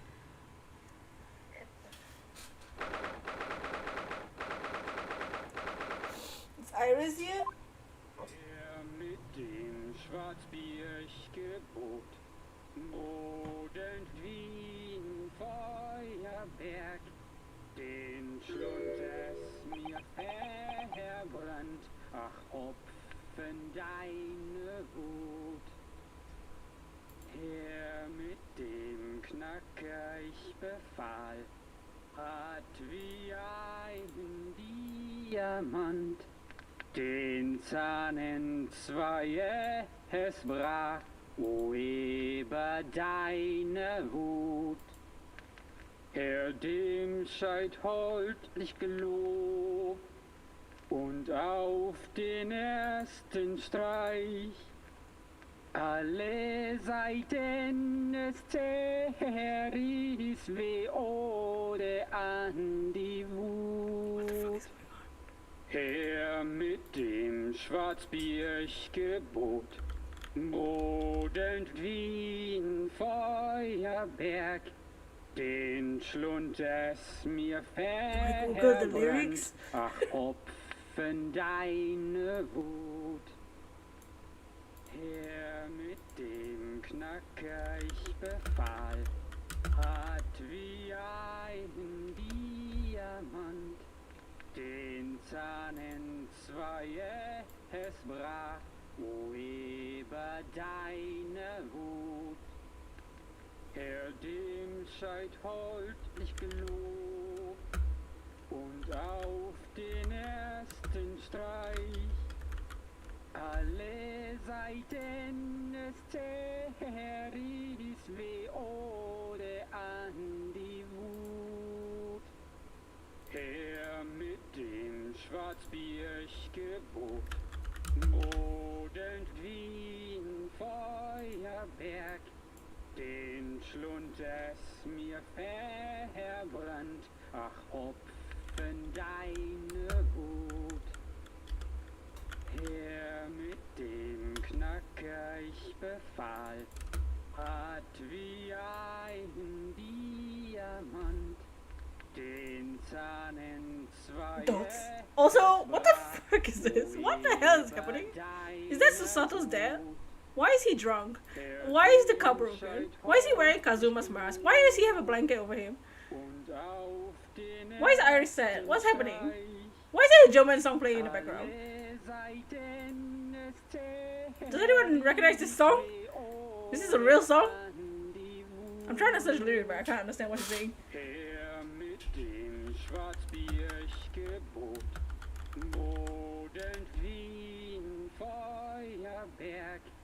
Den Schlund es mir verbrannt, ach Opfen deine Wut. Herr mit dem Knacker ich befahl, hat wie ein Diamant den Zahn entzwei, es brach, o über deine I don't know how to spell German words. Wut. Herr dem seid holdlich gelobt und auf den German song. ersten Streich 1800s. 1800. Ah, German folk song. This sounds likely. Herr mit dem Schwarzbiergebot, modend wie How would I know which song this is? There's a hole in my bucket. That's the song. Schlund es mir verbrannt, ach Opfen deine Wut. Herr mit dem Knacker ich befahl, hat wie ein Diamant den Zahn entzwei, es brach, o über deine Hut. Herr dem seid holdlich gelobt. Well, whatever. I can't find the lyrics. Auf den ersten What on Streich, earth is going on here? Am I having a bad dream? denn es zerriss wie Ode an die Wut. Ah, no. It's an old German folk song. A rather fine rendition, I think. Here, let's find it. It's a German folk song. Will they tell us the title? Den Schlund es mir verbrannt, ach Opfen deine Wut. Herr mit dem Knacker ich befahl, hat wie ein Diamant den Zahn entzwei, es brach, o über deine Hut. Herr dem seid holdlich gelobt und auf den ersten Streich alle Sorry, I just sneezed. Seiten es zerriss wie Ode an die Wut. Herr mit dem That's the least of my concerns. modend wie ein Feuerwerk, den Schlund es mir verbrannt, ach Opfen deine Wut. Herr mit dem Knacker ich befahl, hat wie ein Diamant den Zahn entzwei, es brach, o über deine Hut. Herr dem seid holdlich gelobt und auf den ersten Streich alle Seiten es zerriss wie Iris? Ode an die Wut. Iris? Iris, what's the matter? Why are you doing that? Why are you being a baby? I mean, she's a baby. Who is that sprawling? I mean, relax, gentleman over there. Is that your father? Why is he wearing Kazuma's mask? Iris? Is she even listening? Excuse me, sir! I do apologize for troubling you while you're singing so merrily, but he's... Halok, would you be so kind as to explain the situation?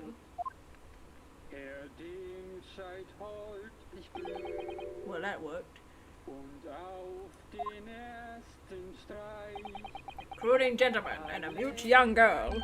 Rather tantalizing juxtaposition. And one that appears to have incited the gods of deduction within me to find their voices, too. Oh jeez, the music stopped. Mrs. Holmes, do you mean? The strains of reasoning within me are playing now as a delightful duet. One melody sings the reunion full of nostalgia, whilst the other is morose theme of the great secret you're trying so desperately to conceal, Iris. She's turned as white as a sheet. So, as usual, you've instantly seen through the heart of the matter. By the time my own brief performance is over, I feel sure this gentleman's song will reach its finale. So then, music line, where all sweetness is delicacy and harmony. Pray, do enjoy Sherlock Holmes. Logic and reasoning spectacular. Why are we doing it here? What's happening? Whoa! His home outfit.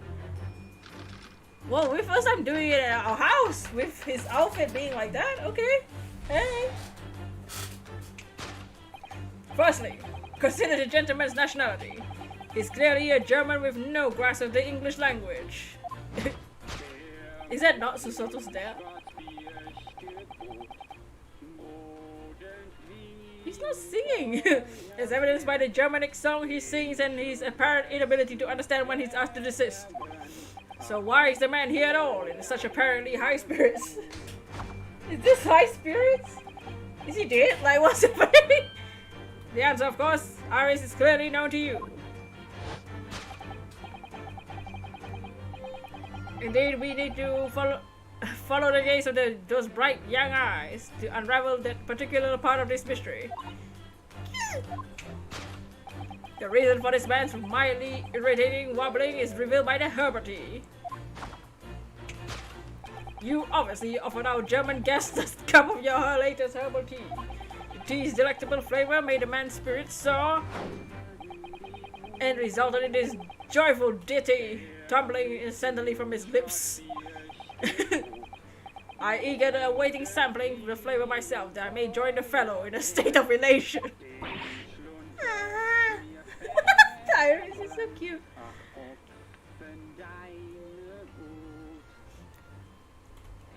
Now on to the next question.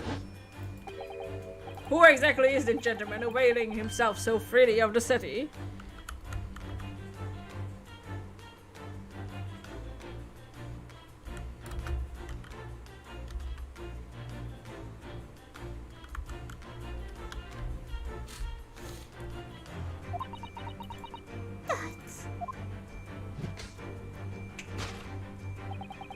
As it happens a number of years ago now, a certain gentleman of German origin engaged in my services in solving a particular delicate case. He required the retrieval of letters once sent to an acquaintance that might have proved problematic. In order to conceal his noble identity, he also arrived in the office in a mask. The gentleman's name was Wilhelm Ghostreich Sigemon Aufstehen. That's the name of the kid from the other day. King of Germany. The King of Germany. In my memory serves, the mask worn by this gentleman is identical. No, that's because Kazuma's mask. The mask belongs to the King of Germany. It would appear that His Majesty remembers the fine service I afforded him and has decided to show his face again, masked and all, in order to express his gratitude. In a well-mannered monarch... Indeed. Wouldn't you agree, my dear fellow?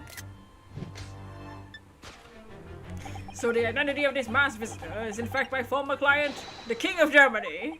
Indeed, his son is currently in London as well, enjoying the wonders of the Great Exhibition. Oh my god.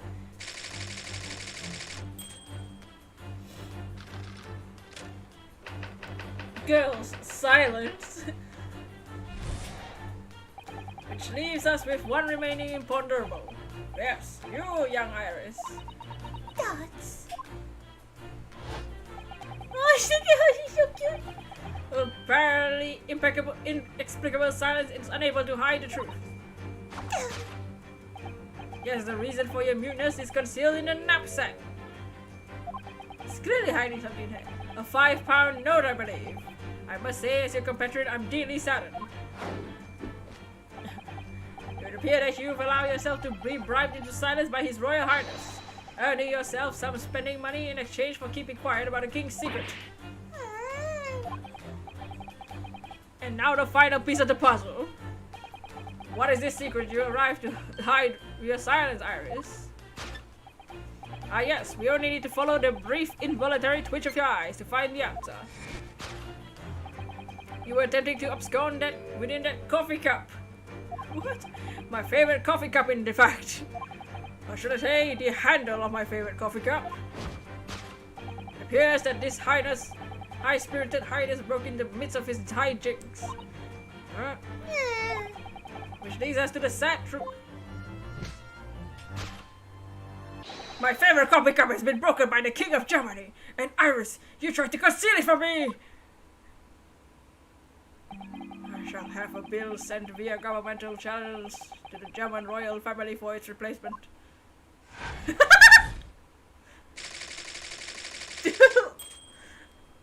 Hold up, seriously? Thus concludes Sherlock Holmes' great deduction of this painful puzzle. What? What is going on? This is so good. What the hell is happening? Dots. Dots.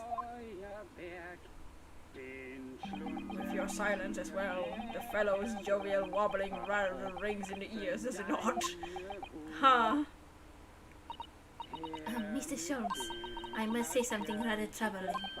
Pray, Miss Sutter, do tell. His Royal Highness doesn't appear to have moved a muscle since we arrived. Ah. And you haven't said a word either, Iris. Dots. If Mr. Sholmes says it alright, you might as well own up to it now. Dots. Your reasoning isn't entirely without substance, I must admit. And one other thing, Mr. Sholmes. Yet another grievance, Mr. Naruto. Surely not. Well, I actually read a story of the case recently, the one you were just describing. According to that, at least, it wasn't the King of Germany, it was the King of Bohemia. Dots. Goodness, was it? Yes, that's quite true. Master Gods, the prince, testified to that in court. In his words, I have come to see the great exhibition all the way from my home in Bohemia. Dots. I would ask of you to keep that minor error to yourselves. It could easily become quite a scandal. I believe, Mr. Naruhodo, that it's our turn to make some corrections to a number of minor errors that may have slipped in. Yes, even Mr. Sholmes is willing to admit he might be slightly off the mark slightly wide mark this time. Though it's clear Iris is definitely hiding something. We need to find out the truth behind this mysterious scene. But one truth is incontrovertible. My favorite coffee cup is no more.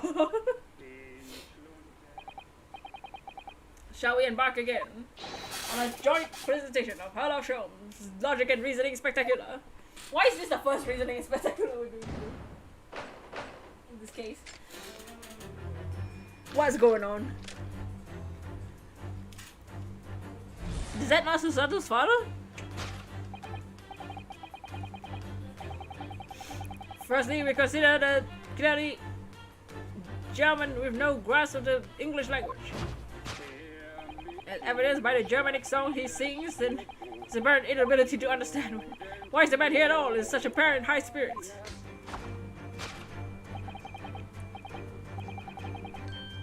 Yes, of course, Iris is clearly known to you. Indeed, we only need to follow the gaze of those bright eyes to unravel a particular part of this mystery. Dots. The reason for the man's mildly irritating wobbling is his trouble cup. What is some mix of herbs to give you the urge to sing? Goodness, I should like to try some. I like to hear your singing, but this man is...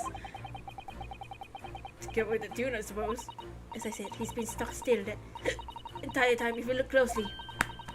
His lips aren't moving either. Ah. I'm not sure what is responsible for the high-spirited singing. Thus, answer lies in the Iris's gaze. There's a gramophone behind. Oh my god. Nice pose. Oh. Oh my god. Hello there. Oh, hello. Is that not her father? You don't recognize your own dad? Take that! I guess the suit is a different color. Welcome back, Aurora. The reason for this man's mildly irritating wobbling is revealed by the gramophone. Indeed, for no well-bred gentleman would break into an obscure folk song when making a social call. In other words, this gentleman isn't singing at all. In fact, it would appear the fellow is unconscious.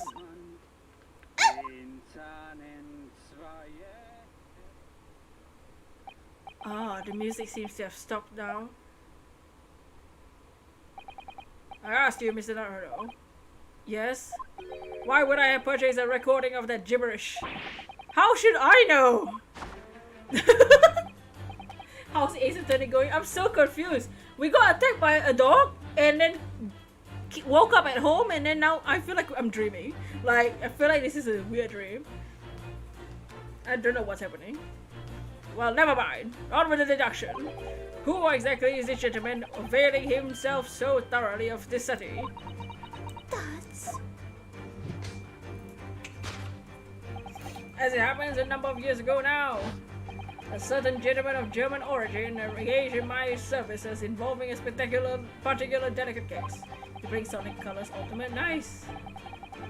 I hope you're enjoying the game. Yeah, his letters, whatever. In order to conceal his noble identity, he also arrived at my office in a mask. The gentleman's name was Wilhelm Gostroy Sigemund von Ostheim, King of Germany. My memory serves, the mask worn by the gentleman is identical. No, it's not. Tyrese is so cute. Although we've already established that he was actually the king of Bohemia, it seems Mr. Schaum intends to persist with his Germany theory for some reason. Come to think of it, the young prince was wearing a mask as well, wasn't he? Master God's the boy who you had in tears. Don't remind me, or anyone else. Do you suppose all members of aristocracy mainland wear masks? Well, I'm sure they do. Well, probably anyway. Stretch, give me a second. Okay. The point is that mask doesn't belong to any king. No, that's right, as we know. Because we can identify the true owner of this mask.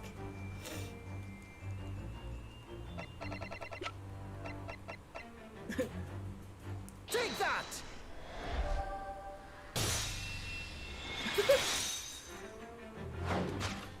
Yes, there can be no question that mask belongs to Kazuma Asugi. In other words, my memory is sublimely unreliable. Only you could try to make that sound positive. Kazuma's mask has been languished on this metal case for several days. Wait, the case is unlocked. Although that doesn't explain why the gentleman is wearing it now. It is a simple matter to determine our guest's true identity. After all, the gentleman is unconscious. We need to only excuse ourselves in advance. Gently lift the mask and peer beneath.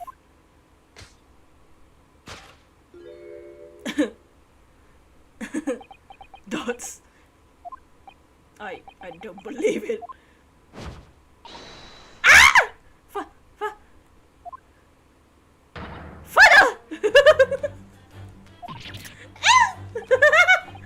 I'm afraid, Mr. Sato, you must be Mr. No! I think not, Mr. Sholmes. That it will appear our logic and reasoning has once again revealed the truth. This mysterious visitor. Susato! It's my unconscious father, Eugene Mikotoba. Oh, Iris! Logic and reasoning, or just looking and saying? Oh, look at his face. Oh my god, so stupid. What the hell is happening?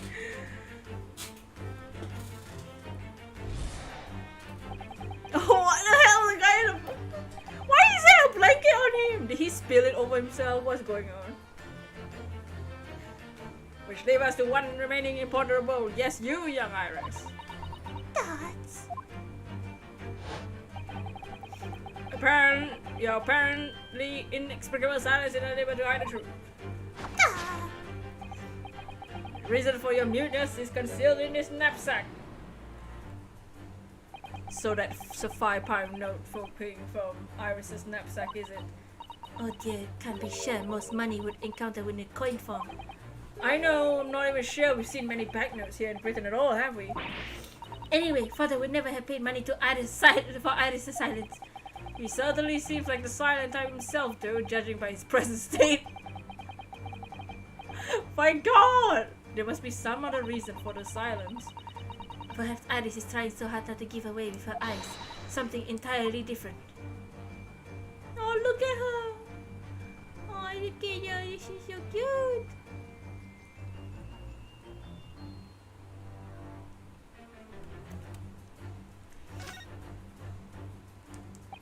Now I think about it, Iris always wears that little bag on her back, doesn't she? That's right, though it's easy to forget about it because you can't see it from the front.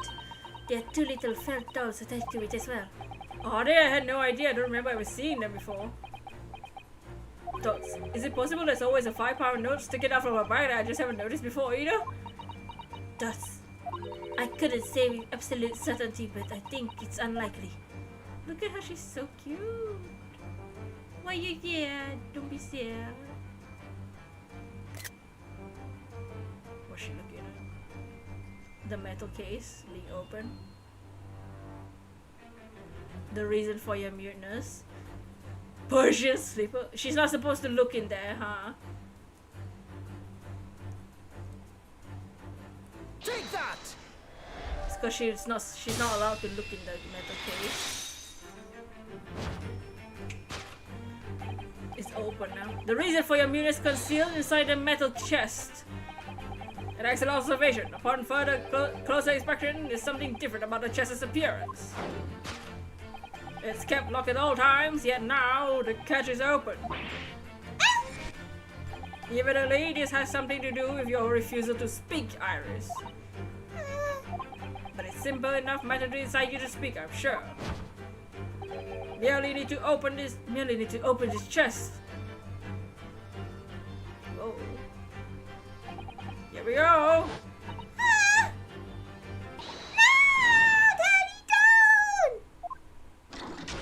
Oh my god! Ah!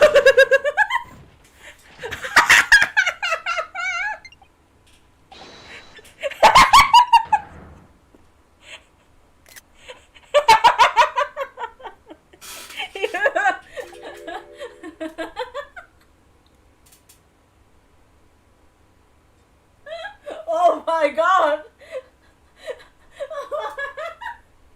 What even the hell happened here?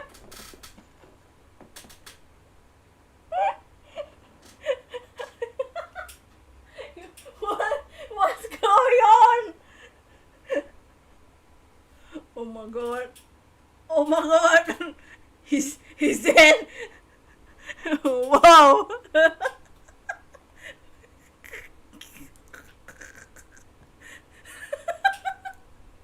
What the fuck? What's happening? What is going on? What is...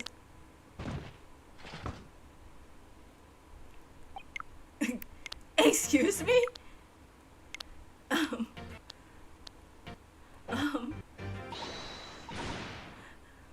What the...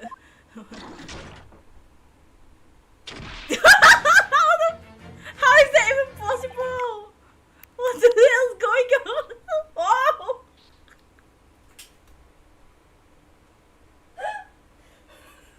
Oh! Oh! Oh! Susato! This is not what it looks like! Your father! Your father! What the hell? Jesus! You're in the screenshot frame. Whoa! Oh my god! Your father! Yeah. He's dead. Never! Oh, honey, I told you not to open it. So you found your voice now, Iris. In other words, what just happened clearly reveals the truth here. Yes, the reason for your silence until now is... This is somewhat different to the usual dance of deduction you perform with Mr. Jones, isn't it? Yeah, pretty different. I don't like to dance, Zara is. Well, he's left me alone on the ballroom floor, so I'm just gonna have to dance this part solo. Anyway, I need to get to the bottom of this for my own peace of mind. Now then, Iris, isn't usually the silent type, so... You don't mean don't know the answer yet, despite knowing the knowing pointer finger yet before you.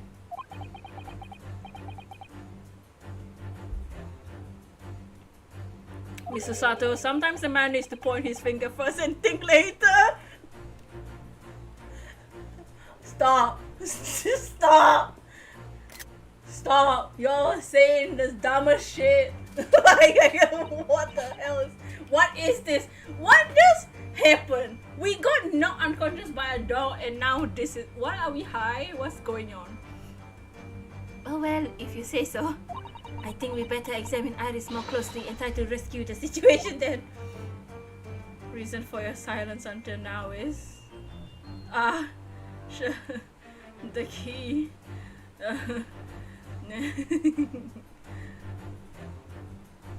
Her skirt? I'm not gonna look at her skirt, bro. This This is a screenshot and a half. Oh my god.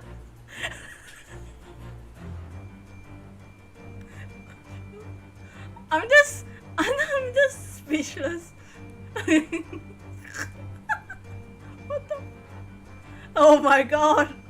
Iris, I'm so sorry. Don't look. Nobody look.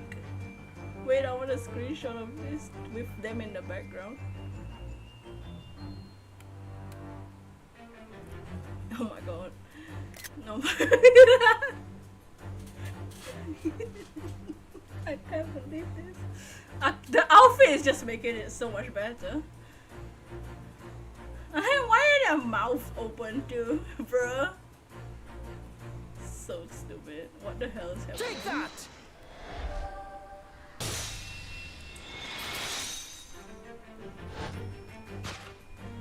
Yes, the real reason for your silence until now is that key behind your back. Ah! When Mr. Shums was thrown through the air before. Why are we recapping? Just before you call out to try and stop him, you slip something out of your mouth. Something? The key is now in your hands. No doubt the key to the chest. Poor Holo didn't see it come and made die of laughter. You're so clever, Bruno.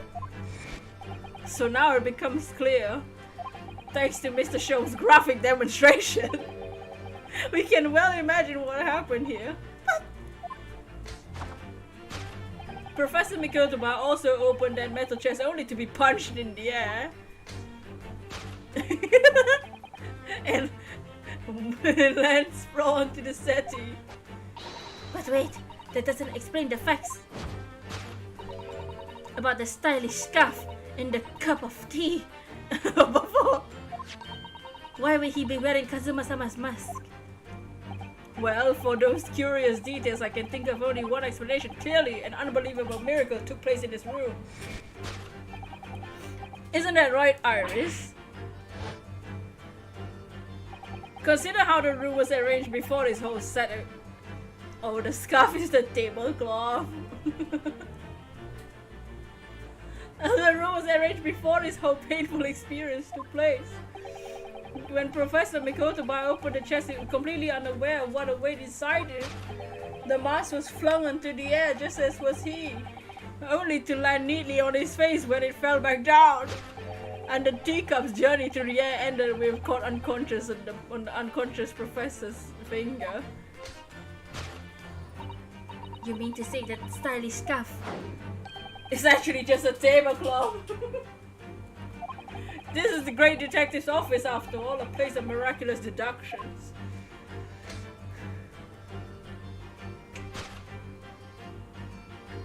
Oh wow!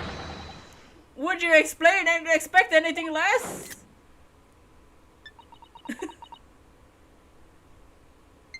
Dots. Yes, you're right. It happened exactly as you said. Brilliant, Bruno. Thus concludes Yonosuke's Naruhodo's great deduction of this punchy puzzle. So then, why did I make a fresh pot of tea for all of us? Objection! Whoa! Oh my! He awoken with the objection. An admirable performance, Mr. Naruto. But final act of the show there, you rather miss everything of importance. Yeah, it hadn't ended yet. We haven't gotten the... Mr. Sholmes! If you recast your mind back to my earlier deduction. Iris, clearly you were hiding a great secret. What? The music, is it different? Am I crazy? Ah! She is, from the look on her face. Mr. Sholmes must be right. Whatever the great secret is, the cat isn't out of the bag yet. So I put it to you again. You were attempting to abscond that coffee cup. It really is a shame, Mr. Sholmes' cup. Must have been smashed when Professor Mikotoba opened the chest. Oh dear, so many things seem to have broken here. Now the deduction has taken a different direction. Iris doesn't seem to be trying to hide the broken cup anymore. In other words, her great secret is something else. Let's put our observation skills to work here one final time then. About her? Why is she hiding? Aha! I see your little paper.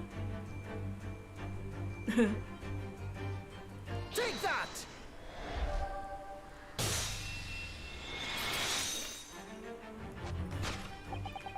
You were attempting to abscond that case file.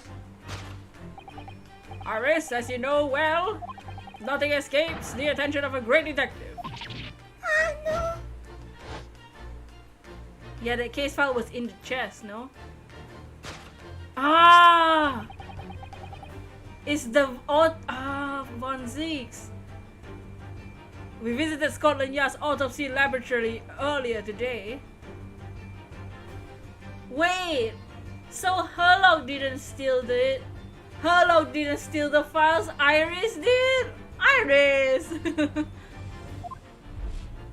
Whoa.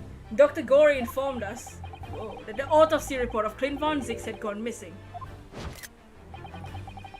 Clint Von Zix, yes, I do seem to recall that some years ago I asked to see the report in question. You were there with me, weren't you, Iris?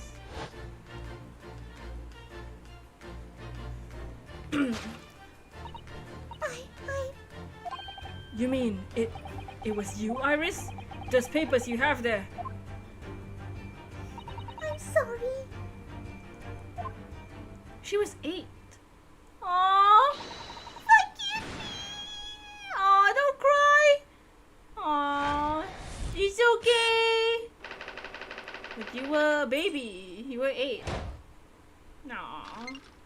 Don't cry.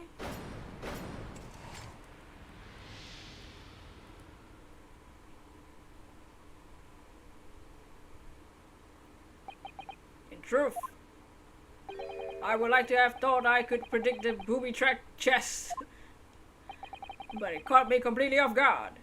I was very nearly late consulting Detective Herlock Sholmes. I'm sorry, Harley. So you mean this autopsy report really is? Yes, I took it from the lab, even though I knew it was very important. Was there something in it that troubled you, Iris? Thoughts. Not exactly something that troubled me. Something I've been looking for. When I saw this report, I saw the writing in it. I knew it was Daddy's.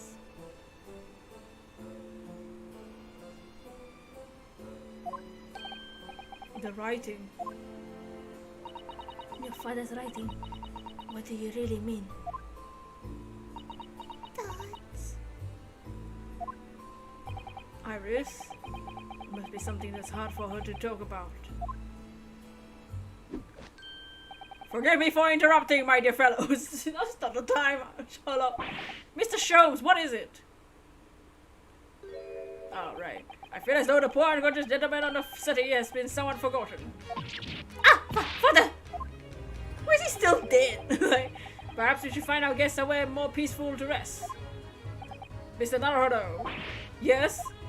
Would you be so kind as to lend him your bed? We must do our very best to make him comfortable, I feel. Oh, yes, of course, I'll help you carry him up. So will I. No, I can manage alone, thank you. You have tea to enjoy. We wouldn't want Iris brew to stew.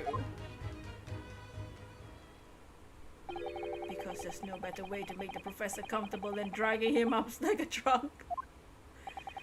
I wonder, perhaps that was deliberate. Maybe Mr. Sholmes is making him scarce to give Iris to talk more freely. Aww. We must use this opportunity to talk with Iris and find out what's going on. Oh, poor Iris.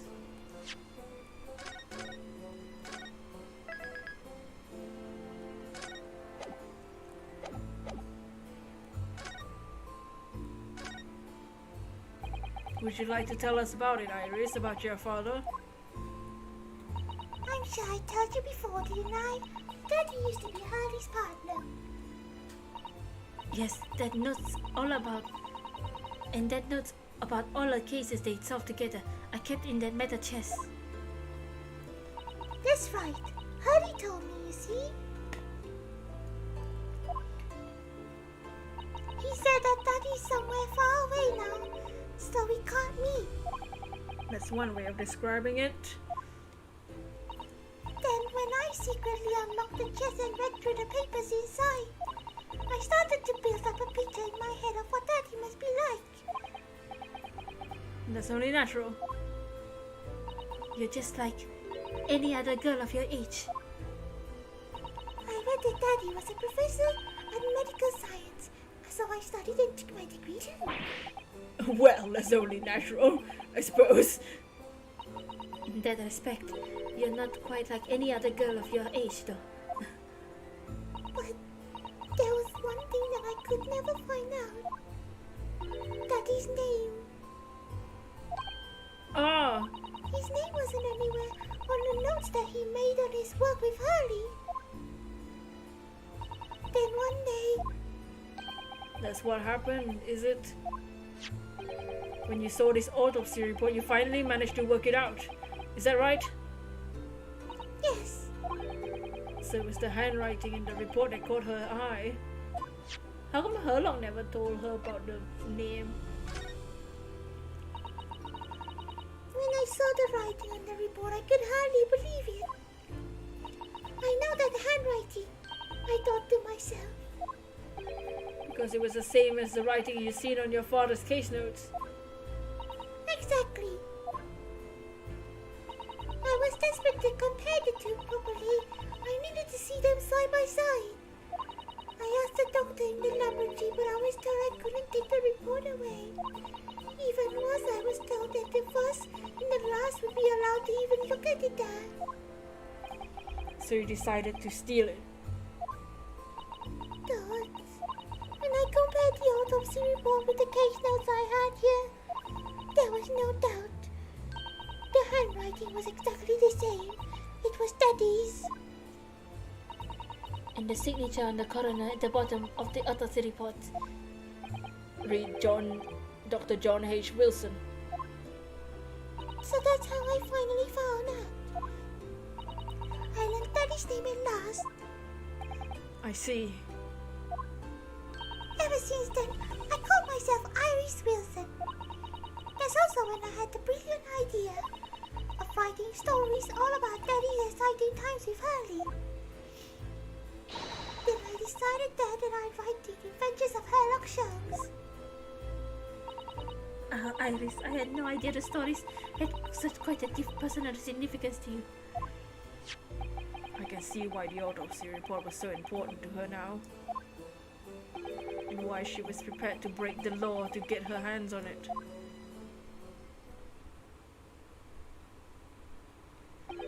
I must apologize, Iris. Oh no. This is really all my fault. Harley? I made a promise, you see, until the time was right. I keep the details of your father a secret. I know. I've been very naughty. I'll take the autopsy report back to Dr. Corey and apologize, I promise. Yes, we'll go together, I think. Then, let me look after it for you until we get there. Oh, let Let's see. Let's see it. Clint's autopsy report. Oh, Barrock's not gonna like this. The autopsy report: the final victim of the infamous professor. Name: Clint Van Zeeks. Male, 33. 10 years ago he's 33. Now 10 years later, Barrock is 34. Wow, it's a huge age gap. 31st May, between 9 p.m. and midnight. Coroner John H. Wilson. Death from a single stab wound to the heart. Superficial external wounds indicative of a duel. Additional notes: recent scarlet ink stains visible on little and ring finger on the right hand, but no document of corresponding ink was found. That's specific. Okay, what? Oh, there's a third page. Autopsy findings. Vital evidence recovered from the victim's stomach during the autopsy report. Credit to Inspector Gregson for petitioning so doggedly for the autopsy procedure. No internal trauma anywhere in the body. John H. Wilson. We have his signature, which is probably important. Wow. Okay.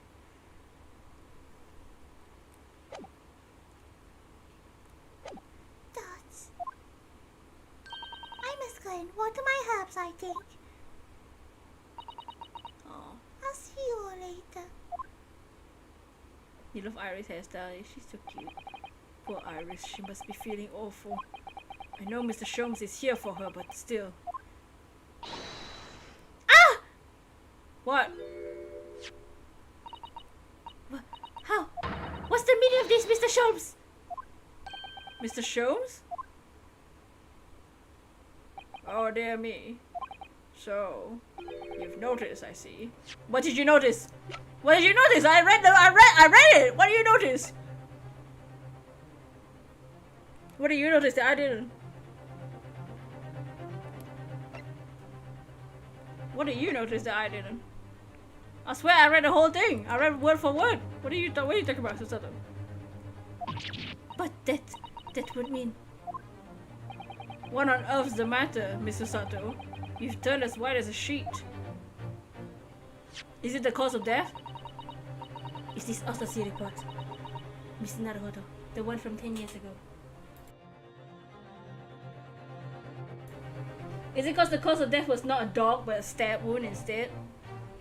Because the method of the professor was a dog, no? The writing. Isn't Dr. Wilson's at all? What? Huh? What do you mean? How could you possibly know that? Because I know this writing very well. This writing is my father's. What the hell? What the hell's going on? What? Professor Mikotoba? Indeed, it's true. And now you know, my dear fellows. What? No, I don't know anything! What does that mean? What on earth does all this mean, Mr. Sholmes? Because the idea that's slowly forming in my mind is just too extraordinary to believe. Wait, so like Herlock's partner was... So... Is that why Mikotoba said that Dr. Wilson was never Herlock's partner? It's been Mikotoba the whole time? Dr. Wilson was just some extra? Like... Please, you have to explain. What the hell? So his partner was Mikotoba and not Wilson? What? So this autopsy report was actually penned by Professor Mikotoba then? But that makes no sense. It's not possible, surely. Not possible, my dear fellow. Pray, take a deep breath and think again. Yes, you're right. Some ways, it actually makes a great deal of sense. It does? 10 years ago is when father returned to Japan after his extended study tour in Britain. And prior to his return, where was Dr. Mikotoba engaged? Of course, he was an assistant in Dr. Wilson's laboratory, learning about forensic science. And as an assistant, he would have aided with the dissection work, making detailed notes, which would be assembled into a full autopsy report. Once the work was complete, the head coroner would then check the contents and put his signature on the document. In other words, the only writing of Dr. Wilson's report would be his signature at the end. I see. So Iris got the wrong end of the stick, you mean? She saw that and assumed the whole report had been written by Dr. H. Wilson. Which is very understandable, of course. What a complicated situation. What the hell?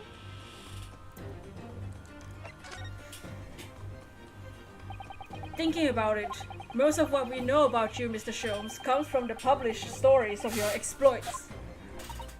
Yes, the adventures of Sherlock Holmes, written by Iris. Dots.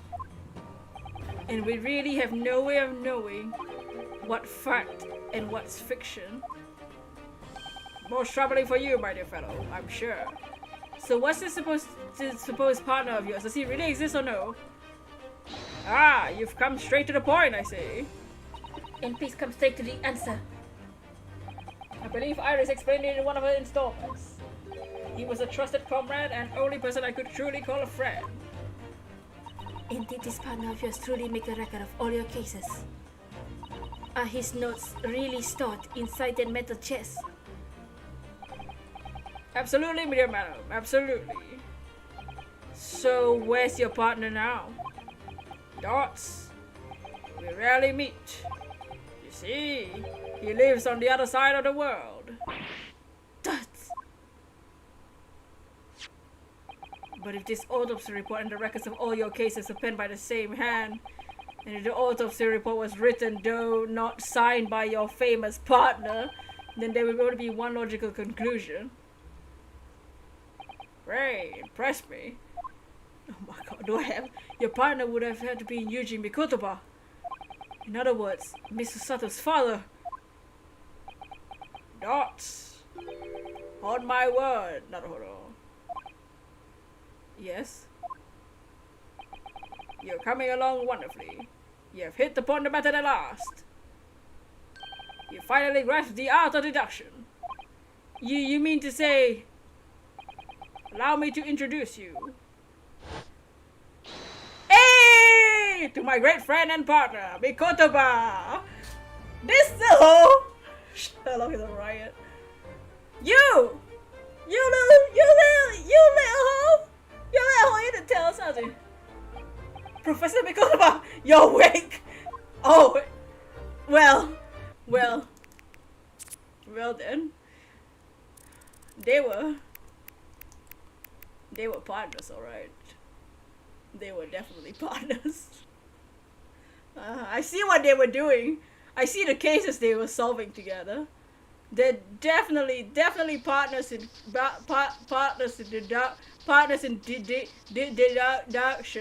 deduction. Yeah, wow. Yeah.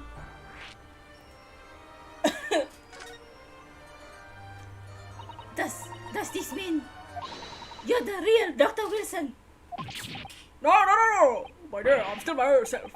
Usually because of your father. Does things to me. Oh, wow.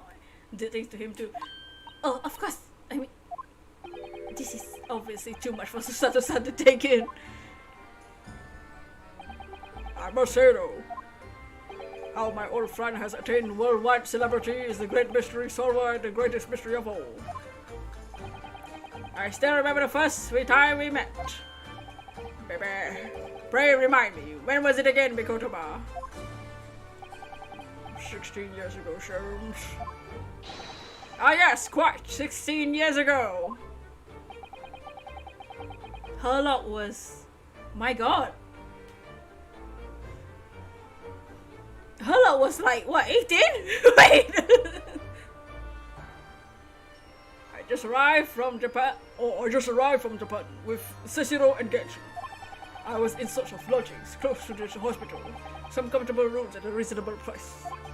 The rents are devilishly high in the particular area. That's right. so I decided to read to share some logic and experts. Was fortunate enough to be introduced to Sholmes, who found himself in a similar situation. I was a callow fellow back then, mere shadow of the great detective you see before you now. Was working at the hospital's chemical laboratory. You were working? Wait, what? Working at the hospital's chemical laboratory, indulging my curiosities for little game. And the situation of our cooperating led us to pursuing cases together, you see. Hard to believe. It was mere 6 years. We had many great adventures. But in the last year, because of our stay in Britain, that most infamous cases presented itself. The case to which you become rather familiar yourselves, the Professor killings. After the trial, Seshiro and I were summoned back home. Hardly surprising given the circumstances. So there you have it. As you know, all the details recorded by my trusty chronicler remain in that metal chest. This is just amazing. How is this not the final case of the game? Professor Mikotoba is really the Mr. Show's famous partner. That's... Father, Goodness mighty, what a cutty look.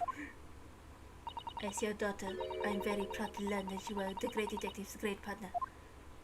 But nevertheless, there's another mystery I really must ask you to explain now. And that is... You know very well what it is. You little shit. Oh. How old is he? 43. Oh my god. The unresolved matter of Iris's father. Ah, of course! I almost forgot about that one. Whoops. Notes. I should have seen this coming, I suppose. Wait.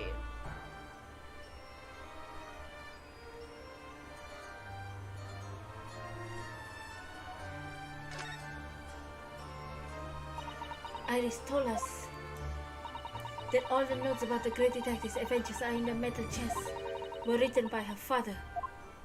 Isn't that correct, Mr. Sholmes? That is indeed what I told young Iris. But if you're Mr. Sholmes' partner, father, and you wrote all those case notes, then Iris's father must be you. Ah! Dots. Pardon my word, Mr. Sutter. You are coming along wonderfully as well. You too have hit upon the method at last. Wait, what? You finally grasped the art of deduction. What? Wait, what? What you've always told me, father, is that my mother died when I was born 16 years ago. And you left me in my grandmother's care whilst you embarked a year study to a Britain. I always accepted that. But all this about Iris. Oh, there it is, Susato-san's cold, ice cold stare. No, hold on a minute. It was very complicated. I mean, it's really not what you think. Then perhaps you'd like to explain exactly what it is before I smack you. There it is. Now the eyes go from ice cold to red hot just before she... No, really, you got the wrong end of the stick. Sure, say something, man. Wait, what? That's quite enough, my fiery fellows. Mr. Sholmes, when did he get all dressed up? He looks the same to me. Whilst I don't like to interrupt this exciting exploration of the past, because the and I have an urgent matter that requires a short excursion. Wait, what? Wait. So, wait, huh? It's very late, Mr. Sholmes. Where must you go? Why, my dear madam? Is that not obvious? My partner and I must pursue our natural enemies. So get your coat, Mikotoba. The game is afoot. But Sholmes, I really must give Susato a full explanation, I think. Later, my dear fellow, later! Our carriage awaits downstairs already. You haven't changed one iota, have you? I mean, really, I'll visit our home after 10 long years. And when I opened that chest in a fit of nostalgia, I quite inexplicably made me pass out. And as if that wasn't enough, when I eventually regained consciousness, I plunged straight into all others. Father, please, go with Mr. Sholmes now. Oh! Wait, so it's Iris and Susato's sisters? That's weird. What? Nah. Then who the hell's Dr. Wilson? Whatever happened, you were acting in everyone's best interest. I trust you completely. I don't. Susato. And sending the great detective and his great partner off on renewed adventures together is more than I could have hoped my wildest dreams. Oh. Very well then, we'll speak again later. So, I believe your own work is done for the day. I wish you the best of luck for tomorrow. Yes, Naruto, good luck in battle. I'm reaching a decision. Ugh, a decision about whether to go back to Japan, I suppose. I'm not. So much happened that day that I barely knew what to do with myself. Yeah! It would only be later that I'd come to realize how amidst the chaos I'd unleashed were all the clues I needed to finally unearth the truth, and that all the turmoil was necessary to give me the resolve to see everything through.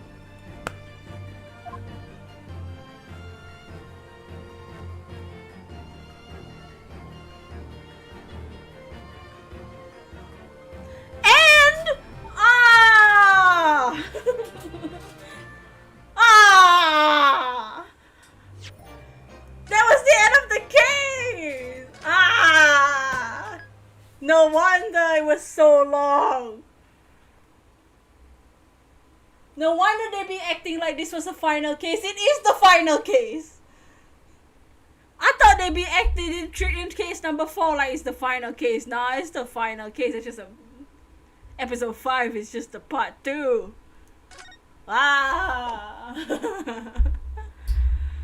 Wow. Okay. Okay. Yeah, these two will get a second room. Ow! My. They'll be using the chest a lot. So I guess soon, tomorrow or something, we will start the final chapter. The final the second part of this case, the final episodes of this entire series and of Ace Attorney until a new one comes out. It's already coming to an end. The resolve of Ryonosuke Naruhodo. Damn, what? Okay, the final countdown. The resolve. My resolve. I was like, damn, this case long. Well then, we will continue the trial tomorrow in the final episodes. Tomorrow won't be the last, I don't think. I think the trial would take 50 years to finish. So I guess we had to save Barok. No wonder! I thought like the whole Gregson dying, Barok being the suspect is like so final case like. Okay. Wait, so is Iris like and Susato half sisters or something? like true sisters? I don't know what the hell's going on. But okay, whatever. But damn, we have to end the stream there. You rewind a bit back to see the chest punching. Oh yeah. You know I'll be uploading pictures on that Twitter. But dang, I hope you guys enjoyed that case. Well, half of that case. Tomorrow we will be back with the rest of the case. But I think we might do a raid if you guys are down for a raid.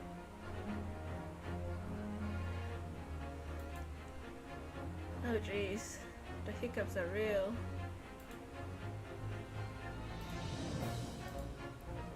That's crazy though.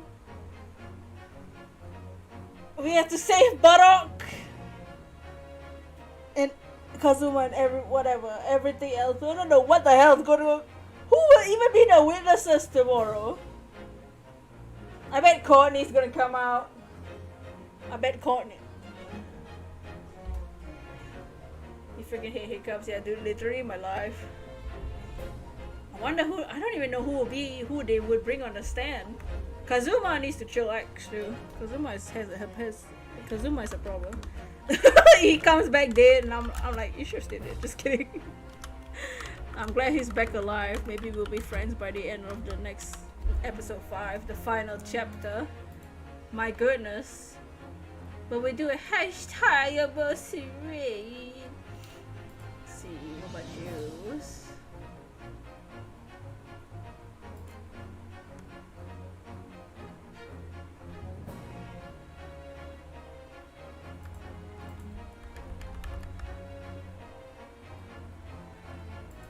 But Zion, I shall see y'all tomorrow then.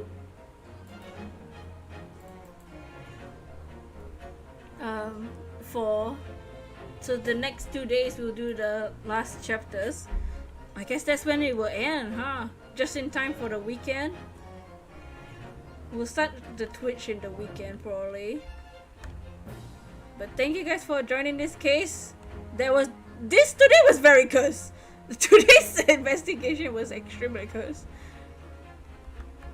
But here's the link. I shall see y'all tomorrow as we start our resolve. Yeah, final case. I shall go relax, post all the cursed pictures. But I shall see y'all tomorrow. For now, goodbye and peace. Oh, Mr. Shows, get a room.